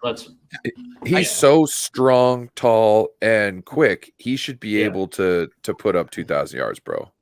Yeah, and that's another problem is with him. And like I said, you guys don't watch every Seahawks game, but he drops measy balls sometimes. Yeah. Where it's like, so does Brandon Ayuk. So it's like, what are you doing? So I forget that Hollywood Brown is on the Cardinals. Oh, he don't count. So, dude, I'm surprised he's still in this league. That guy is tiny. I'm surprised he hasn't broken a clavicle or two. They have the Panthers guy too. That Robbie Anderson. I think the Cardinals still have him. Yeah. I had him on my fantasy team for a little. I dropped him. I did too. I dropped his ass. Yeah. Well, they have Hollywood Brown, which he didn't really do anything last season. Nothing special. The Cardinals right now they have D-Hop, but I mean that's it. They're going to trade him, and they'll have Hollywood Brown and a whole bunch of people I don't know. Well, who's throwing him the ball too? You got Colt McCoy. Yeah, right. Or what was their third stringer's name? He had a Trace strange McSorley. name. There you go. There you go. For all we know, it could be him at this point. But either way, Kyler Murray ain't coming back till around midseason at some point. Yeah, last year they had David Blau, they had Colt McCoy, Trace McSorley. They went through almost as many quarterbacks as us just last year. Yeah. In less games. Rondell Moore is also on the Cardinals, but yeah. Yo, hey, question. When I was opening those cards, didn't somebody say Steve Young or no? Yeah. That Who was said me. it? Oh, you won. What? Yeah, I You opened the next pack while you guys were talking. No way. Yeah. And Mike Kofer, you guys remember him or? Yeah, Niner kicker. Yeah, you got him Let's too. go. Got You another serious? Jim Kelly. I got Steve Young? Yeah. Holy shit. Because I've got a Steve Young, but it's not from back in the day. I gotta look to see if I got me a Steve Young. It's a Hall of Fame Steve Young. Oh, dude, I got a bunch of those Hall of Fame ones. The Prism, right? Let's see. It just says Hall of Fame. There's an M on it. Oh, Mosaic. Oh, it could be, yeah. What is that? A Superman? Oh, I got a Brett Favre card. Hey. Check out this Brandon Ayuk. See through, huh? I got one like that. I can't remember who it was though. I got another one too. Elijah Mitchell. You never go down to Renton, do you? You probably go to Mill Creek Sports Cards, right? That's up by you. No, Mariah from 49er Faithfully. Shout out to anybody in the chat. Let's see, is it Wednesdays? Wednesdays, she does her show. And she hasn't done it lately, but she gives out she does That's cool. raffles for cards. Oh wow. I had a Jerry Rice. I had a Jerry Rice. I don't know why, but she hasn't done that for a minute. And I think someone, I don't know why though. Something happened. Oh yeah. Oh yeah. Bro, I have so many Seahawks cards. I have like a binder, like literally this, but like as big as my computer screen. Well, it's two of them, but yeah, just with all Seahawks cards. 2002 and to now, because I only collect the NFC West ones. Oh, I got two of those cards. Look at that one. Is that Haley? No, that's Dennis Dumblefield. Oh, that guy. I used to really like him until I found out he was a piece of shit. Yeah, we're not going to talk about him. Hey, real quick, since we talked about best wide receivers. Oh, here it is, Ryan. I found it. Oh, there you go. Old Who's school. got the best running back room in the league minus the 49ers?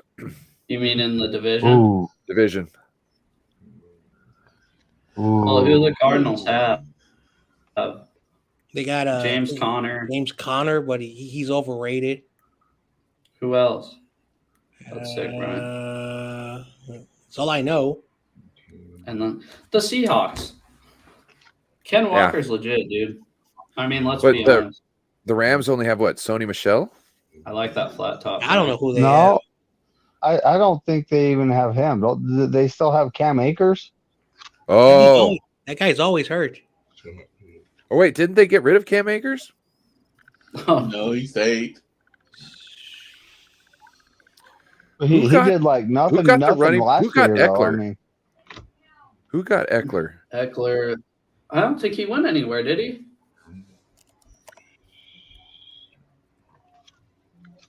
who? Eckler. Austin Eckler. Austin I Eckler, know, I'm running just- back. Kobe. Oh, bro. Let's look it up. Let's see. There's an Elijah Mitchell. Oh, look at that Drake Jackson right there. Pow.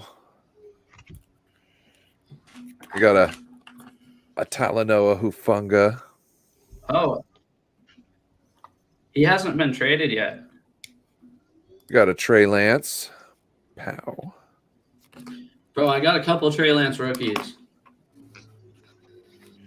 Oh yeah. Yeah.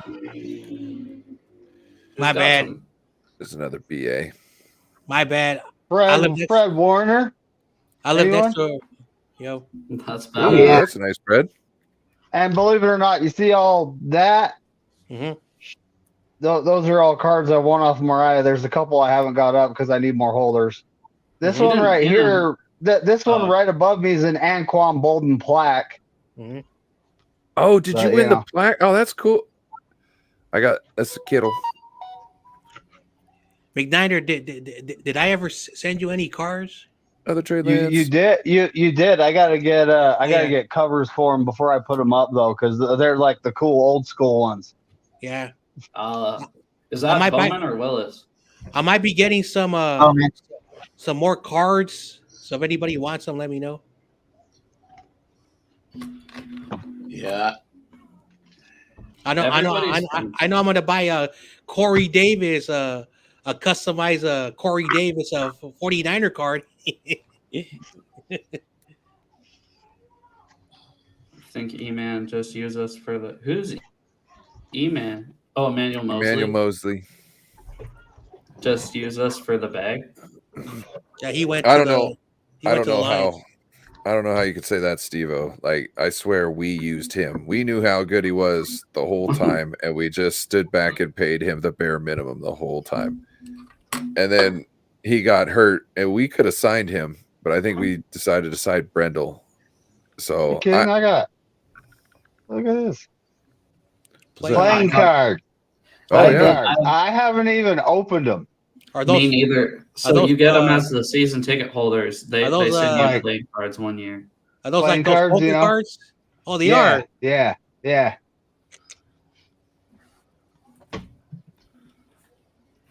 I haven't even opened them yet. I seen some group in Facebook. I think this guy was selling them playing cards, 49er playing cards, but I'm like, I can't trust that. You guys want to see something sick? Check this out. Notice he's not wearing the damn ball hat. Oh, sorry. Yeah, I just realized that. What the hell's going on? Yeah. Yo, check that out. Who signed it? Seacock Lock. Who? Horsecock Lock. I don't know who that person is. Drew Lock, our backup quarterback. I won this at. That's nifty. Drew Lock. I was like, huh? Who's he talking about? Dude, so I won this. I won this on an auction for $75, but it's literally the authentic one with all the padding. Okay, all right. I got a question for everyone, even Joe. What is the most expensive 49er or Seahawks thing that you guys own? The most expensive.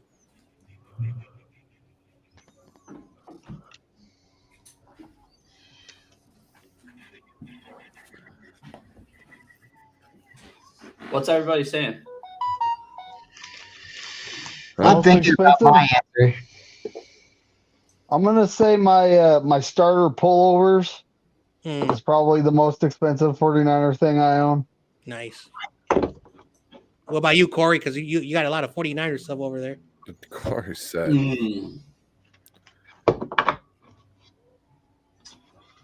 I would have to say, let me see. Hold on. Oh, you can't see it. Hold on, let me see.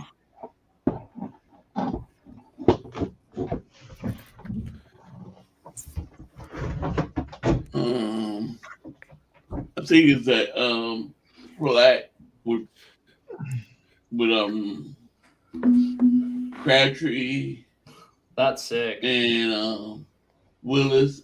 And who's the other guy? I can't see from here. Who the other guy is?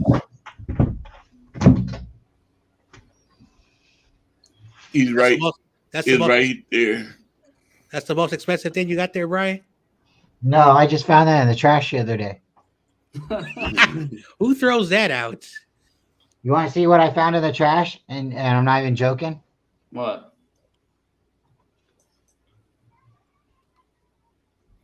Alex Smith, huh? I'm not even joking. Somebody left this in a unit. So someone's trash, my treasures, right? What about you, Joe? What's the most expensive thing from your team that you have? So to be completely honest with you, I have roughly 150 Seahawks jerseys. So you could probably combine those together and make a lot. But a single item. Do you guys remember I was telling you a minute ago, my dad, Earl Thomas, would take the ball around and get it signed for my dad every year?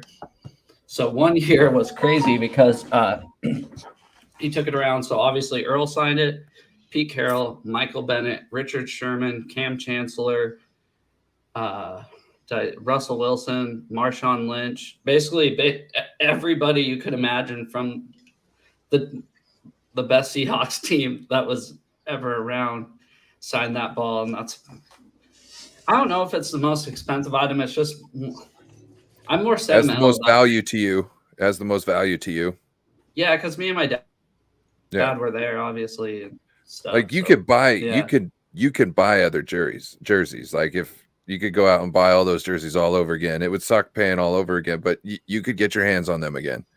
You can't get your hands on that same ball. You know what I mean? Well, no, even like the jerseys thing, there's one. So the last jersey my dad bought me before he passed, it was actually for Christmas. He passed away right before Christmas. So the last gift I opened up was a Kenny Easley jersey from him. So I like to all my doctor's appointments, anything that I'm super nervous for, like that is what I wear because like that's the most sentimental. If that makes sense. Hey, that's perfectly fine. Who's this guy? Can I guess? Justin Smith. Nope. Was I right? Justin Smith was a beast, bro. No, but it's not Justin Smith. Oh, I thought I was right. We can't see we can only see like the nose and higher. Take away the little things. Hold on. Oh, now we can. Oh, now it's too easy. I can't tell. It's Bosa. Right, Joe. I saw the 7. I cheated. It doesn't know where I got that really from? look like it. The game? Where? Nope, I got it from Jay in the Bay. He's having contest giveaway and stuff, and I forgot he had some kind of question. I said, "Oh, I know that one. I know that one." I was talking to this about with Bryant about this last week. What is that? This is a pack of chewing gum, and it's unopened. This is a Christmas gift. This is like a almost 40-year, super old pack of gum. And one year I only got a pack of gum and socks for Christmas, but this was the pack of gum. I was talking to Bryant. If I only got socks and gum, Sunday? that gum would have been down my throat in just a couple of minutes. You know what I'm saying? But not this gum. You know, No. not this gum. This is gonna stay in the package. Bro, did you get the gum while I was 40 years old? It's actually from. Let me read this. I thought you were like an 8-year-old and you got socks and a thing of gum for Christmas. That's what I was thinking. No, my dad actually bought this from like a thrift store. and I can't read it right now because I have glasses, and I'll have to get better lighting. But I'll take The a picture. cheerleader up there. What were you saying, Joe? Oh, I was talking about Brian about this last week. Like, I know I do it, and obviously he does it, but like hit up thrift stores for like you Seahawks and 49ers stuff. Like, that's obviously it wouldn't work for you, Ryan, because you live in Washington. But I find stuff like that, like what Brian's holding up right now, at thrift stores like all the time. My wife hates it, but that's fine. That's why you got to find stuff that she likes and let her collect them too. Oh, she does? You know what I'm saying? Like, oh, babe, look at that. And then she goes over and looks at it while you go and find your stuff. You know what I'm saying? And then she can't get mad at you bringing home something when she got something in her hand. You know what I'm saying?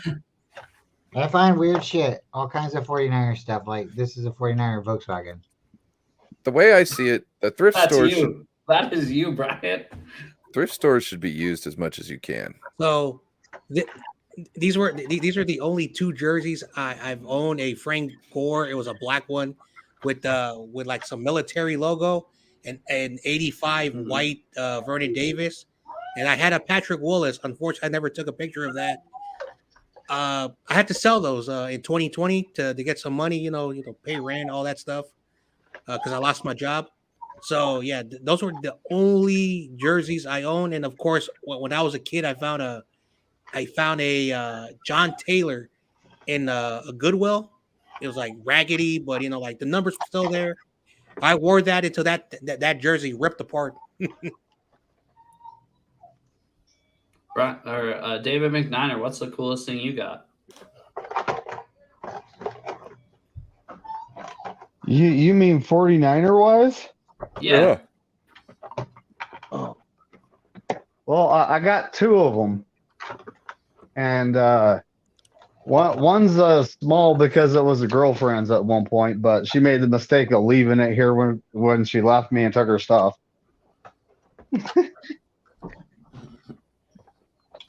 What is it? And this is old school, though. I'm going to show you. This is old school. So it's a 49ers pullover. Oh, that's sick. See that? See that bad boy? And this is how old school it is. Starter.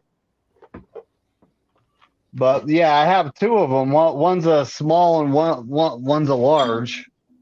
And the small was the girlfriend's, but she made the mistake of leaving it here. So That's for your next girlfriend, David. Yeah, David. Because only the cool ones will wear that. Head? Huh? Who gave you that plaque? Who gave you that Mariah. picture up there? Oh, is it reversible? Yeah, this is a $600. He's talking about this bad boy right here. Is what he's talking about. Let me get it down real fast. I'll be right back. That's a $600 jacket? Yes, look it up on eBay. It's a reversible jacket, and I got it in a thrift store for $30. I have a few Holy starter Jesus. jackets like that, Seahawks ones, but never wear them. And Just I got because the I'm a hoodie jacket. Turn my guy. light on. Turn my light on. Turn my camera on. I'm not selling it. You talking this bad boy? And I'm actually covering the NFL symbol to keep Ryan out of trouble with YouTube. The NFL's up. Yeah, But Oh, really? this bad boy right here. Did somebody get hit with something like that? It's a stupid rule they have. If the NFL has it, trademarked, so you'll get hit with like a trademark thing. That's why. really? So that's why my finger's over the symbol. So for whatever the reason, like the NFL does not want their. So who do you know that's got hit by that? This is that plaque. This is the plaque I got for winning the full season of picks. Corey Davis stream. Mm-hmm. Oh, yeah. Corey said that. That's nice. Yep, that's nice. See, yeah, it has Nick Bosa, Brock Purdy, Christian McCaffrey, and Debo on it. Mm-hmm. So I've been wearing. Basically, I wear a different jersey for every stream that I've done so far since I started YouTube. So I just been throwing them in the pile. So I basically just have like this pile of jerseys right next to my computer. Sure, the missus loves that. Oh, she don't mind. It's a shared office. My wife's super cool. So. Oh, I'm sure. Any lady that's like, yeah, let's go spend our whole weekend rolling around in Jeeps is a keeper. Yeah. Oh, hey, David McNiner, I meant to tell you about that. My wife's car has the same engine that you were talking about. You probably have the 3.6, right? Yeah, the Pinstar V6. Yep. Yeah. So I've changed her oil cooler. I listened to the stream a little bit when I left for I was staying in that hotel. My wife's car has the same engine. I've had to change the oil cooler in it 3 freaking times. Oh Like you my did. goodness, dude. Yeah. So. Wow.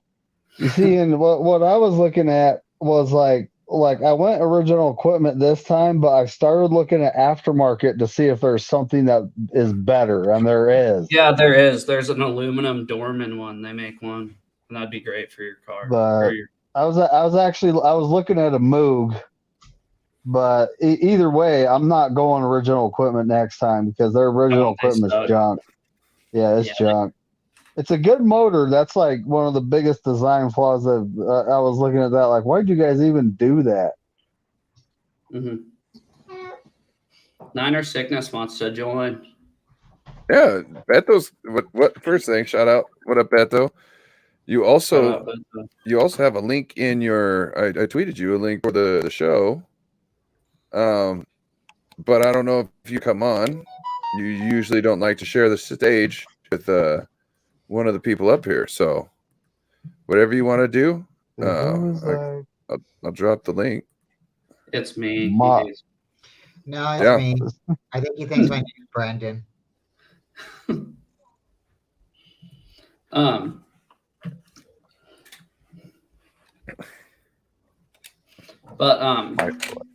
Where's David McNiner? Yeah, no, I love David Corona.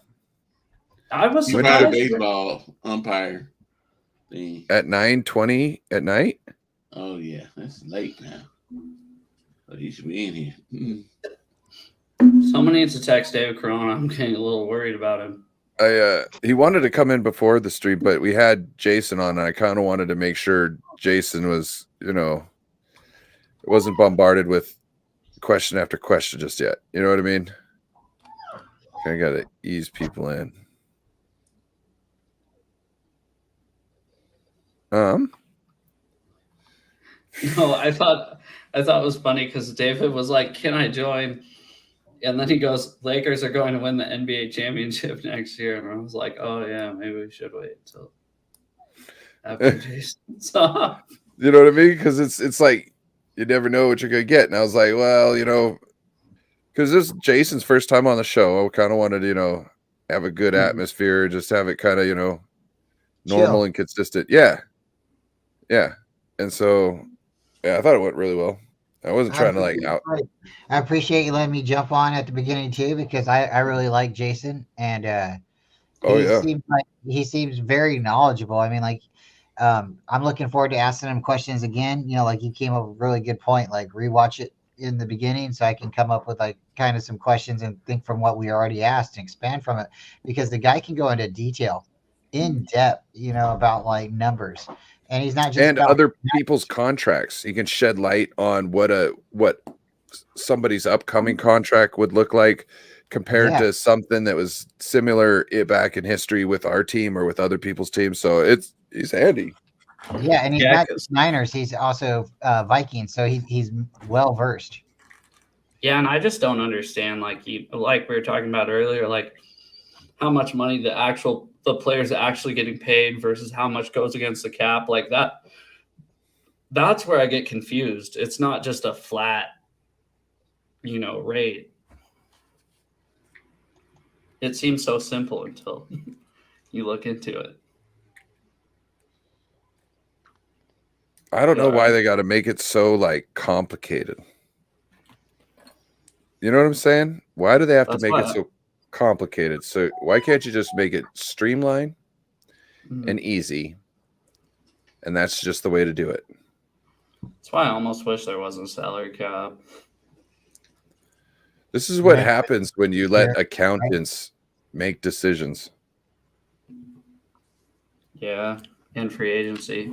Because there never used to be a salary cap, and then free agency started, and that's when they implemented it. No, you're not giving us our credit, Joe. Go It's because ahead. of Eddie DeBartolo. I don't know who that is. Yeah, you should. He's the reason why we All got right. 5 Super Bowl wins. So hold on. If it was easy to win before the salary cap was implemented, why didn't more teams win a lot? Because they weren't throwing money at it.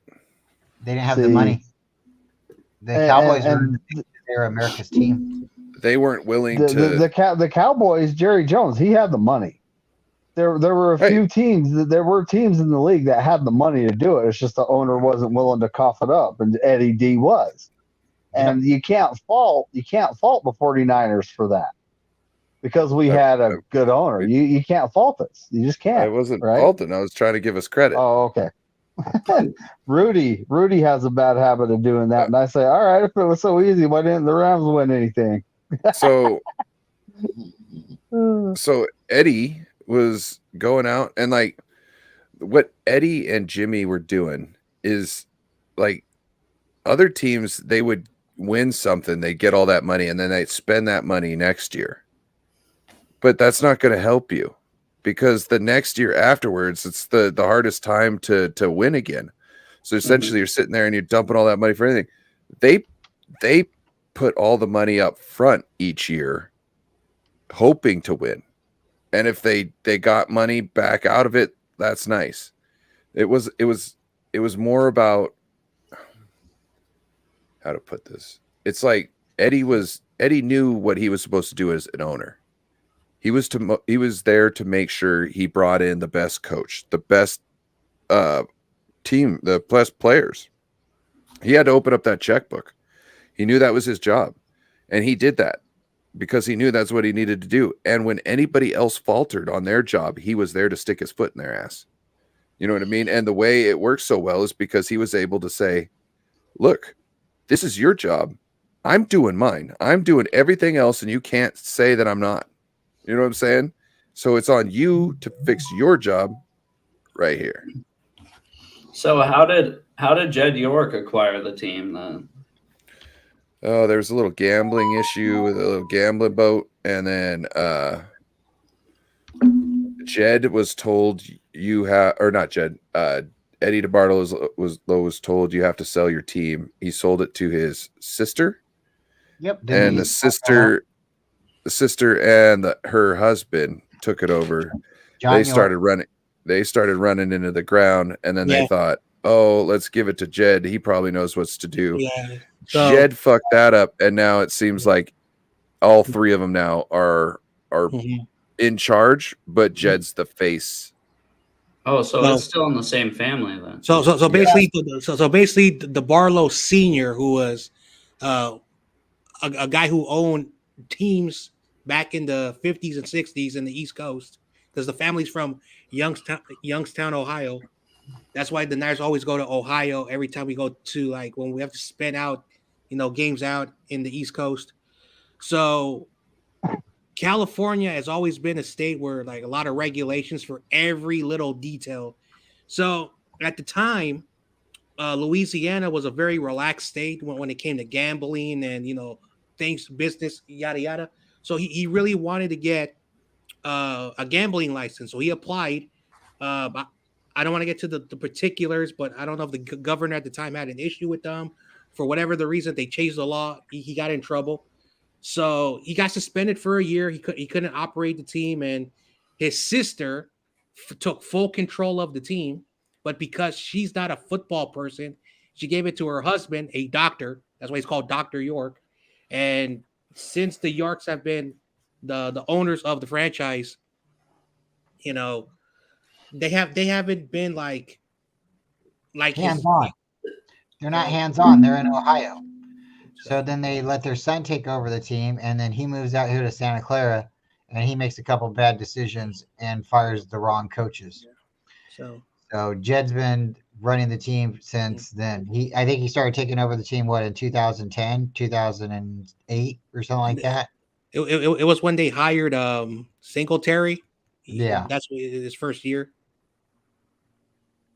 So Yeah, do you but- think he really got hired because of Jed, or do you think they really wanted to fire Mike Nolan?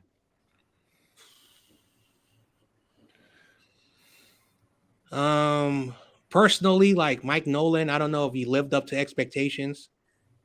He did draft a lot of the cornerstone pieces, Mm-hmm. you know, from the And 2011. McLaughlin, right? Yeah, and he was a good a GM, and I found out this year that he went to the Seahawks, and he was the one that drafted Sherman and all those Legion of Boom guys. Who? So he was a really good scout. He knew what he was doing. I think if he would have stayed with Harbaugh, I think we still would have been consistent in the mid 2010s, but they went with Bulky. Who are we talking about? His last name was McLaughlin. Yeah. Oh, he's probably talking about scouting Sherman and stuff in college. Yeah, because after he left the Niners, in 2010 he became the general manager of the Seahawks. No. John Schneider was the GM. He's been the GM since 2010. All right, hold on. But anyways, the Seahawks just hired a guy named with the same last name as Schneider.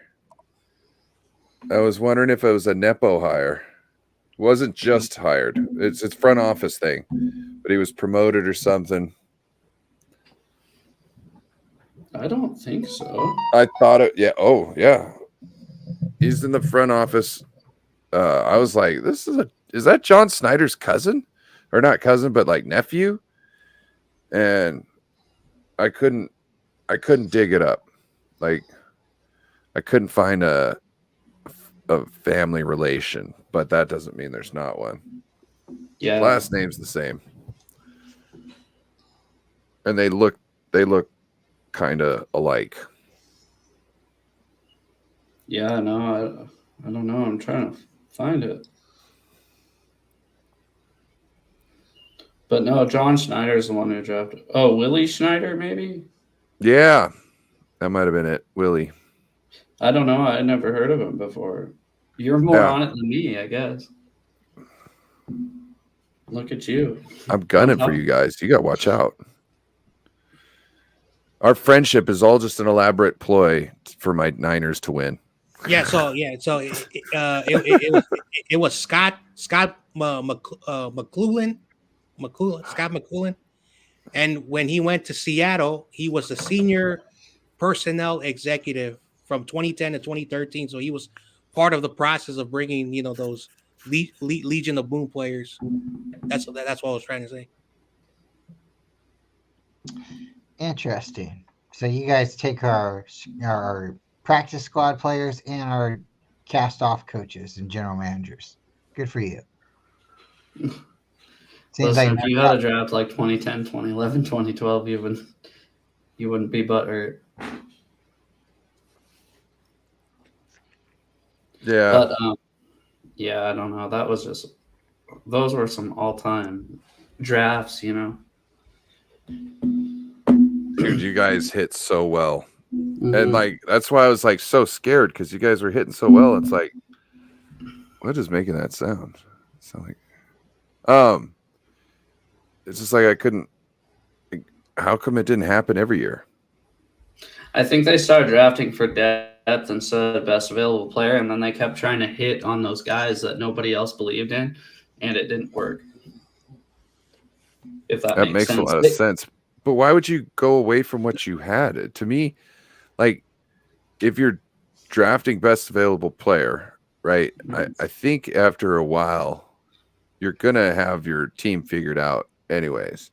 And all else fails, you can move on from people and swap them from another player and a pick. Mm-hmm. You know what I mean? So if you're like, you need depth, you got two winners in the same position. Okay, let's trade off let's get a depth piece from another team, and then we'll get some draft capital in return, and then we can turn around and hopefully get another winner out of the draft. Well, and that's another thing too, is I think the culture, right? When all those guys came in, they were all young and hungry. And I think the guys that were once young and hungry were kind of set in their place, right? Nobody was taking their jobs.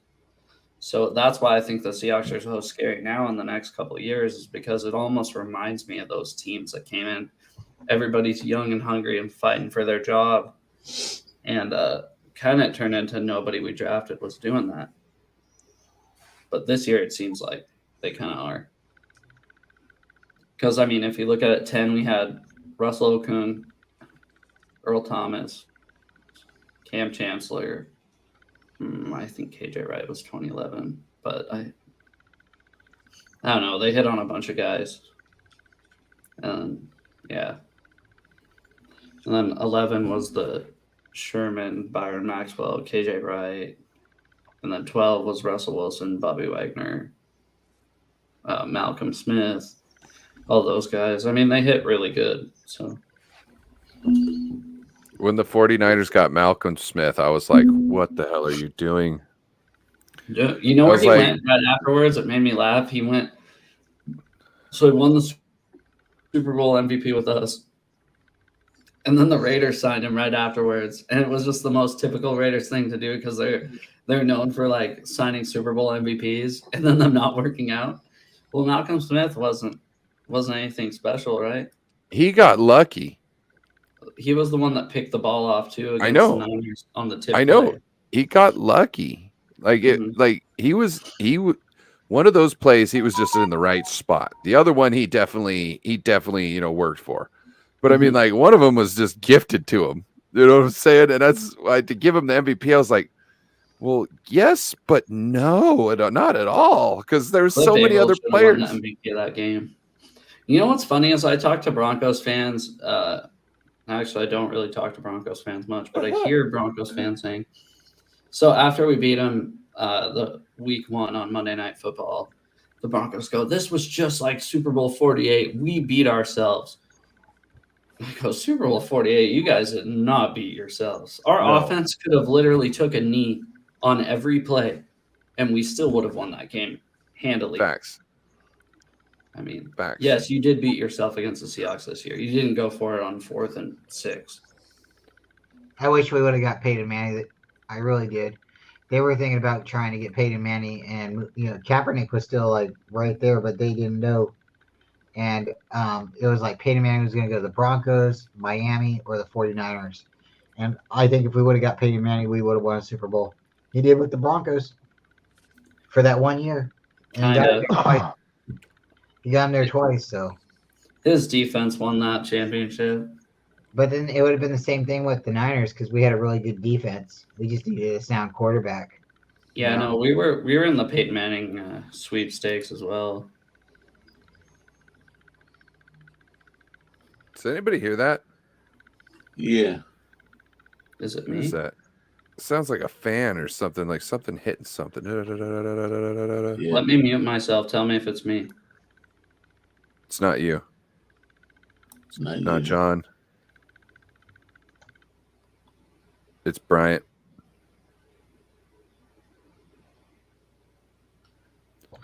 Bryant. I still hear it when I'm not on. Yeah. Yeah. So that would make sense. It's funny when I mute myself, I still hear it.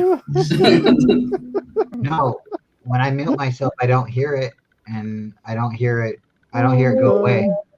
I don't hear anything. I think you guys are all. Did you guys smoke crack before we? No, I'm hearing it. Crack is probably the only thing I haven't smoked. No, we don't hang out with Aaron Rodgers. Angel dust. Angel dust is another thing I haven't smoked. You're McNiner hang out with Aaron Rodgers. But I don't know. Let's see. Oh, Bryant, I'm drafting a kicker. Now I hear it. Oh, see, look at that. I really. And what did I get for? I heard that, Corey. Huh? I said I heard that, Corey. Bryant, you hear that? Boop boop boop boop boop. That was Corey's phone. Yep. You make a noise too. Don't feel bad. And Corey was doing Giants trivia the other night. I don't know if you guys are there. He gets a phone call in the middle of it, and Corey, you forgot to mute yourself. Yeah, we heard everything. So I was swapping all kinds of picks, Bryant, and I ended up with the number 251 in the 7th round. I got kicker Chad Ryland out of Maryland, and it gave me an A+. Mm-hmm. I was on the show the other day with a couple guys, and I had said Chad Ryland, and there was a couple people in the chat, and they're like, "Who's that?" You know, I'm like, "Do your own freaking research." I mean, like, you know, someone says a name, then you just need to be like, "Okay," and then go look for it. But to question somebody when somebody throws out a name, you don't know anything. Nobody knows anything, and I don't know. We got some trolls out there, but when you had said we do. when you said that, I wrote it down, and I'm definitely looking into them. You give me 2 kickers I'm looking into. So You know how I know this stream sucked? Because Jim Everett wasn't in the chat. Oh, bro, how are you going to do that? It was a fail. Hey, Rudy decided to take the night off from his burner account. I really don't know who Rudy is. So he's a Rams fan. Rudy's was the guy. Ramilia Sports Report is the YouTube channel. Yeah. Oh, Brian, wow, Corey. Ryan, so I'm sending you 2 Jim Everett cards. I hope next time he's on, you just hold it up to the camera and just rip it in half in front of him. I kind of want to keep one too, just in case, because he got 2 of them. So I might just keep one of them, and then next time I see him, I'm gonna go, "Hey, you see this?" Smack. It's psychological terrorism. Corey, it seems that 156 people have visited your website since it's been up. I still don't know how to work it. Yeah, I got to get in and I got to show you because you're gonna have to use the template, I believe, to modify it. So that Jim Everett, the great guy, thinks he's like all good at talking shit, but all you gotta do is say a couple clever things back, and then he just stops and leaves. Mm-hmm. Have you guys noticed that? It is funny. It's like he gets like all defeated, and he takes his ball and he goes home. I don't get why he doesn't just come on the stream. Like, that's what I keep saying. Every time he pops up somewhere and starts talking shit, I'm like, just hop on. He was on Corey's stream last night. Hold on. Then we'll know it's Rudy. That's why he don't. I know. Yeah. Well, who cares? I think it's somebody else. I think it's Steve-O doing it. Be trying to be funny. Oh, dude, it could be. It could be because he kind of. I don't want to snitch him off, but I know a couple of his burner accounts. Bro, so I get a message from Jess from East Coast Red and Gold podcast, and she's like, "Hey, we on for Wednesday?" And I was like, "Huh?" I'm like, "We just did a show. I did a show on your channel. You did a show on my channel like 2 weeks ago. Like, when did I?" And I was like, "Steve-O in there running on a burner. Looks like mine again." And she's in a chat going, "Hey, what?" No. She had already talked to me. It's her birthday show, and she'd already talked to me about it, but I had forgot about it. And so then she's like, "It's my birthday," and I was like, "Okay, cool." I was like, I thought I had a burner out there talking to you, trying to set things up. I was like, because I don't mind. Yeah, let's do a show. Boom, let's do a show. But is Steve-O doing this again? Well, I remember he went in and told everybody I shaved my beard like a week before I shaved my beard, and yeah. But so I thought he had dusted off the old burner, and was setting up arrangements. He's booking guests for me. That would be hilarious. Steve-O said he's on Ron Bo's channel. Oh.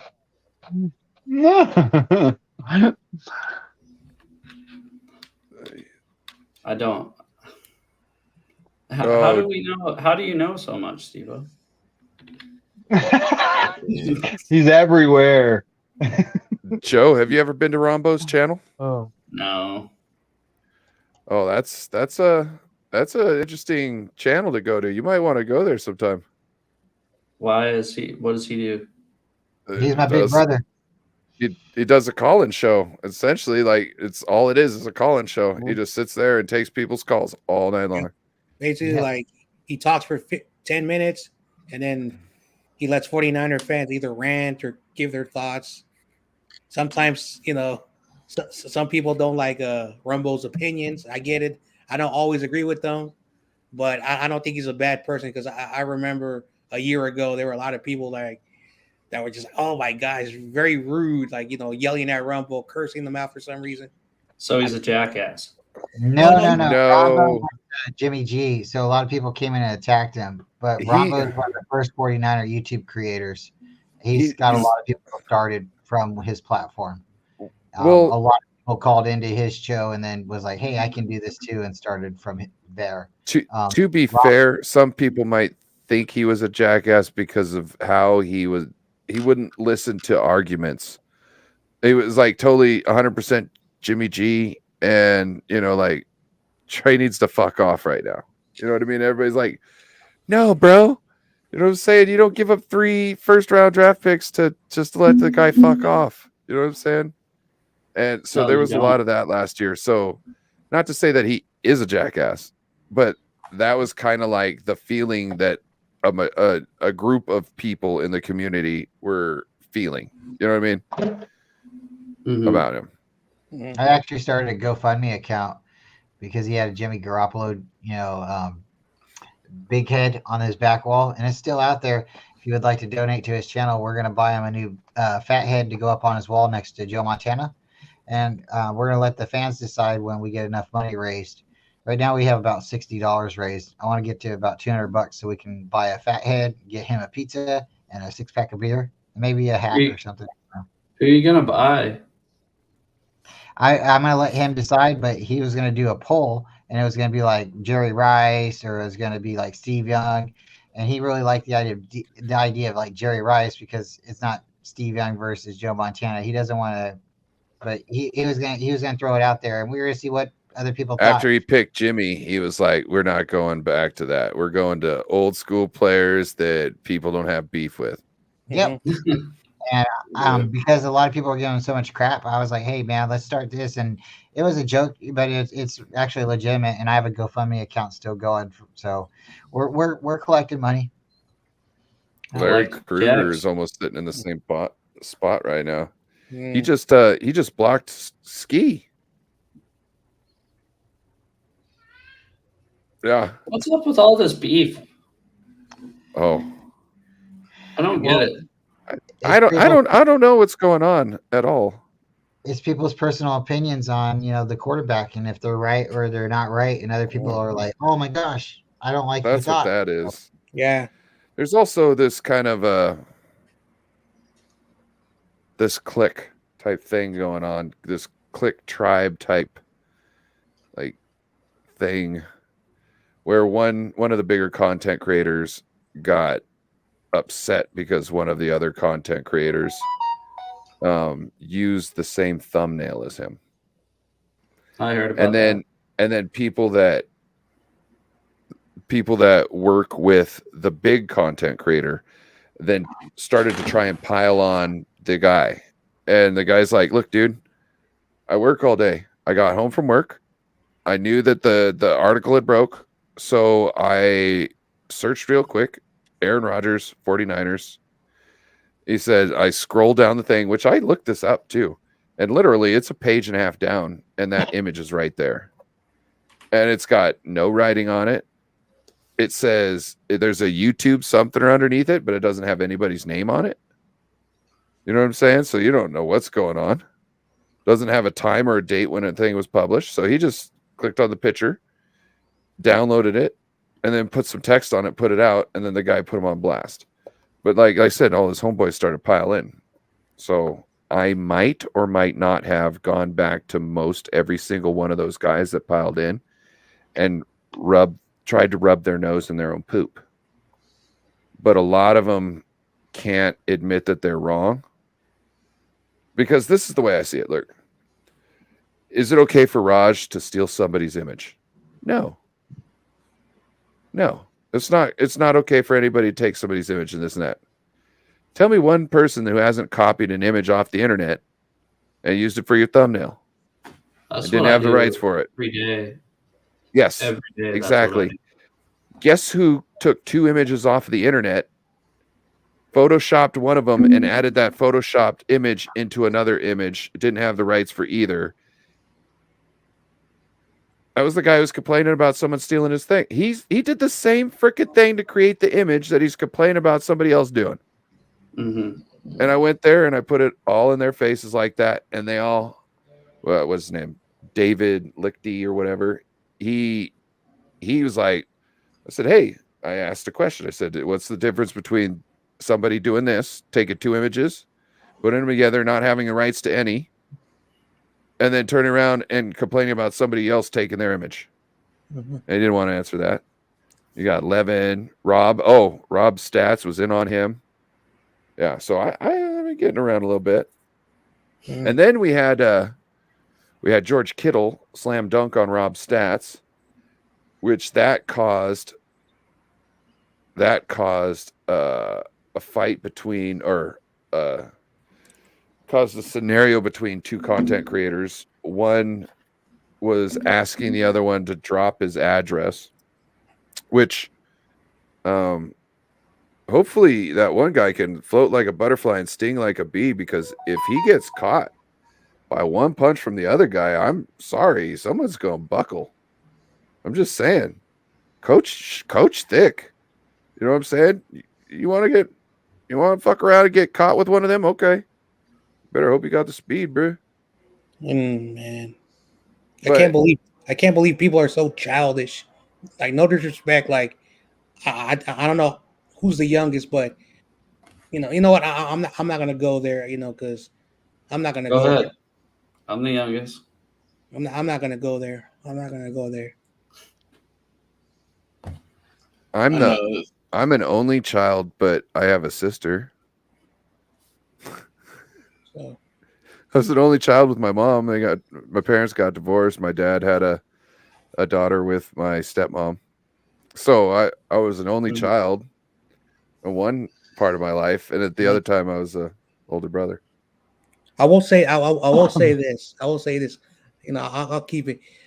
There are just so many 49ers content creators, reporters, yada yada, and everyone is dropping the same thing, because of course everyone has their own perspective. We're also fighting over the same news. But at the end of the day, if someone is making their own thumbnails, their own stuff, and someone has to take that personally, that is. Well, it's not like it was, oh, that's his, I'm using it. It was, oh, that's a perfect image for me to then put some text on. You know what I'm saying? He should be happy. Like yeah, kind of. The original image, like the person, when they put their thumbnail up there, it didn't even have writing on it. You know what I'm saying?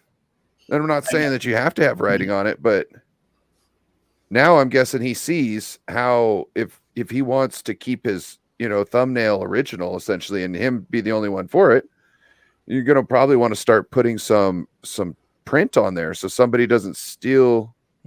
Isn't able to do the same thing with that. You know what I mean? They'll see your font. You could even put your logo in the corner. You know what I mean? A lot of people, they'll post it and put this thing across like a transparent logo. This isn't like that. This is Google seeing that YouTube had a video with a thumbnail, and it like pulling the thumbnail out of that and just putting it as an image to search. So I'm guessing like the tags. I'm guessing the tags probably let Google know that the thumbnail was there, and they could probably grab that for an image that it was sourcing. I'm guessing. So that's how I'm guessing that happened. So if you've got your because you don't want to put that watermark over your thumbnail because you don't want people to see that. That's to stop somebody from just stealing something without purchasing it, right? So the thing you could do is put your logo up in the corner. You know what I mean? Even if you're not going to put any print there, you can put your logo up there, because to use that picture, if I'm going to go use that picture, I now have to take your logo out of the thing. And how obvious is that? You know what I'm saying? Yeah. That to me, I make my own images. If I see your logo on the corner of it, I'm probably not going to use it, because I know you've used that and it's out there in circulation. I'm looking for something else that I haven't seen before that works with the thing. You know, I've done the same thing though. I'll Google logos or images to look on or to use on my thumbnail, and then I'll see if it has a logo on it. Like I won't do it because I'm like, oh, this will mess everything up. I know, like when I do my thumbnails, I get a lot of stock photos, basically publicly. Also, another thing I do want to say this: anything on the internet, thank goodness for public laws, where if it's out there and no one's using it, you're able to keep it. So there are laws in the internet that people do not know, and that's how people find out. You know, if you're using, you know, the stuff. And so what I'm trying to say is that if it's in the internet, it's fair game. It's fair game. It's just how it is. Because you know, if you start to regulate the internet, you know, then a lot of channels will be deleted. A lot of content creators' hard work will be taken away.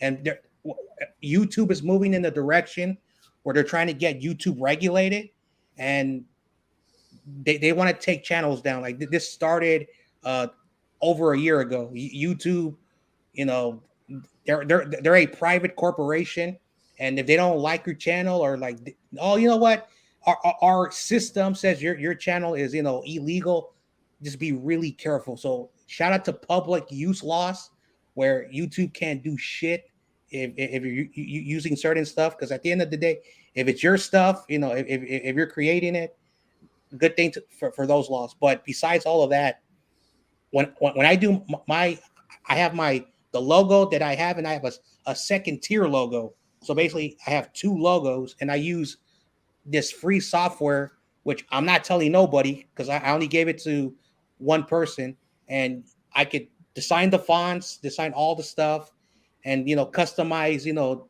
different things. So I can tell if you're using my stuff, because you have to move the logos and move everything, because everything is pasted on a certain way. And also, I have a software. Shout out to my friend who makes $500,000, because he's a graphic designer in LA. He gave me a free software where I actually can click on the logo and it tells me who's using it.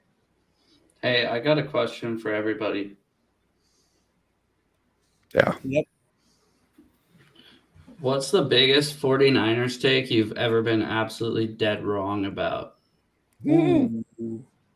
Because I can admit I'm wrong, and I've had a couple, so I'll tell it out. Can I go first? Yeah, go ahead. Okay, so I was on Sunil's So Real Sunil Sports Talk, So Real Sports Talk with Sunil. Shout out to Sunil. He's a really good content creator. We don't always agree. He's normally right. But I was on his show. We were having we used to do shows back in the day. So it was me, Waruna, Sunil come in, and I think we had Rand and Commando. And the topic of will Alex Mack come back? That was our center 2 years ago. And well, it was this last offseason, this show was. So Alex Mack had just gone to the Pro Bowl, and he didn't know if he was going to come back, right, and play the rest of his contract. So everything's up in the air, and Sunil's like, hey, what do you think's going to go on here? And I said, dude's signing with the team. They haven't got anybody, this and that. They know that he's coming back. I think they're just waiting to announce it. It wasn't 12 hours later that they announced that he was retiring. And that's why I was so wrong, because it was so close to the exact opposite of what I had said. You know what I mean? Like less than 12 hours. Yeah. No, that's funny. Well, I was wrong about in 2020. It was 2019 Super Bowl after we lost. I said, 49ers going back, and we're gonna get our revenge. Oh gosh. We going back. I believe in George Kittle and all. Better not hear no revenge tour. And then all something. Oh, this player get hurt. This player get hurt. This player get hurt. I'm like, oh Lord, it's not happening. I was wrong. Oh, I know what one thing I was wrong about. I didn't remember. All during all season, I said it to Nine Sickness, I said it to John Jay in the Bay. Everybody I talk about. I do not want Matthew Stafford. He cannot win the Super Bowl. He cannot take a team to the Super Bowl. I was wrong about that too. I do not want Matthew Stafford on the 49ers. I do not want him. He can't win the big game. No. And I was arguing with all of the coordinators. And so it was like he went to the Rams and he went to the Super Bowl and won. So I had to eat my words. And I had to say, he did it. He proved me wrong. Yeah, I don't know about all y'all. Detroit Lions. It was the Detroit Lions. Bryant? Yeah, I don't know about all you guys, but I thought the same way with Stafford. Go ahead, Bryant. What's your worst take, Bryant? We're gonna win the Super Bowl after the 2013, after the Kyle Williams fumble. We're gonna win the Super Bowl. Like my worst take was like the Seahawk, game. I didn't go in the game thinking we were going to be like overconfident. I thought, hey, they have a good chance too, but I thought, hey, we got a really, really good team here, And then like the Ravens game too, the Super Bowl, I thought we were going to win that Super Bowl too. But again, I didn't go in overconfident. I don't trash talk. I don't try to because I don't want to jinx my team, like, oh man, say all this stuff. And then at the end, it didn't come true. So I'm not one of those guys that like trash talk afterwards either, but I'm just like, I want to see what happens when they line up. So I think my worst take was probably they're going to win all the Super Bowls they've been in. David McNiner? They haven't. I'm thinking like all time here. Yeah. I'm going. I've literally gone through a lot here. So after 2017 ended, I said, "Wow, we got us a QB." Oh. About to give me the vapors. Yeah, that has to be it right there. That has to be it.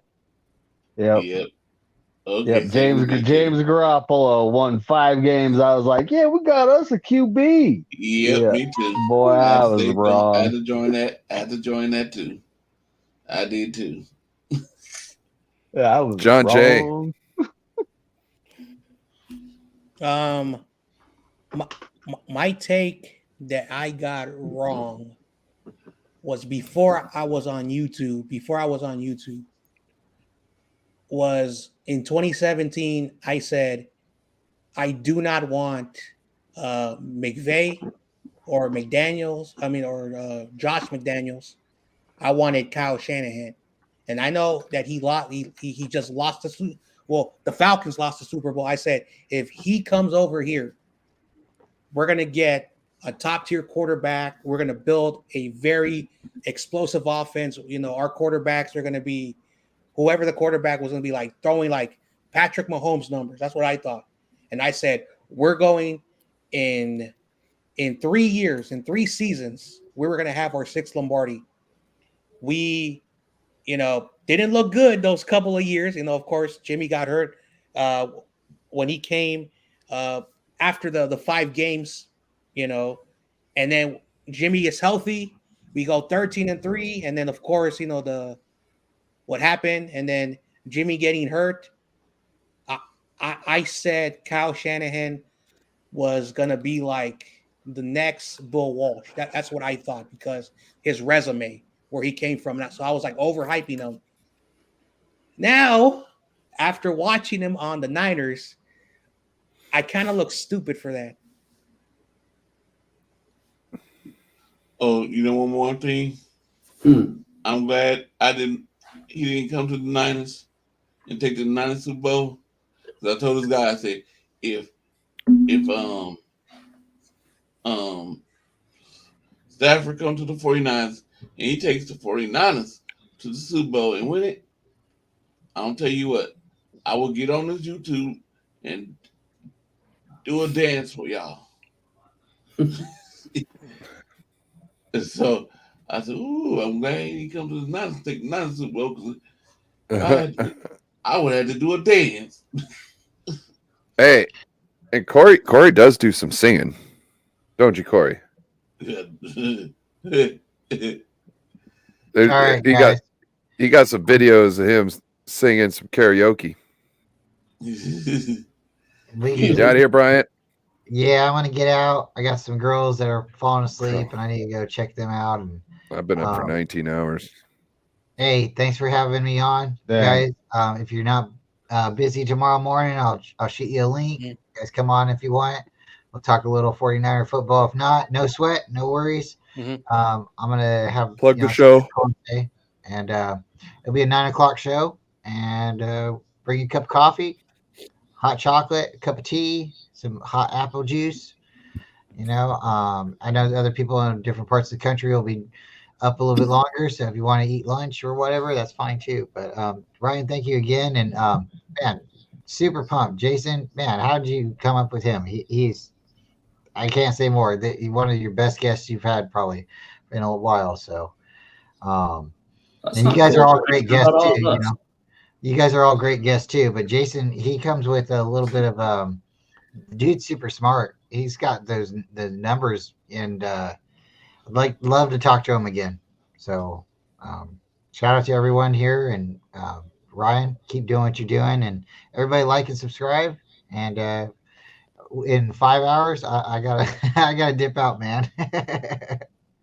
Later. All right. Later, Bryant. See you in the morning, buddy. Later, Bryant. See you in the morning. Well.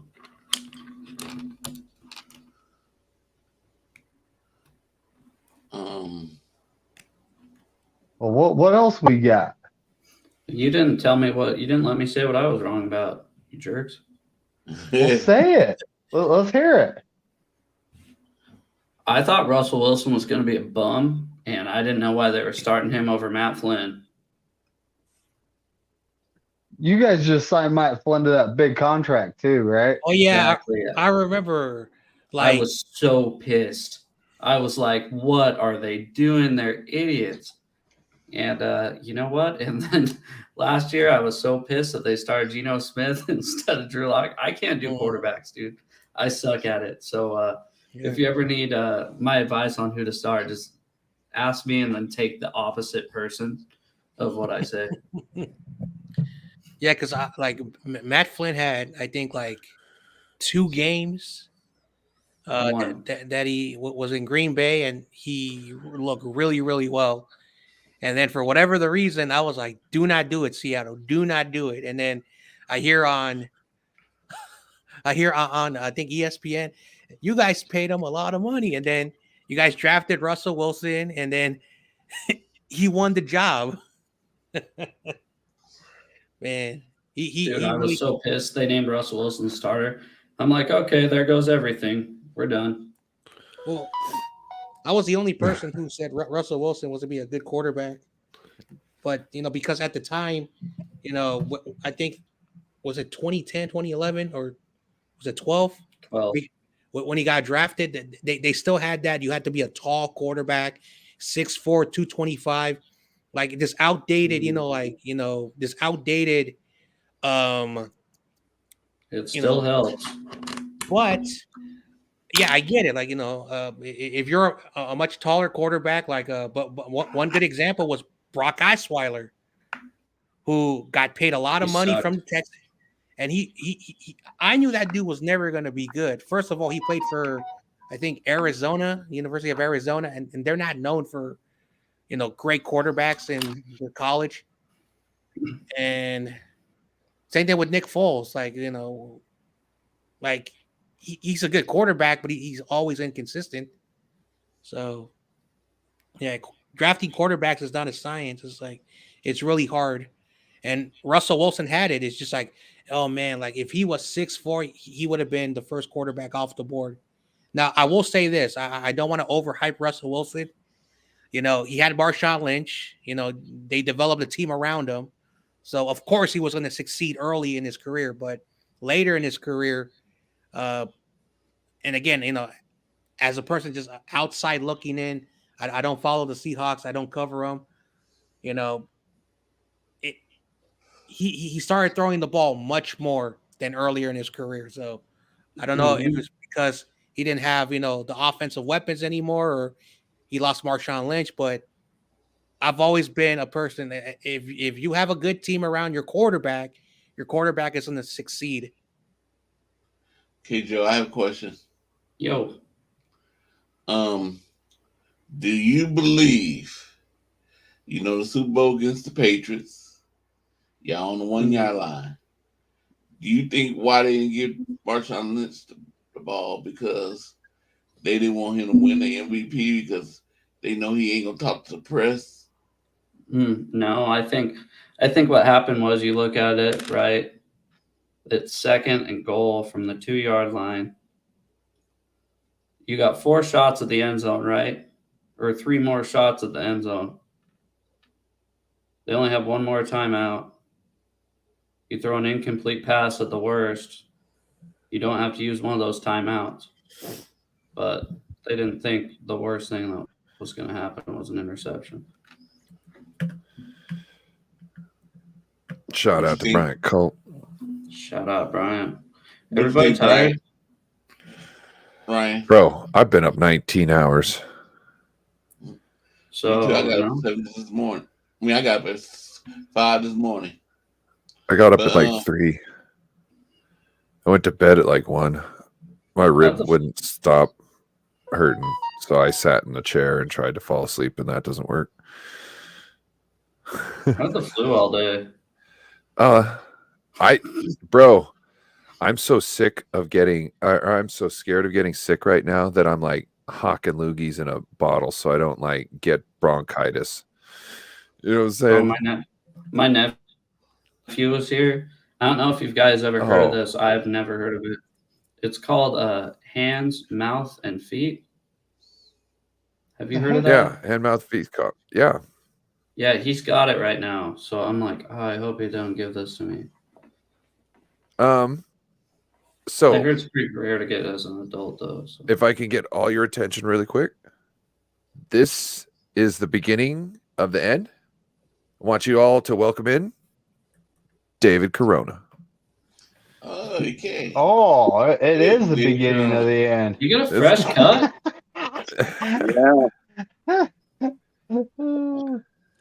Yeah, I just got home from umpiring. Shout out to my Warriors, brother. No. What time does the game get over? Start at 7 and it goes 2 hours and 15 minutes. Oh wow. Yeah. You get any parents cussing at you tonight, or? Oh no, not tonight. Actually, it was pretty calm. Mm-hmm. Good. What age group? I think 13, 14, 15, I think. All right. Yeah. High school-ish. Yeah. You baseball or softball? No, I did baseball tonight. Mm-hmm. Oh. Dang, dude, I'm texting Wolf. We all know Wolf. Mm-hmm. Yeah. I believe it's working 16 hours a day. Likes his job. It's time consuming, super meticulous. 16 hours a day. 16 hours a day? How many days he works? Yeah. We hardly ever see him, so I'm gonna say at least probably 6 days a week. That's insane. Providing for the family, right? Oh yeah, you got to do that. Unfortunately, hopefully find some time to go fishing. Mm-hmm. Tell him I say what's up. Oh, Wolf's a big fisherman. I love fishing. I don't know which one he likes more, either fishing or the 49ers, but I'm sure he gets a lot more peace when he's fishing. Oh yeah, when you're out in the water, of course the Bay Area, bro, Bay Ocean. When you're out in the water, it's pretty cool. Come out to the river here in Washington. You want to talk about cool? Talk about all alone. You just got the sound of the river. You know what I mean? You drinking a beer, smoking some weed, doing something like that, just out in the middle of nature. It's perfect. Like, it's great. Even the lakes out here. Oh God, yeah. And nobody messes with you, right? There's no. I go to a bunch of lakes around here down south, and I never run into anybody checking for license. Nothing. I buy my license every year, but. Well, there's people that, like, if you go to like I used to frequent Kayak Point a lot, and they walk down on the dock and they're checking people's licenses, but that's they're checking the people who are crabbing. You know what I mean? That's who they're looking for, is the people who are illegally crabbing. It's the only thing they really care about. Like if there's a kid with a pole, they're not going to mess with them. You know what I mean? Like that's the way it should be. If you're a young kid, you got a pole with the line in the water. You know what I mean? I don't care if you got a license or not. You're not doing something bad. You're just fishing. You know what I'm saying? I'd rather you fish without a license than to be, doing other stuff. That's why, like, when you got all the kids, the skaters and whatnot, get them a park. You don't want them doing all this stuff. Get them a park. You know what I'm saying? Sure. Give them something to do. Yeah. 100%. Yeah. One thing in the last 10 years, the city has really invested close to like $50 million in our parks. And they've even invested in like little like vacant lots and turn them into like little like nature walks and stuff, so neighborhoods. I think San Francisco, I don't know about any other place, but we are a metropolis. We're a city, but we have hundreds and hundreds of acres of parkland in this city. So we're very lucky. And of course, we have the Golden Gate, that area, then you have Golden Gate Park, and then you have also where Candlestick was a national park. And recently they're trying to have a like camping, like they're trying to make it easier for residents to, camp out there, Unfortunately, we have a lot of foxes out there, and people are like, oh my gosh, fox, all that. And we also have coyotes. So who the hell is besides that, no worries. We got jungles. Yeah. Who's scared of a fox? Some people. Who's scared of a coyote? Some people. Coyote's more scared of you than you are of them. Yeah. My coyotes. So my cousin, who actually happens to live in the state of Washington along the I-5. What part along the I-5? Yeah, it stretches. You know where Vader is? It's a small town. It's north of it's not is it not Toledo? Kelso. It's north of Kelso. Yeah.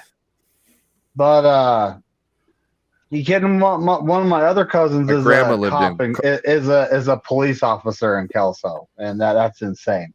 My grandma lived in Kelso, right across from Kelso High School. Yeah. Wow. My grandma Thomas, my step grandma. But Vader's just kind of a rural, spread out, small town, and he lives like up in the hills. So I go, and that's where I go when I go to visit family. That's where I'm stationed, is his spot, because he's kind of in the middle of where all my family is. And dude, the coyotes there, you can hear them all night. He's got him a humongous pit bull. Looks like the meanest dog ever. He's actually the nicest dog ever. But those coyotes will come down, start getting close to the fence, and the pit bull will run out of the barn and they all just scatter and run. They want nothing to do with him. No, you got to understand.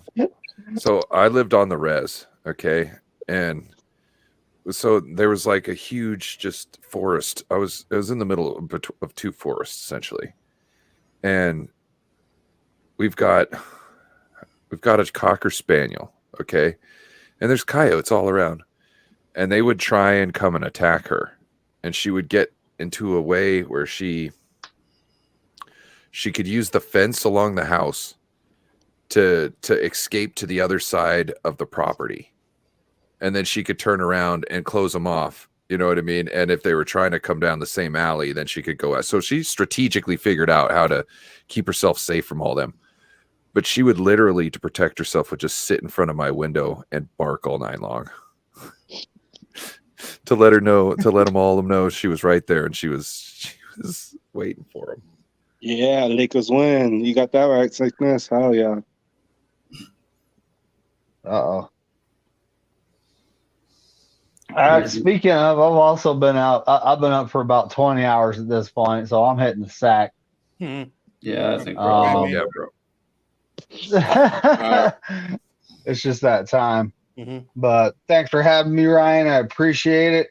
Corey, I'll see you next time, buddy. Yeah, I don't know if you'll hop on with Bryant tomorrow morning or not, but I probably will. I probably will too. All right, John Jay, see you next time. David Corona, thanks for stopping in, buddy. You probably had a long day calling balls and strikes and getting yelled at by parents. I was on the bases tonight. Do you like balls or strikes? I like. Let me show you an example. No.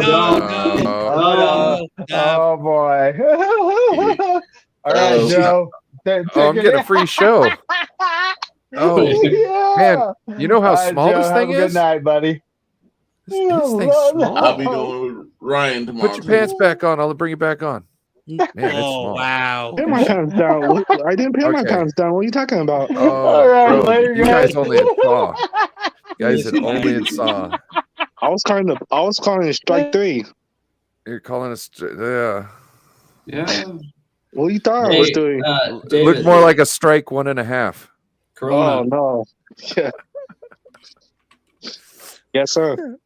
I'm thinking of a number between 1 and 10. What do you got? Strike three? No, a number, not strikes. Pick a number from 1 and 10. Oh, 4. All right, that's how many wins the Niners are going to have next year. No. You said it, not me. One then. Oh, that's worse. It's worse. That's worse. What are you talking about? You don't know how this works. He's making fun of our team. No, you say 17, David. Oh, 21. Yeah, that's better. Yeah. No, that's when the Seahawks, like 50 years. Wow. Wait, what? Pardon? Yeah. Like 50 years, Seahawks don't win another title. Damn. You know what? I'll be happy with the one we got in 2013. Yep. I bet you feel big now, don't you, David Corona? Yeah. I'm fine. I'm chilling where I'm at. He's perfectly happy. How do you feel about that? I feel happy when the Seahawks won't win another championship about another 50 years. You know what? I'll be fine. I'll live my life. I'm happy we won one. Once we won that one, that weight is lifted off your shoulders. You know, Joe, I could see And you guys beat the Broncos, right? In the Super Bowl? I could see the Seahawks not winning another Super Bowl for another 50 years. But I think in that same regard, we won't see the Lakers win another championship for 150 years. Yeah. So, no, they're gonna win it this year. No. The Sonics are. David? Sonics are. No. Huh? What's up? The Sonics are going to win. With what offense do the Lakers have? They have no offense. Yeah. Oh, you find out when they make the playoffs. We won tonight. Mm-hmm. I just don't see how they're going to do it.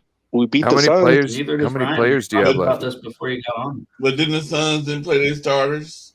True. I don't know. I didn't see the game, so What? Yeah.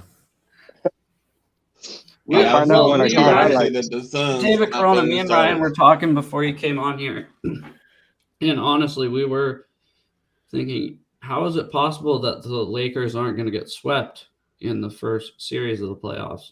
Against the Memphis? For like 15 minutes. I don't even understand how they'll let him even start the series. Like it's not even worth watching. Just give it to the other team. Beat Memphis in 5 games. Gonna beat shin splints? No, Memphis. Okay. Yeah. With Ja? No way. With LeBron and AD. Oh. Beto, don't listen. Don't listen right now. Okay? Yeah, not Lakers, for you. baby. This is not for you, They Beto. they always want to pick on me. Hey, it's easy. David Corona, what doesn't kill you makes you stronger. All right. Well, exactly. What doesn't kill you makes you stronger. And my Dodgers gonna win the series this year too. Now that's a little much. No, I actually agree with his second part more than the Lakers winning anything. Yeah, we'll see. 49-minded. The long season for baseball. Yeah, I don't know, man. I just don't, like we said earlier, it's a 5-game series. I think it'll be easy work for the Grizzlies. It'll be 3 games. Nah, we gonna smash the Grizzlies. We got the numbers. I think Joe just said you were going to get taken in 2, David. No. 2 games. They don't even want to play the third. Yeah, I think he said you're going to get taken in 2. Nah, we're gonna beat them. We're gonna beat them in 4. You're going to beat them in 4? Yeah, but sweet. they're going to how are you going to beat them in 4 if they're going to take you in 2? No, they won't. And after that, hopefully we play the Golden State, and after that we smash you guys too. Well, I'm looking up this new play-in. You're not. Hey, there's no way you could beat the Sonics, so you're screwed. Yeah. So I'm no looking way at you can beat the Sonics. I'm looking at this the new Sonics, Super Sonics. No way. Like first, you have to play. Again, I don't understand these rules. You got to play Oklahoma, and if you win, you play the winner of the Pelicans and Timberwolves. So you have to win 2 games to get into the playoffs. So John Jay, are the Warriors even going to make the playoffs? Yeah, the Warriors. Yeah, the Warriors going to make it. Well, first of all, I don't know how we're the 5th seed because the Warriors have been ass all year. But yeah, they lost 10 straight away games. If somehow, what seed is the Lakers? They're in that play-in. We're in 7. That play-in. Oh, so you're almost out of it. No, we almost in. Yeah. So so you're not in. So you're out of it. Oh. No, we are in. But you're almost out of it. No. Yeah. I think if the Lakers end up matching up with the Warriors, why even make them play? So we could smash you guys again 3 times in a row. We're Sonics fans over here. Yeah, I know. Super Sonics. Yeah. Yeah, I seen the Sonics play back in the days. Yeah. I'm Bunny and Tigra, and we like the boom. We like the cars. Cars that go boom. We're Tigra and Bunny, and we like the boom. Super Sonic. Hit him, baby D. I'm just an invested. Remember that song? Hey, so guess who performed at halftime at the Seahawks Niners games last year? Macklemore. Sir Mix-a-Lot, baby. Sir Mix-a-Lot's a G. I like him. You know, one of my homies, Macklemore, in his group back in the day, opened up for him. Oh, really? Mm-hmm. He says he's got the flyer packed away somewhere. He's got a whole bunch of like memorabilia shit all packed away. He started out being in a punk band, then he went to being a rapper, and then he was a club promoter, and then he got his woman pregnant, and then he became a warehouse guy in the Budweiser warehouse, and now he's a salesman. Right on. Oh.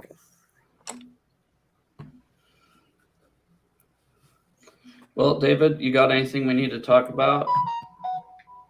I was trying to come in earlier, but you guys. Bro, I had that guest on. And I wanted to give him our full attention. Oh, sorry. All right. Oh yeah, no worries. He's a dude that knows all about the cap, so I was trying to like make sure that we didn't have a whole bunch of random questions or anything like that we could all concentrate on something. Yeah, no worries. I was trying to come in real quick, so before I hit my baseball game. No, and I got you, and I felt bad about that. That's why I hadn't put the link in the chat at all. You know what I mean?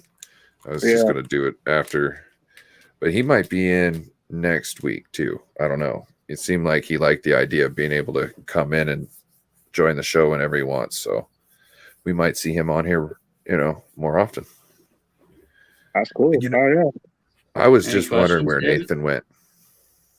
What happened, Joe? Nathan went to a freaking rager, but I guess it got done earlier. It definitely wasn't a rager if he's back already, because he couldn't handle the party. 1:30, that's not a rager, unless the cops got called. If that's the case, then I'll shut up. Nathan Z, detail your night, please. Yeah. And if you were drinking heavily, please drink some water. It'll get you a little bit more drunk. It was a party in the woods. Okay. Smoking that weed. Well, we have parties in the woods out here. We have parties in fields a lot. Yeah. We throw some pallets down and we light those on fire. Yeah. And then we sit around and we drink. And then we usually like drive cars or bikes around to do dumb shit. Yeah. Mm-hmm. What'd you say, Joe?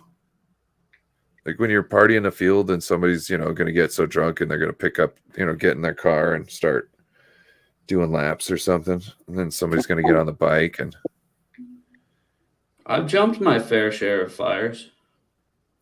Yeah. Yeah.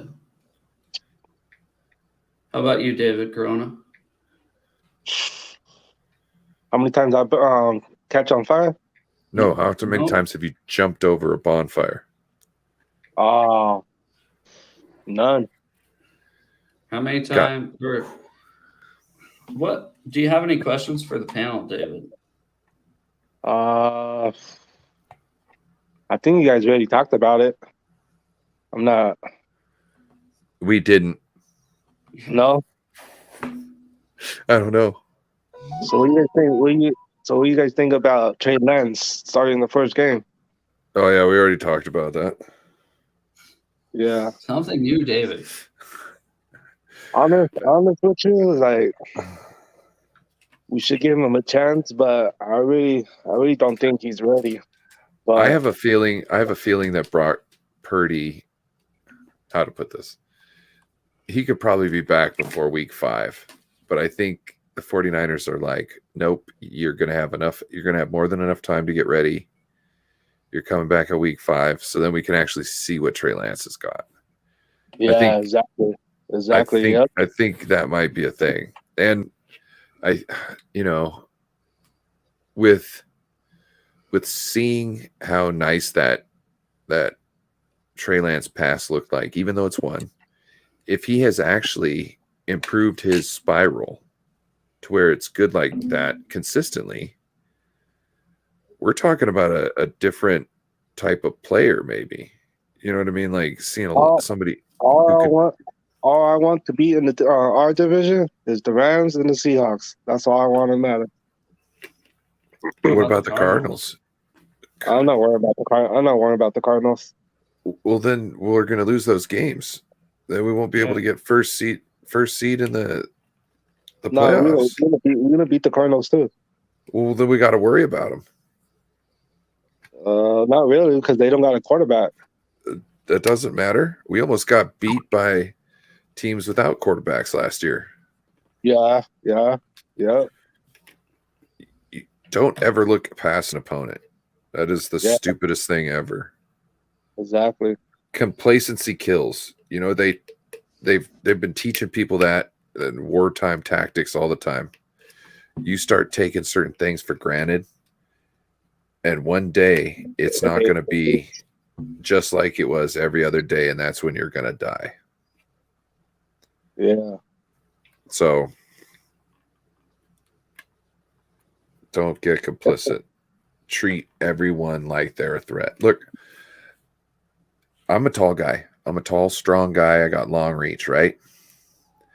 That doesn't mean I'm 6'4". That doesn't mean I want some short guy getting in close to me. Not at all. Because they can punch. They can punch up into my chin. Yep, uppercut. Yeah. Every punch is essentially an uppercut. That's not good for me. Yeah. You know what I mean? So I want to keep them out here. Yep. Because when they're out here, they can't uppercut me. Yep. You know what I'm saying? So I don't care if they're who they are. If you get a good uppercut on me, it doesn't matter who I am. I can go night just like everyone else. I fought a lot of people like over 6 foot. I'm telling you. And they went that night. Mm-hmm. I think it's personally. They got KO. I think it's easier to fight people who are bigger than me. Mm-hmm. They're slower.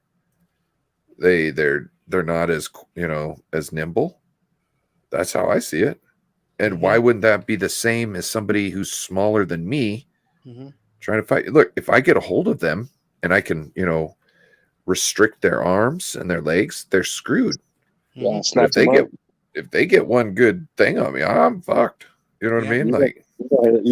Exactly. You can lift weights, your jaw can't. I know. Yep.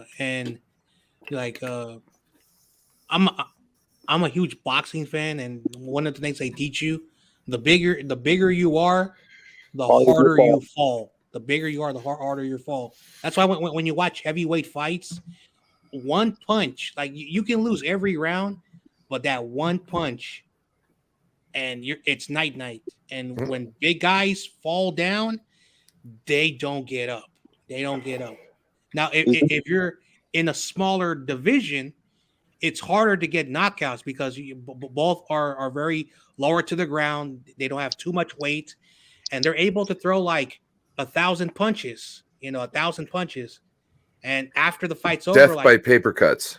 So it's scary. It's scary. So that's one thing that when I teach someone like boxing, I tell them your reach is always your friend. If you're able to push someone back, get that reach, and if someone's a little bit smaller than you, that reach can help you.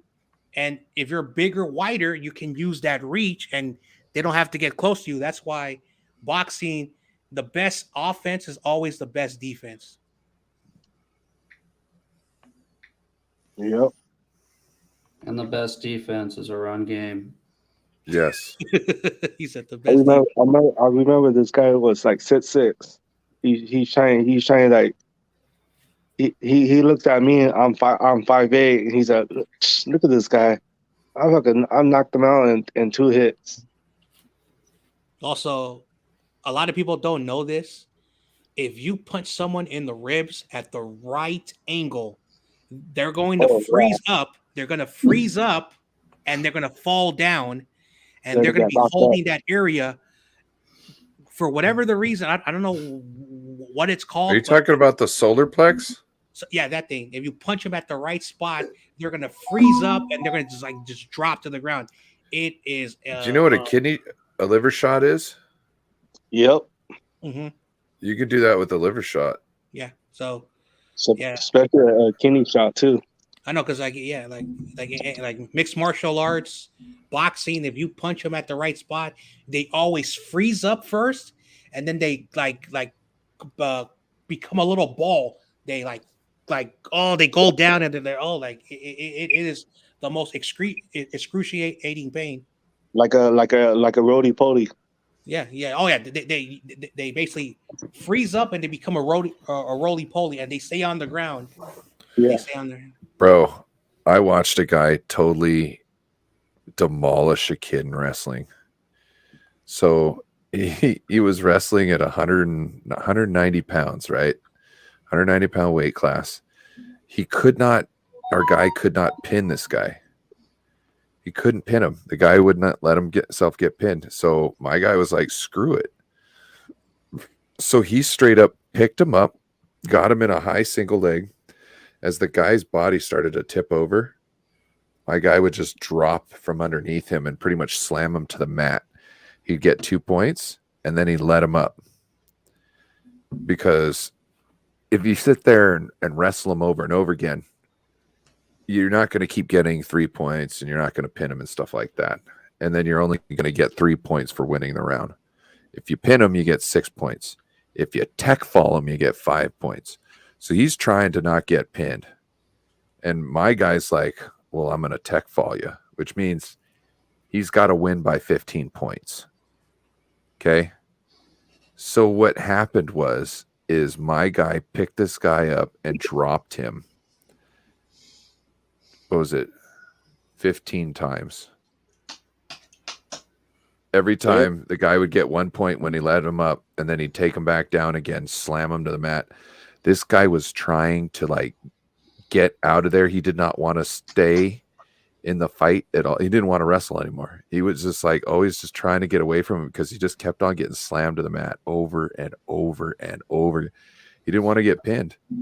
So after a while, you're not going to let me pin you? Okay, I'm not going to waste time on that. I'm just going to tech fall you by slamming you to the mat 15 times.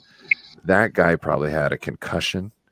I bet you he never wanted to wrestle somebody from our school ever again in his life. Imagine that, just being slammed to the ground 15 times. And you're not talking about they just pick you up and slam you. They're waiting for your body, your abs. Yeah, your abs to get weak and your body to start slumping over. And then they're dropping their weight out from underneath them as they're bringing you down like that to get more of a terminal velocity and slap you into the mat. Dude, I was like, that should not be legal. That should not be legal. Hey, Joe, I know. Go ahead, Corey. This guy on our football team, he's supposed to be the baddest tackler, the biggest hitter, everything, and he came up on his running back that was maybe 5'6", only weighed 100-something pounds. And he just knew he was going to tackle this guy. But he hit the guy, and the guy ran him over. And that's for his football career, everybody always teased him about that. Say, you got ran over by a 185-pound guy, and you supposed to have been the biggest hitter, and you up there 280-some pound guy, and got rocked. Oh yeah. I had a 100-pound guy tap me out. I'm probably about 180 pounds, 185 pounds. And the 100-pound kid, he's probably 90 pounds. He goes, hey, let me get a move on you. I bet I can tap you out. And I was like, all right. So I let him get the move on me. He tapped me out. He was right. Damn. That's why you should try Brazilian Jiu-Jitsu. Yeah, sure.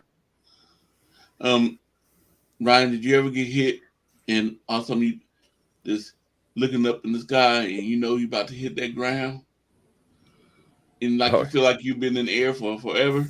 Like, no, oh. So I've had a couple situations. So I have a half of a tooth back here because a guy I played with, Masai Pilata, I played football with him. He was our running back. He was a linebacker, and at one point we used him as a nose tackle. And he was like a normal linebacker, but he was so just tough, strong, and just ornery. We put him as a nose tackle for one game because they had kind of a smaller center, and he just like pushed him back. Anyway, so we're playing full contact, no pads football at lunch. And Masai gets the ball and he comes right up the gut. And I jump in the way and he hits me straight in the chest and I bite my teeth down, broke half my tooth off. So there was that. That was a nice hit. But then there was one time in wrestling, guy gets me into this. It's a fireman's roll. So you know what a fireman's carry is?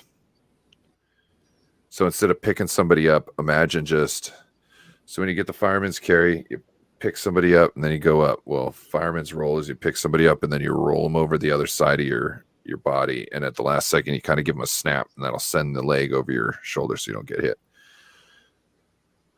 I got whipped around so quick, I didn't know what happened. It took me like 2 weeks to figure out what move he did on me. I just remember all of a sudden I was stuck and then I was on my back. Like he had me wrapped around him and then I was on my back looking up at the sky going, how'd I get here? And literally it took me 2 weeks to figure out what move he pulled on me. And what he did? It happened so quick. Yeah. It happened so quick. I had no idea. Wow. Yeah. I was also going to tag this kid. I had him like this. I had my hands reaching out for him like this. All of a sudden, the next thing I noticed, I'm looking up in the sky like this. My hands up like this. I'm like, oh shit, we on pavement. I gotta hit the ground. Oh Lord. It felt like I was up in the air for a long time. Like, oh bam. I said, man, it wasn't that serious. Why you hit me like that? We on pavement. We not on grass. I think I felt that way worse when I was crashing my motorcycle or something. Every time I'm about to crash my motorcycle, I haven't ridden in a couple of years, but every time I knew I was about to crash, it felt like it was about 5 minutes between the moment I knew I messed You know why that is? the moment I hit the ground. What? You know why that is? Okay, so you don't have a constant feed running from your eyes to your brain. Essentially what it is your brain is just taking pictures and it's relaying that information. So why it takes 5 minutes is the same reason why, like, when you get faked out for a jump shot and you go up and you're looking down at them as they're coming up and there's nothing you can do, it's all slow motion. Your brain is concentrating so much, it's taking more frames. So that is making you think that time is slowing down because you're processing essentially the same amount of images that you would in a normal extent of time, but it's in shorter. So it seems like it's taken longer, but your brain is actually just concentrating and processing images faster. And the reason why your timing is thrown off, it's because you're only used to processing so many images per second, essentially. So when you go into this hyperdrive, it throws off your sense of time, even though it's the same amount. I wish I was always in that. Bro, it's so crazy, isn't it? Isn't it like such a crazy sensation to be in? Yeah, the world would last so much longer. I wish I knew what kind of bike what happened with me on my bicycle accident. Only thing I remember is I was at the college. I just left class, the sign language type, trying to learn sign language. And I thought it was a nice night. Let me go ahead and ride my bike all the way home. Because I usually just get it on the bus, and get off on San Pablo, so I can get past where you guys always want to try to follow you home. So I like, this is a nice thing. Let me go ahead and ride it. And I started down riding, and I said bye to one of my parents. And he was in the class with me. I said, see you later. Next thing I know, I'm waking up, I'm looking at ambulance, fire truck, police. They asked me, what happened? I'm like, I don't know. I said, see you later. That's what happened. They said, where are you? I said, I looked around and said, I'm at the college, CC College, on the ground. They said, oh, okay. You still don't know what happened to you? I said, no. I said, the only thing I remember, I was riding my bike, and all of a sudden I woke up right here. They said, well, what it looked like to us, there's a wood in the street, and you hit that wood and flew off your bike. And you ran right back to the car. Oh my gosh. Head first into the car. And I'm like, man, I did. I said, and then I started crying. I said, oh my God, I can't afford to pay money for this car. They said, no, don't worry. That car looks like it's an abandoned car. Somebody abandoned it. The cops are covering for you. Don't worry, Corey. We got you on this one. Well, you Go guys, say it's a homeless guy. Oh. I think I'm gonna go to You bed. out of here, Joe? Yeah, I think so. I hope you guys have a good night. All right, Joe. Yeah, nice seeing all you. Ryan, thanks for having me. Will we see you tomorrow on Bryant's show? Probably. Yeah, probably. You'll probably be in the chat if not on the show. Yeah, normally. Maybe I'll feature. I know my nephew's supposed to be dropped here at 6. Maybe I'll feature him. Oh, there you go. Yeah, he's chill. He's the only baby I've met that doesn't really cry, so he's cool. My daughter was colicky, so she would complain there for a while, and then she was just cool, and she just wanted to get into shit, and she just like, I don't know. Once she got past being colicky, she was one of the coolest kids. She would look at something and flip it around like this, hit all the buttons, do whatever you could to it. Like she was trying to unlock everything's mystery. And I was like, did they have little poppers when your kid was a baby? Yeah, but she wanted to play with buttons. She wanted to,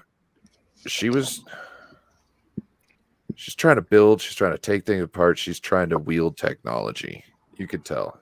Like popping things, yeah, that's cool and all, but she wanted to mess with stuff that was above her years.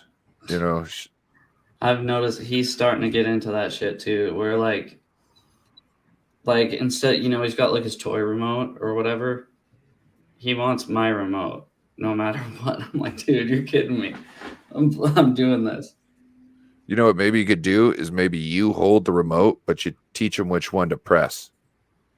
You're like, I hold it. Yeah, you get to press all the buttons, bro. He figured out. So we have that Xfinity voice remote, and he figured out that if you press the button and talk into it, it'll change the TV. He's only a year old, so he doesn't even talk yet. He just turned a year. Yeah. So I always press it, and I go Elmo on YouTube, so because that's what he watches. He watches Elmo, and he'll press button, go I'm like, okay, at least you're kind of picking up on it. It also was really good. What is it? Furchester Hotel. Huh? Furchester Hotel. It's like it's essentially like Elmo. It's all those Muppet type characters, and in this hotel, and they run a hotel, and it kind of teaches kids. it kind of teaches kids social things. You know, like don't be mean in certain situations like this. If somebody, you know, drops their stuff, oh, let's help them pick it up. You know what I mean? Like it's a good show. Yeah, I'll write that down. Chester Hotel.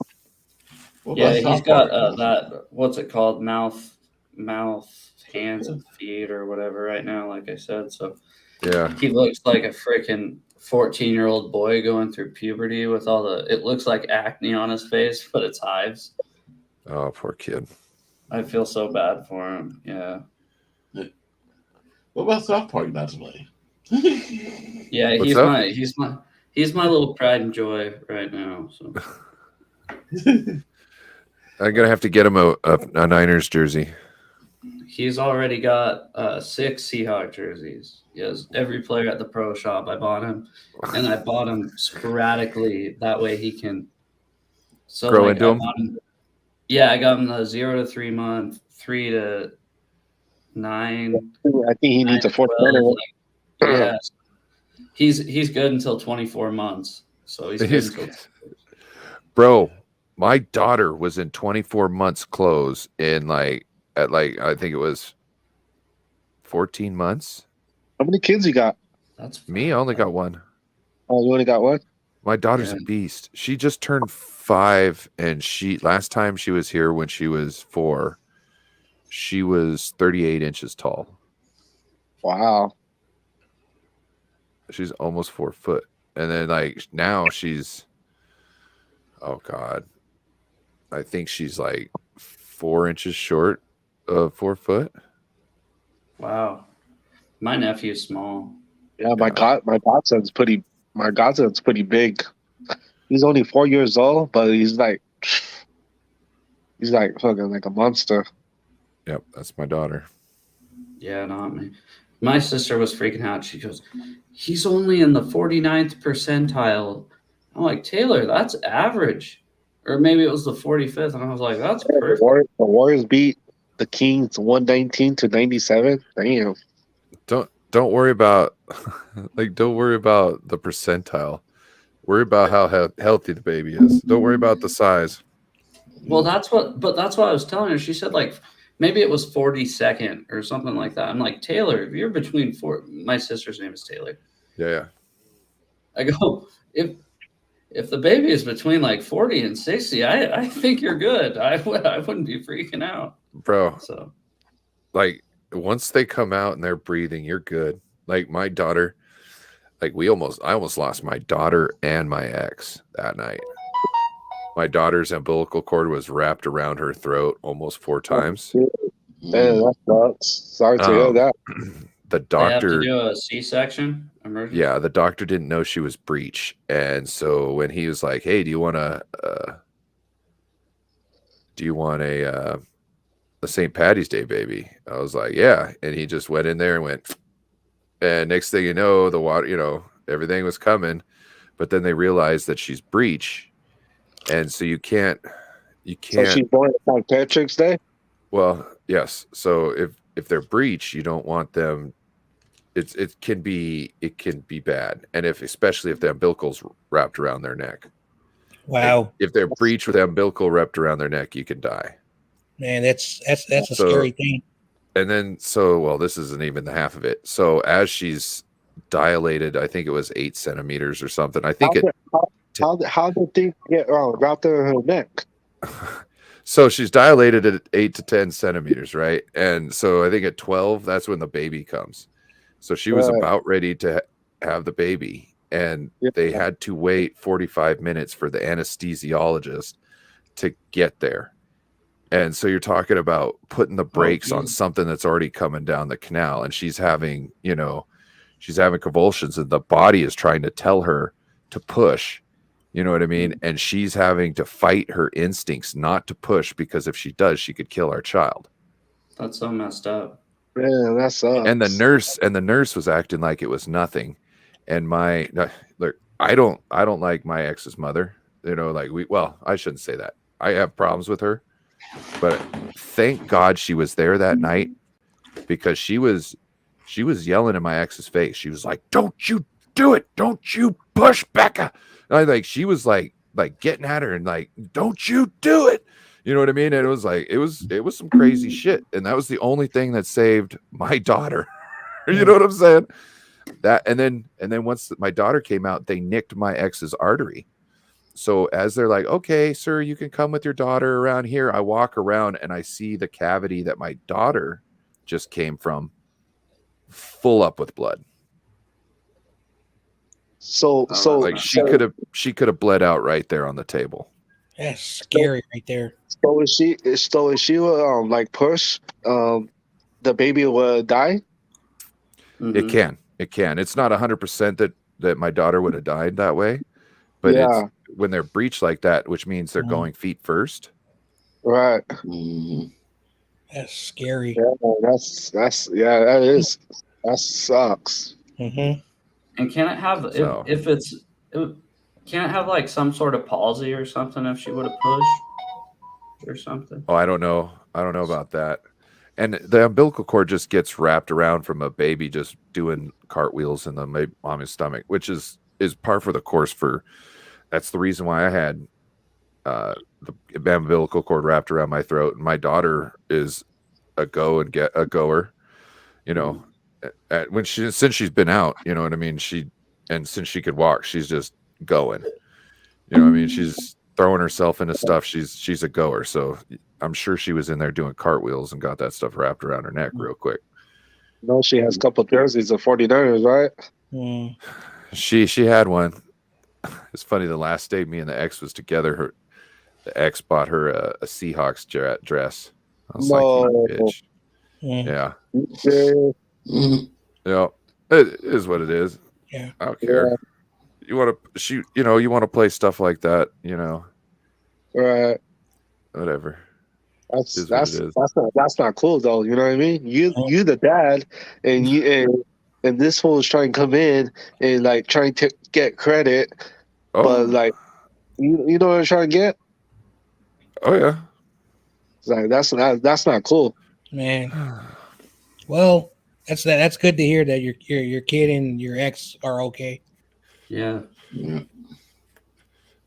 Yep. I went into the little room to see my daughter, not knowing if I was going to have to go everything alone. Yeah, that sucks. They gave you an weird. option, right? Or something. What do you mean? Thank God, you know what I mean? What do For you mean a an option? C-section or something?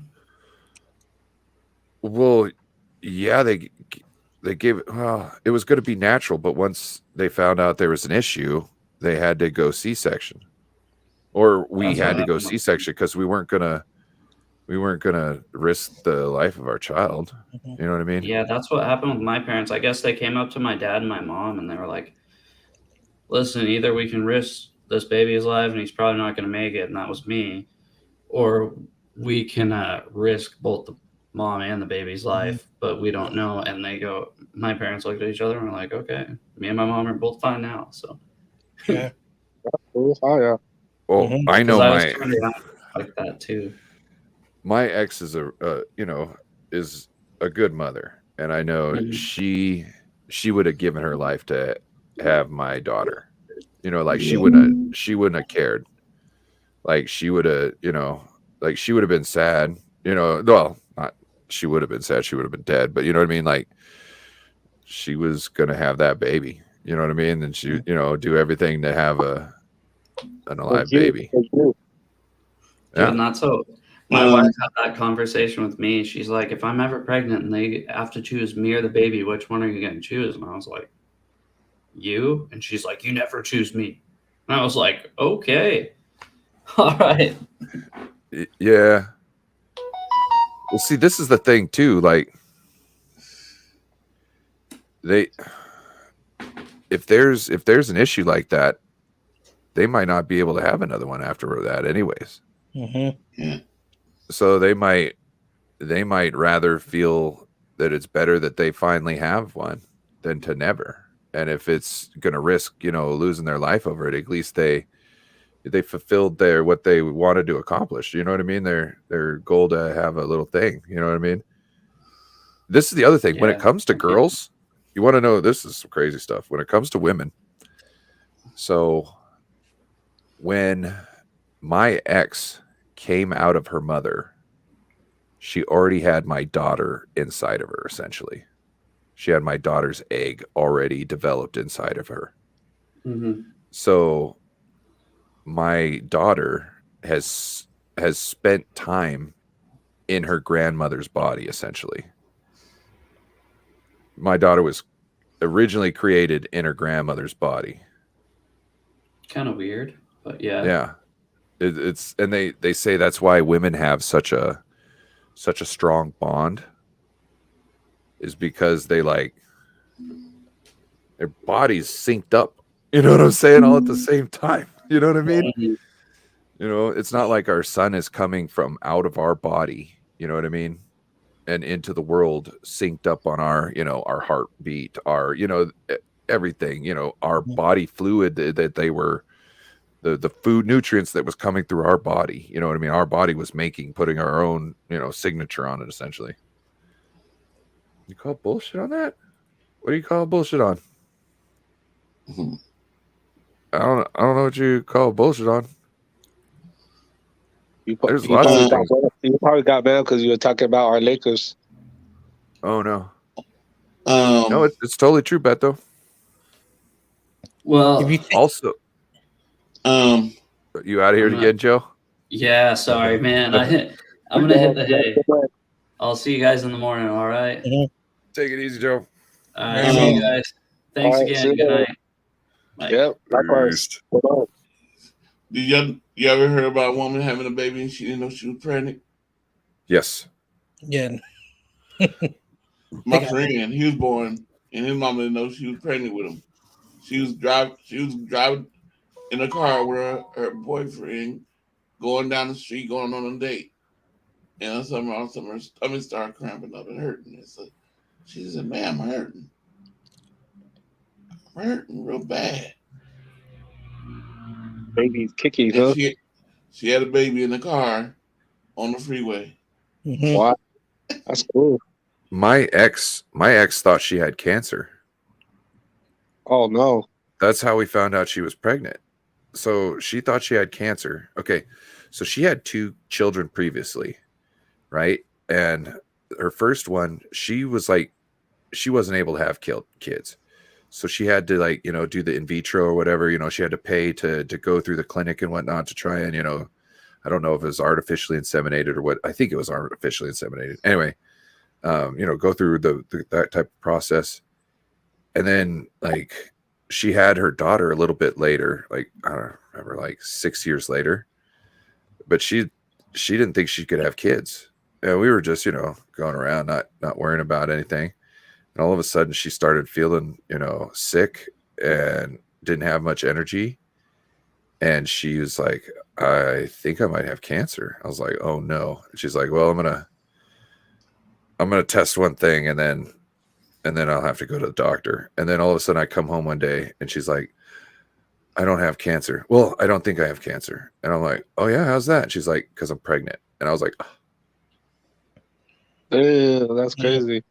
Yeah. So I found out my ex didn't have cancer and that she was pregnant. So it was a wonderful, wonderful day. You know what I'm saying? Yeah. Yeah. Now, going back to what you said about, that when, technically your daughter was, inside your, her grandmother. If you look at it in a philosophical way, that's kind of true, because when you're expecting a girl, you have a daughter, they grow up, just like her mother, she has the ability to give life, and girls down her line, etc. If you look at it in a philosophical way, technically that's kind of true, what you just said, because women give life. So you go back to women in history, like the bloodline, those women have children, those children, yada yada, so if you think about it that way, I know it's inappropriate, especially in the right now that we live in, that's just how it is. Because I had the same conversation with my former employer. He says that this is not disrespectful to women, but for whatever the reason, a woman is able to have a child, not men. Whatever. That's just how it is. So if you look at it in a philosophical way, that's kind of true. You know that all babies start out as females.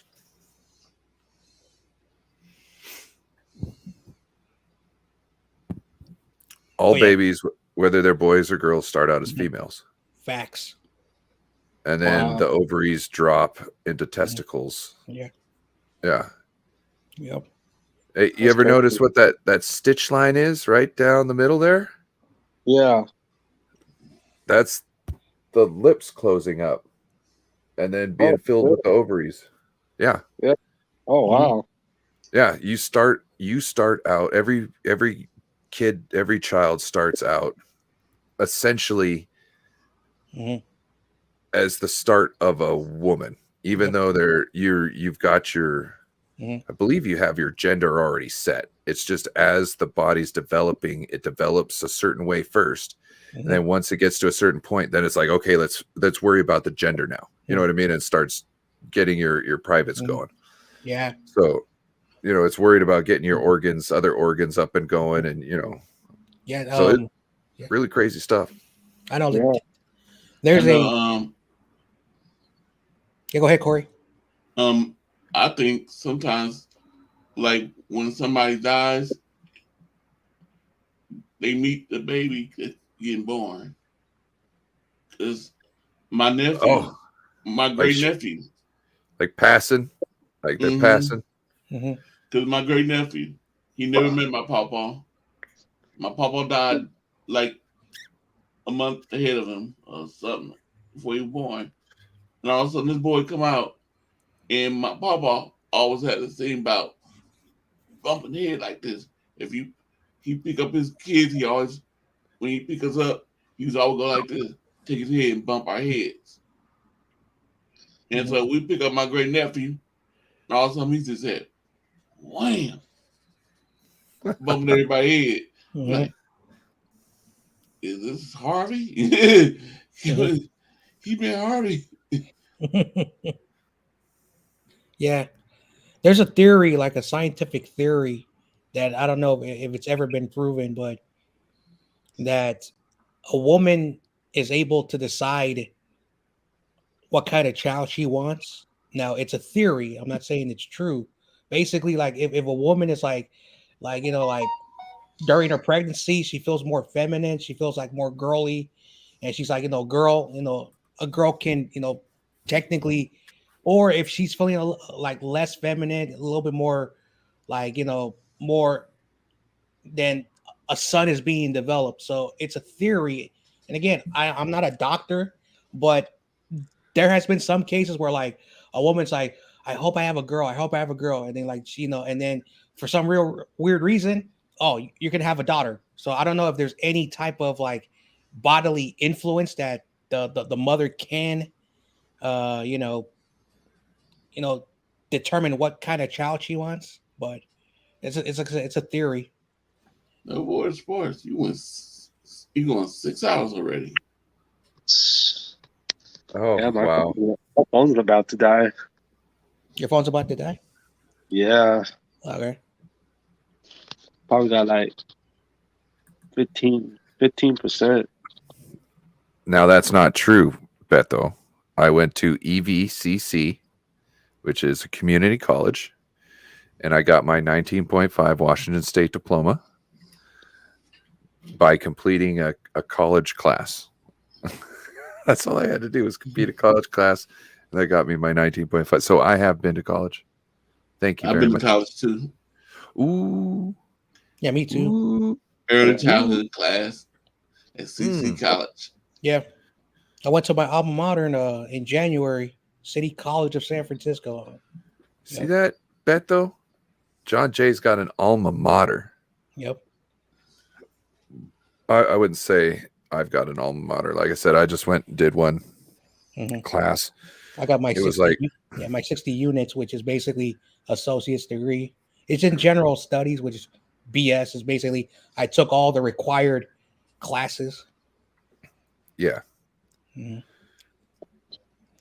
No, I took one class because you had to take at least one class to get their Washington State diploma, and I already had all my prerequisites for the diploma already. Well, as a John Jay, you already had your dinner. I'm good. I'm good. I had a big lunch, so I'm good. Okay. I know you said, "Oops, it's time for me to have dinner." Nathan started the party at 9, got back at 1. Yeah, it's already 11:15. Yeah, bro. I got a game in the morning. Ew, what? Yeah. Yep. I'm gonna have to try and figure out how to find a comfortable way to get to sleep tonight, because that didn't happen last night. It didn't happen for me last night either. Oh, really?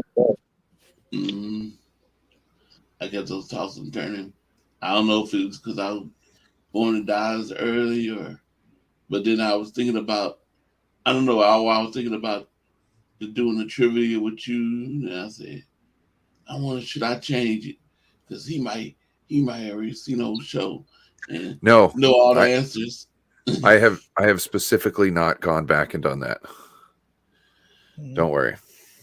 And I said all the answers in there. I was okay. Oh yeah. Yeah. Have sex.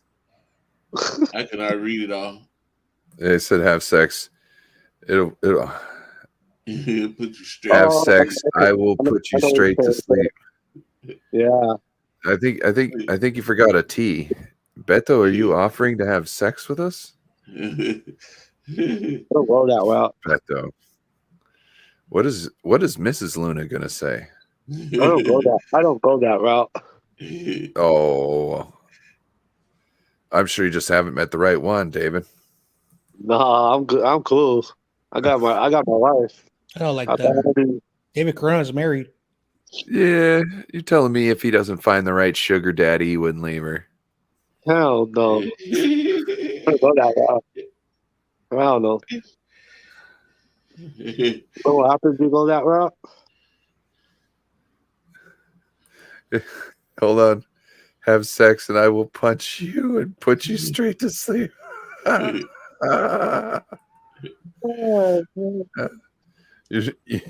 You see, we need to screenshot this right here. That would be amazing. I could screenshot it and I could send it to Corey. Oh, it's all good.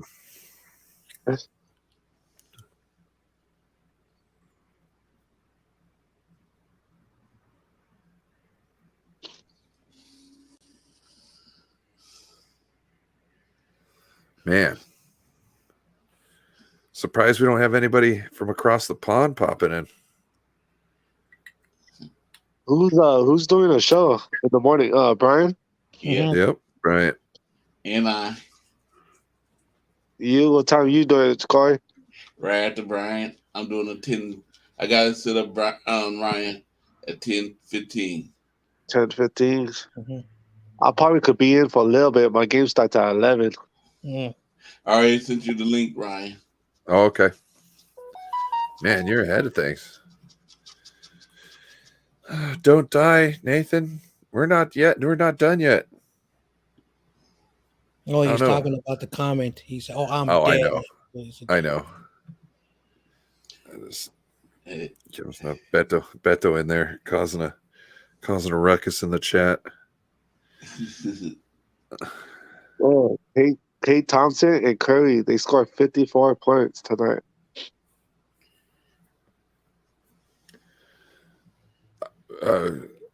Go Seattle Supersonics. Supersonics. Yeah. We should have, why Joe was in here. Joe, same question to David Corona when he asked David my Niner. What? I out of 3 teams if you were starting the franchise, no, that was Brian answered that question. Out of the 3 teams in the NFC West, you can't pick the Niners. Which quarterback would you choose to start your empire out of Matthew Stafford? Geno Smith. Yeah, and Kyler Murray. Oh man, are you serious? Man, if I had to choose, it's probably none of them. But I'm going Geno. If I take Matt Stafford, that guy's hurt. I'm going Geno. You take Geno? Geno's got a good manageable contract. You can use him as a bridge. I don't want Kyler. He's got a big contract, and I don't think he's worth it all. He sucks too. You know what I mean? And then Matthew Stafford might not come back. So, or if he comes back, it might be his last year. So why do I want to do all that when I could have somebody like Geno for like 2 years? Yeah, that's true. Yeah. And then Kyler, like I'm not stuck with Kyler's big contract. I guess I have to agree with you.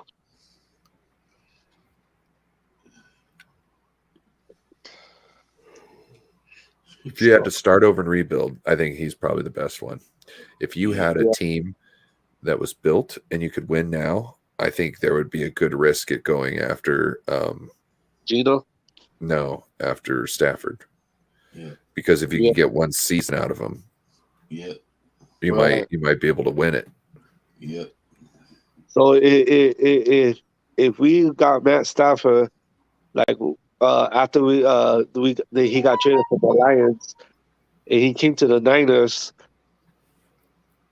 how many Super Bowls do you think he could win us? Who? Matt Stafford. I don't know. I guess he could win us a Super Bowl. I don't think he's got more than a year left. Something tells me. Yeah. I think he's done pretty much with that neck injury. Yeah. And I think David Donald probably has like one more season. He got to mess up back. So that team just it's falling apart. Falling apart. I don't think Joe liked the Davis McNinus comment. What did he pick? He said something about, what did he say? Something about trash. He said, okay, so we have to choose out of these trash. Yes. Oh, yeah, all these trash. Yeah. That's funny. Out of the toilet bowl treats. It seemed like Joe wanted to talk some shit almost. Yeah. You know what I mean? Yeah. It seemed like his little I'd never seen Joe like that. You know what I mean? He has a mohawk too, huh? Huh? He has a mohawk too, huh? Joe? Yeah. He took off his hat and I thought it looked like he had a mohawk. I don't know. I don't know. I didn't pay attention. Yeah, I'm not looking at dudes. Well, I'm looking at the head. I keep on forgetting that David Cronin's a 49er fan. Because when he sent me that picture, I was thinking it was gonna be a Ram jersey. Then I said, "Oh no, he's a 49er fan." That's right.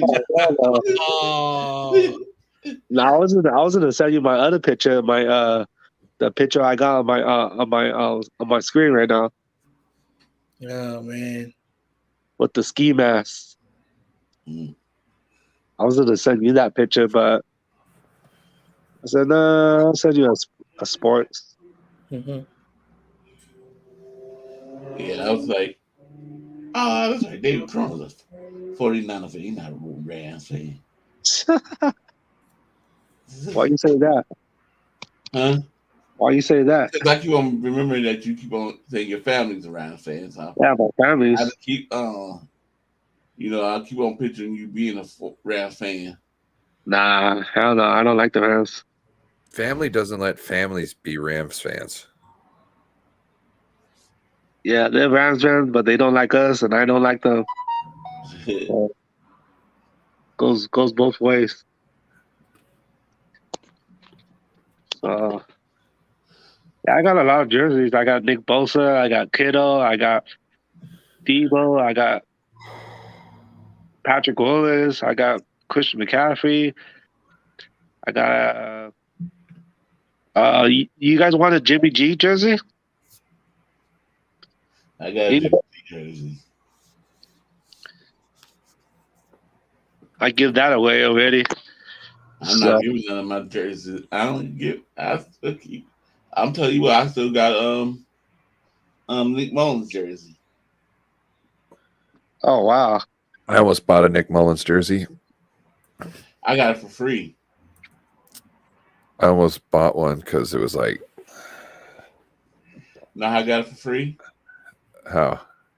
Okay, when 96 used to have he called it the NWA show, and it was with him, the dude named Mike, and this dude named Eric, and then this dude named Nathaniel Huey, and he hates talking about backups.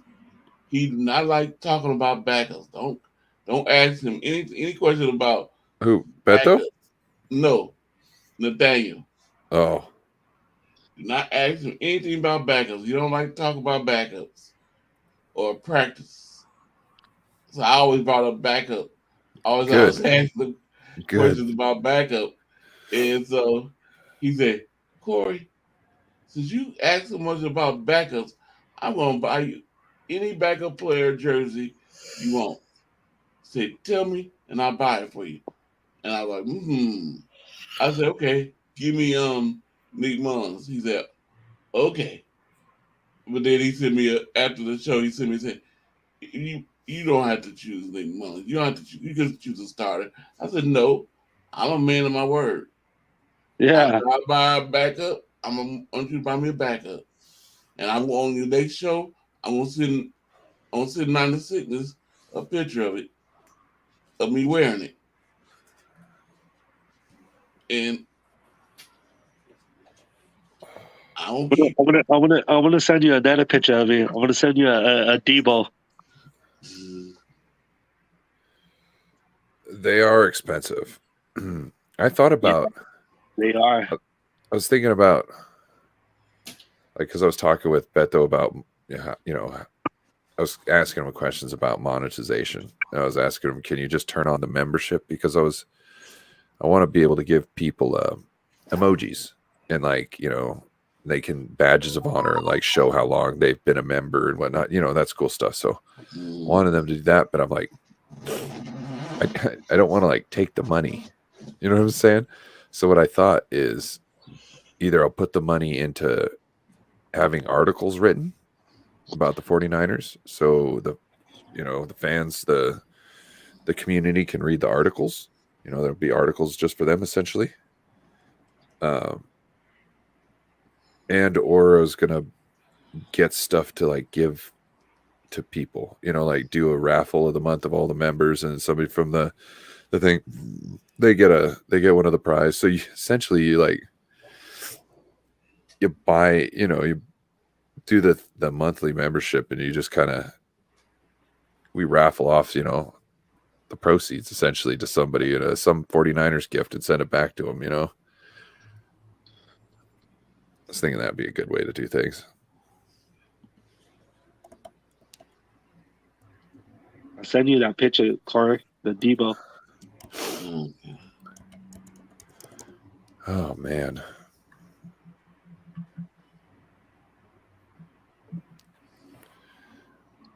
Well, so how do you do? How you send a picture? Say I want to do an email and send a picture out on email. You hit the little paper clip at the top. Paper clip, paper clip, and says attach, and you hit that, and it's gonna say attach from where? From this computer, from cloud, and you just say it's saved in your computer. You say from this computer, and Yeah. Yeah, I was trying to figure it out because when you sent me that email and I was trying to do it and I didn't know how to do it, so that's why I asked you for your number and I didn't know how to do it.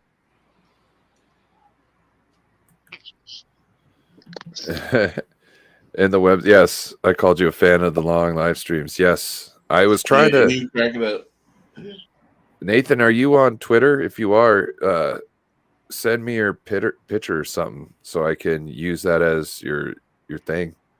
Your score for your but I can put his image there like everybody else has images.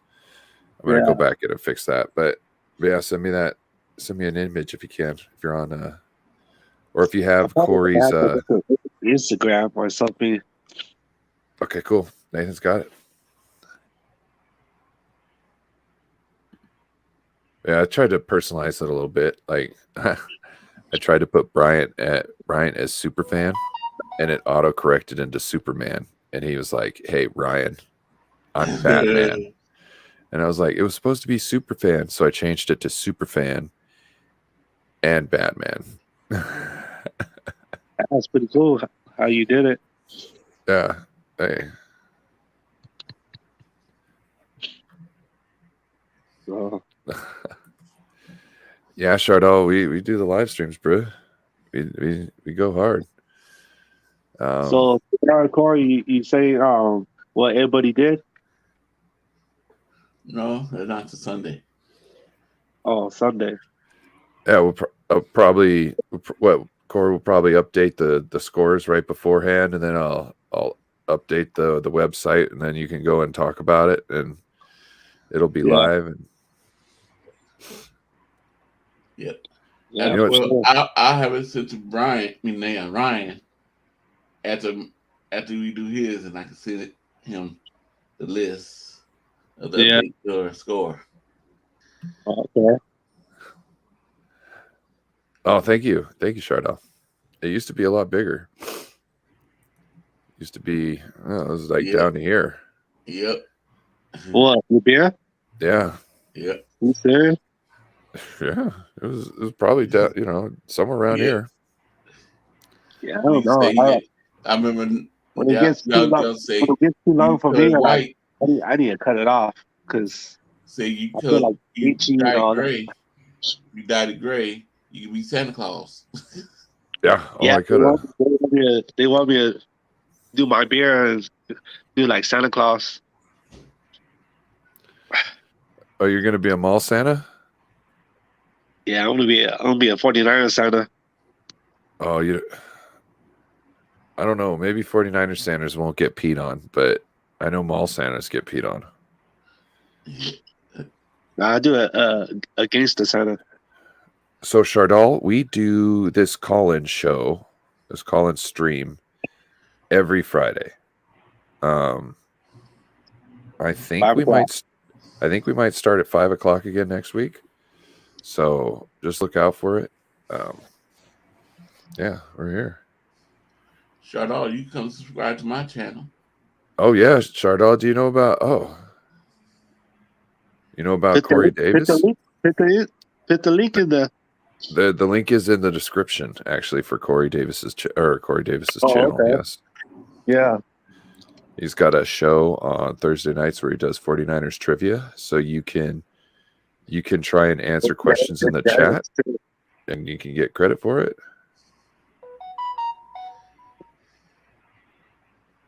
Yeah. Are you saying you want to do a show together, Chardal? Is that what you're saying? Because we can do a show. I'm always down to do shows. Hit me up on Twitter. I might have to make an Instagram to get one of you got to be on one of your shows. Why do you need an Instagram to be on one of our shows? I don't know. Because I don't got no Facebook. I don't got Instagram. I don't got Twitter. So the only thing I got is email. Chardal, I don't think anybody can replace Waruna. Not to say that you're not great, but Waruna is Waruna and you're Chardal. You know what I mean? You guys are like Waruna couldn't replace a Chardal, you know, and Chardal can't. You guys are both unique in your own ways. I don't know what I'm doing as far as if I'm going to bring on another partner. I don't know. So, but if you want to come on the show and you know, yeah, perfectly fine. We can talk.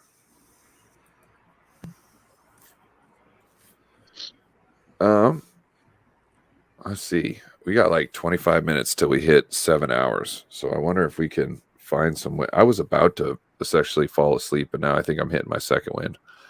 No. Smoke it. Oh, we've been out here. Oh, I know.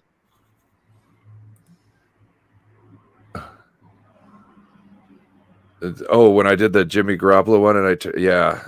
So I speed it up. That shit was funny. I speed it up to. That shit was funny. All right, Nathan's got the pick. We'll get that up going. Pitch right, sent him the picture, Ryan. Yep. So he'll get his icon up there. I appreciate it. Yeah, that was funny. Well,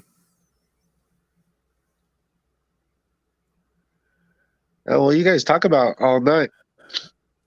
We talked about a lot. I saw some things today that didn't go with the 49ers, and I can't remember now. I was like, oh, we should talk about that. Totally missed my mind. What do you guys think about Ty Davis Price? Think Ty Davis Price is going to make it next year?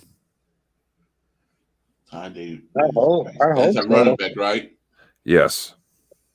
I hope so. Hope we give him a chance. Hope he can come out there and do things. Hope he's not another what's that guy that left? Hey, Giants Trey game. Sermon. Oh, he went to the Giants game today. It was a home opener against Kansas City. You guys Trey lost. Sermon. Trey Sherman. Trey Sermon. Okay. Mm-hmm. Yeah, I hope he's not another Trey Sherman. Hope he comes in, he can play. We can use him. I don't know why Kyle Shanahan has a thing that he don't want to get these running backs that much. I would love to sit down with Kyle Shanahan and say, Shanahan, come on, sir. Let's run this back by committee. Go back. When you had Raheem Mustard, Tevin Coleman, and what's number 22? What's his name? Breida.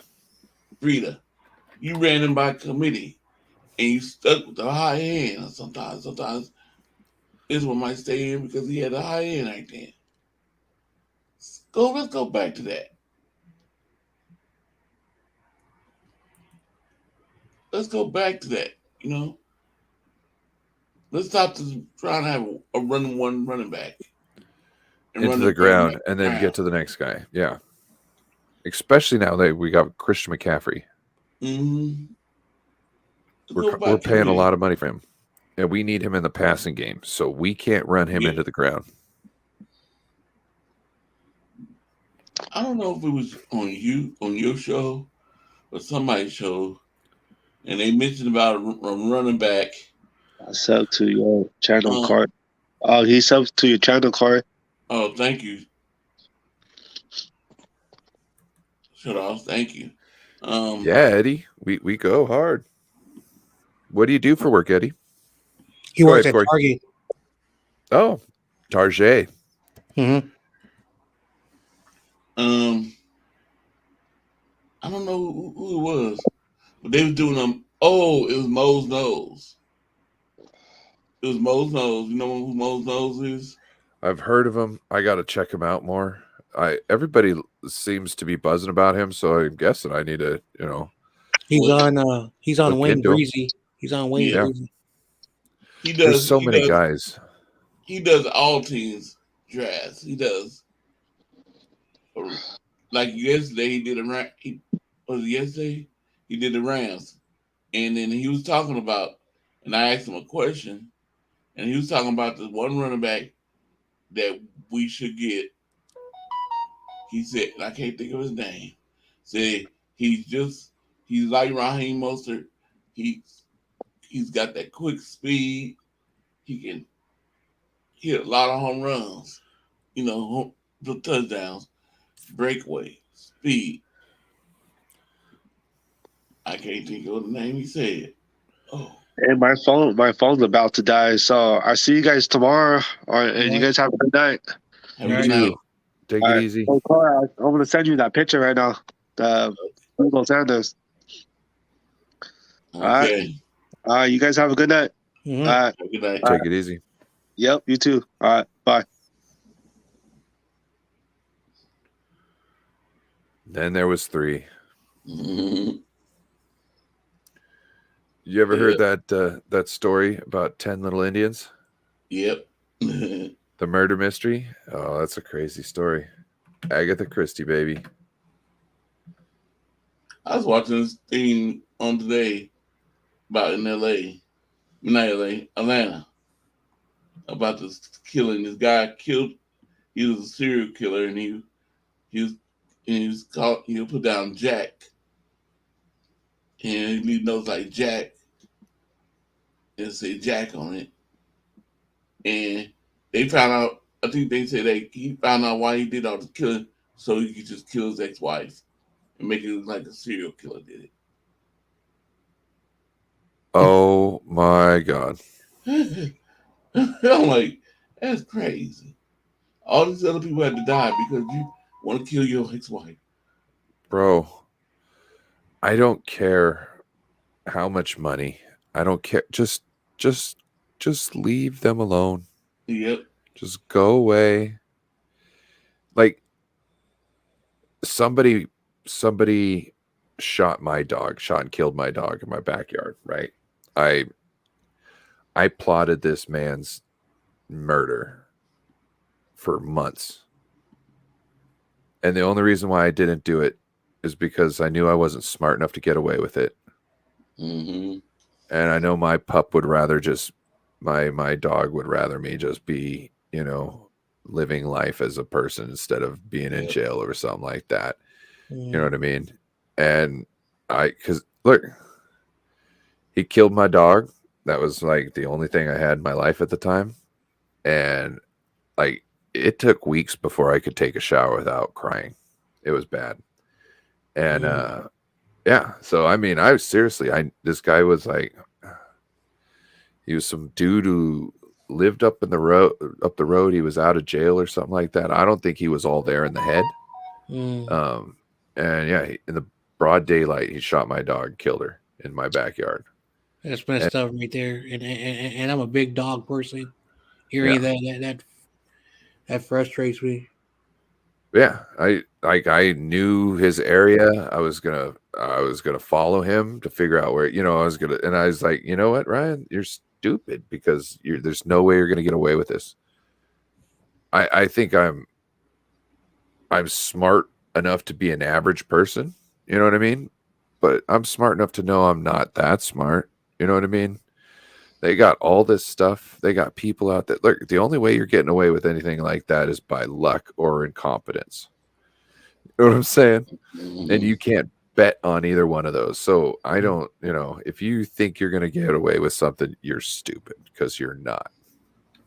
You're not. Mm-hmm. Yeah. Yeah, it was bad. Yeah, dude. Like, and like the cops. So he walked by the house like a couple days later, and I called the cops on him. I was like, the dude that just shot my fucking dog just walked past my house, right? So they find him. They pull him aside, they interview him. He got on the bus. They caught him when he got off the bus, and they started asking him questions, right? So the cop calls me and says, "Hey, I don't think this is your guy. He's just a crazy guy that walks up and down the road." Right? Like, oh, really? You don't think a crazy guy that walks up and down the road isn't crazy enough to shoot a dog in broad daylight. Huh? So then the next day between 8 o'clock and 10 o'clock on the half hour, our house was doorbell ditched. Ding dong. And then like nobody was at the door every 30 minutes. So somebody all of a sudden the day after we call the cops on the guy we think killed our dog. This guy goes down the road. The cops question him about something, right? And the next day he knows who to come back and mess with. So yeah, that was the guy who murdered my dog. He knew who was asking about a dog being shot. He knew exactly the house. You know what I mean? And he told him, "Oh, I don't know anything." Yeah.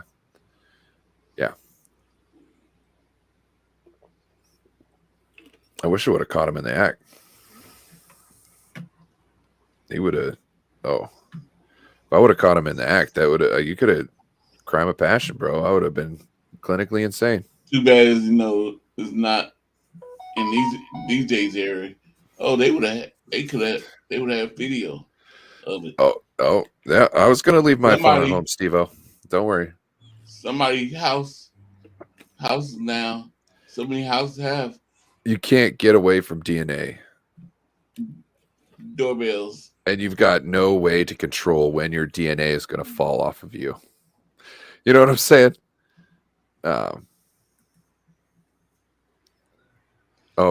Dude. So so it was like, I don't know, maybe about a year later. I'm a beer man, right? I'm pulling into a store. I can't remember if I'm about ready to help service it or if I was done for the day and I was just getting a pack of smokes or something like that. But as I'm pulling in, I see somebody walk across the front of the store and they don't have like the poles. So I start to slow up because I don't want to pull up as they're walking across because I don't want to think that I'm going to squish them. So as I pull up, I slow up and the person sees me slow up and it turns and looks at me and it they go like, "Yeah, you better watch out," right? It's the same motherfucker that shot my dog. And it took everything in me not to hit the gas pedal and send him through the building. I'm telling you. I sat there and like, I just sat there because I couldn't go in there because I knew what was going to happen. You know what I mean? I was just going to fucking yell at him until I knew this wasn't going to make me feel better, and then I was just going to beat him. You know what I'm saying? And who knows? He might have had a gun on him. He might have shot me. He probably a paranoid schizophrenic dude. Yeah. Those are the ones you don't want to mess with because they will just. Yep. Sometimes yes, you can get arrested for shooting a dog, but so the problem is I immediately took my dog and buried her. What you need to do is you need to go and you need to get an autopsy done on your dog. Once the vet does an autopsy, they can take that and you can go to the police with it. And then the police can verify, it was a bullet hole, somebody fired it, you know what I mean? And they can actually do something. And you need to do it right away. You can't like let any kind of decomp go. So essentially, once I put her in the ground, it wasn't a good thing. Yeah. But at that point, I was like, just let her be. You know what I mean? Like, I don't want to. Little Sophie, she was a Cheweagle, half Chihuahua, half Beagle. Her father was a brindled Chihuahua, so she looked like a brindled Beagle. My little truck dog. I couldn't stand the only thing I couldn't stand like when people had them big old dogs and they let them loose and they don't have no control of them, and they go fight the little dog and kill the little dog. Yeah, and that's also because of they don't teach their animals well. You have to socially train your animals. You have to bring them around other dogs. My dog didn't necessarily grew up around her brothers and sisters and other dogs she really didn't like until I made her have to be cool with everybody. and then she was better. But yeah, you have to get them used to playing with other dogs, or else they're just gonna fight them. Like my dog Buddy, he's scared of all those dogs. He's a scary dog.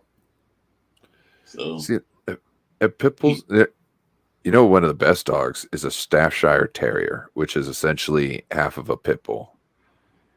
Staffordshire Terrier, they're the most they look just like a pit bull, but they're a little less muscular, like built wise, and they're just so loving. They don't have the defined face, you know what I mean? But they're so loving. All they want to do is just like lick you and like be on your lap, and they're great dogs. Yep. Buddy had one. He says that's what his pit is mixed with. Yeah, you're gonna have a great dog, bro. You got a great dog. You're gonna have good times. My nephew had a big old, I can't even think of the name of it, but it's a big old pit. Oh, big head. I miss that dog. He died.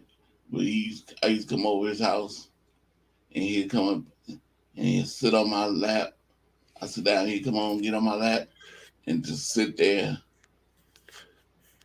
And like, you can't move me. I'm too big. You stuck here. Unless I get up off of you. Yeah, that dog was big. He's about big as me. Like, so one day I'm over at my buddy's parents' house, and their neighbors have 2 Great Danes, right? And my dog is walking around this and that. Well, all of a sudden the 2 Great Danes come up, and they come down and look at her, and she didn't notice them until like last second. The moment she notices them, she thinks she's about to die, and she goes, "Oi!" And she like does this squeal, and she like goes to jump in my arms as she's peeing. She peed all over me and jumped in my arm. And I was like, "Okay, Sophie, calm down." Like, you know what I mean? She totally wasn't ready for them dogs to run up on her like that. She thought she was done. See, I'm telling my buddy is a cat was keeping him from coming in the house. The cat was sitting at the front door like this looking, and Buddy like this, and he barked for one of us to come get him. Like, you know that cats are mortal enemies of dogs, right? And they're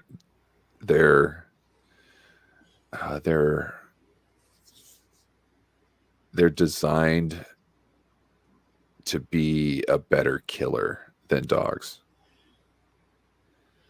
So like one way a cat will catch their prey, or like a big cat will, is they'll come in through the side, they'll grab on the neck, and then they latch their body around the underside and then hold on to them. You know what I mean? And then they go at the neck. Yep. A dog can't do that.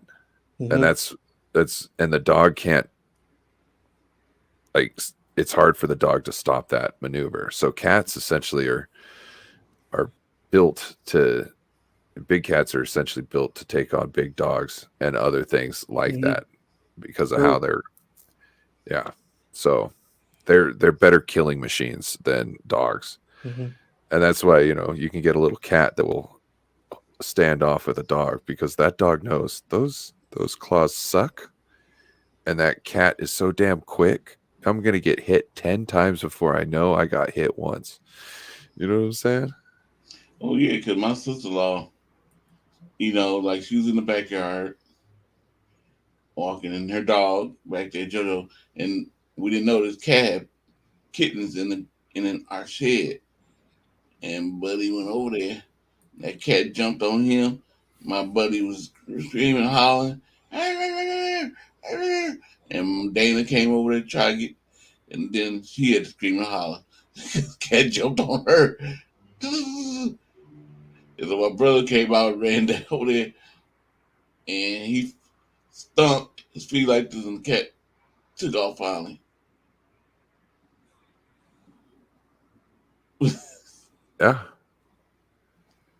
They know, and they'll sit there and bark because they're like, "God, would you just get out of the way? I don't want to mess with you." Why can't you just get out of the way? And the cat's just like, but you have to understand, that's why I'm here, is just to mess with you. You know what I mean? Like, that's their. My sister had a cat named Angel, and you would pet it for like 3 seconds, and it'd be like, "Oh yes, that's so nice," and then it would like attack you, and then hiss at you, like, and be mad. Not one of those ones that you pet it, and it's like, "Oh yeah, let me bite you because you're petting me so good." It's not like that. It's one of like, I hate you, like bipolar. You know what I mean? Like, I don't know you. Why are you touching me? It's like, bitch, you live in this house with me. Like, what are you talking about? You came up to me. You know what I mean? Like, you came up to me for attention. You're going to get mad? Like, oh, that cat, to this day, when I heard that cat died, I fucking applauded. I'm sorry. And my sister was like, oh, but I was like, shut up. Like, I was so bad about that. I was like, she was horrible. I guess she mellowed out a little bit in her old age, but I wasn't going to trust her. Yeah, my when I used to stay in Hilltop when we was teenagers, my neighbor come running from across the street. Hilltop? Yeah. Where's that at? Hilltop, Richmond. Oh, okay. Because there's a Hilltop in Tacoma that's really a sketchy place. Well, he come running across the street into my house. We like, what you running for? Said, there's a cat in my room. I said, cat? You running from a cat? I said, yeah. Man, you better go get that cat out your house if you don't want him. No, man. I'm scared of cats. So we went over there and got him out. Got the cat out the house. We like, oh man, my roommate, she's got 4 cats. Well, there's a wild cat that lives around here. It doesn't have no home. He looks fucked up. Like he's been in a lot of fights and he lost most of them. But he's also the father of like the cats around here because he's running around not fixed. Yeah. So I come home. I come downstairs the other day, and he's just sitting on the couch, and I'm like, "What the fuck are you doing here, bro? Like, there's a cat door. That don't mean this is yours." Mm-hmm. My roommate's gonna adopt him. I was like, "Well, if you're gonna adopt him, you better kidnap him and fix him." You know what I mean? Oh, real quick. No, Chardell, I wasn't necessarily covered in urine. I just got some urine on me. Grandma had 6 cats. Oh, shoot. It is 4 minutes away from midnight. Mm-hmm. We got like 4 minutes until we hit 7 hours. Holy moly. Mm-hmm. We're calling it at 7 though. There's no. And I got one cat. He's not really my cat. He's not allowed in my house. He's just outside. He was just a neighborhood cat.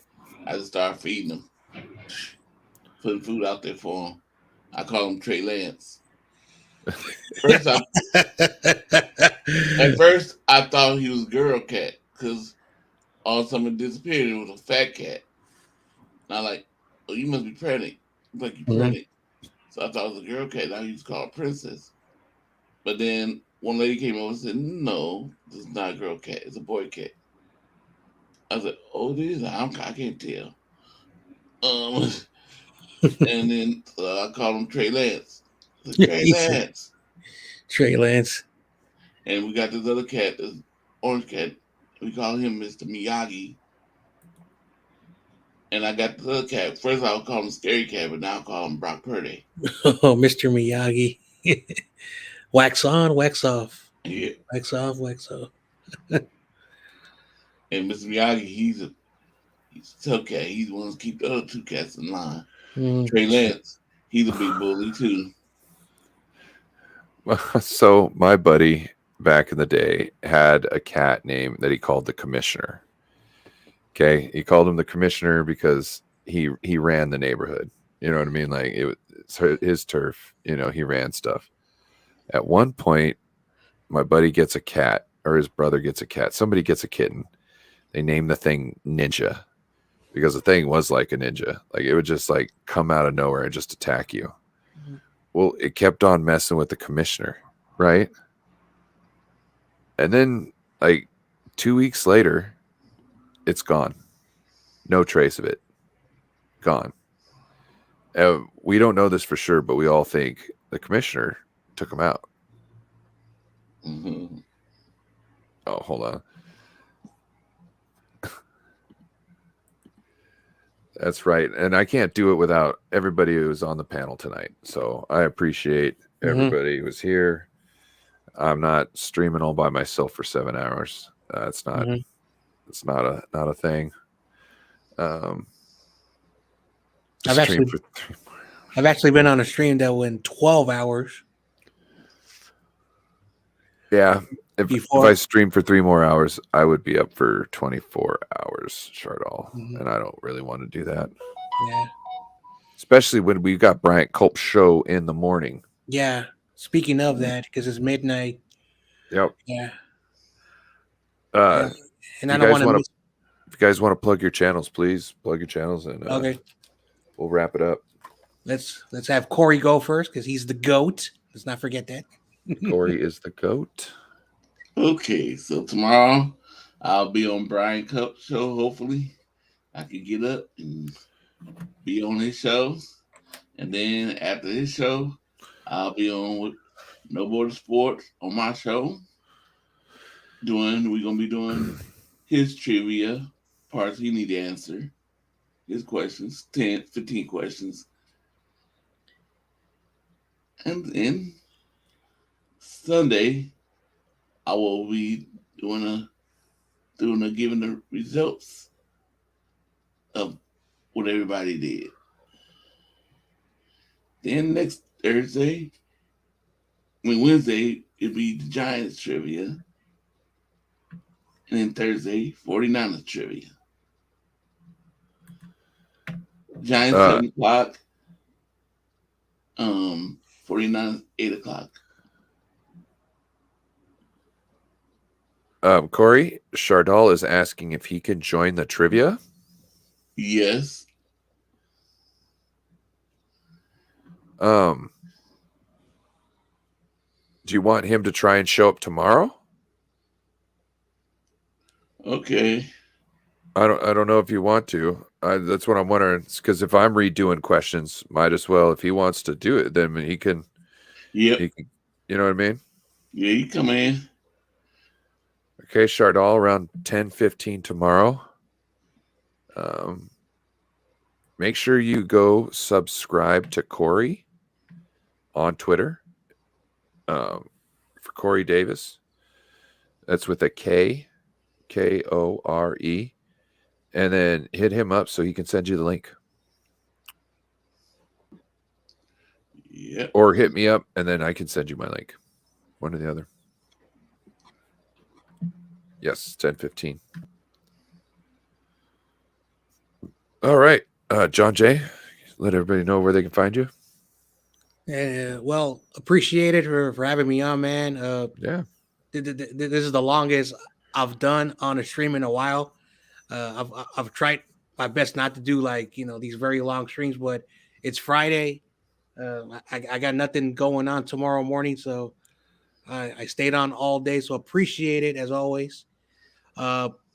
Everyone knows where they can find me. 49ers Ultimate Report. I talk 49ers football, and I got some good upcoming news. Starting on my channel on April 17th. So stick around. Make sure you see all the updates. Big things my channel, as for those who don't know, had a little bit of a issue with my mental illness, but I fought that. I beat it. So thank you for all the great people in my personal life for helping me on and telling me you can still do that YouTube. You don't give up. Don't give up. So I appreciate that. So I am back, and I'm back with big news, and hopefully you guys check that stuff out. And in about 2 weeks. All right, you heard it there first. John Jay from 49ers Ultimate Report. And with that, I want to thank everybody in the chat. CG Sports Talk, Nathan Z. Oh, let's go through the names. Back before we get Seahawks Eddie. Shout out to Seahawks Eddie for not only being in the chat but coming in and talking.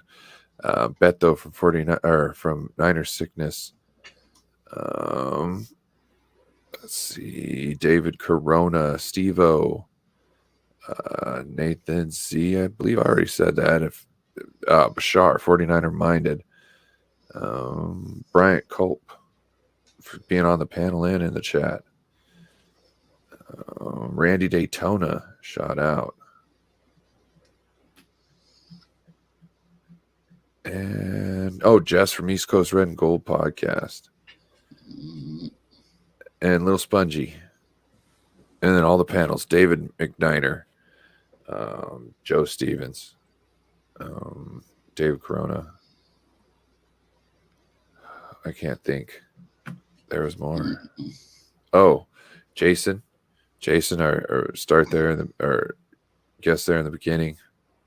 And with that, I appreciate y'all. And have a wonderful evening. Now we out. Yeah.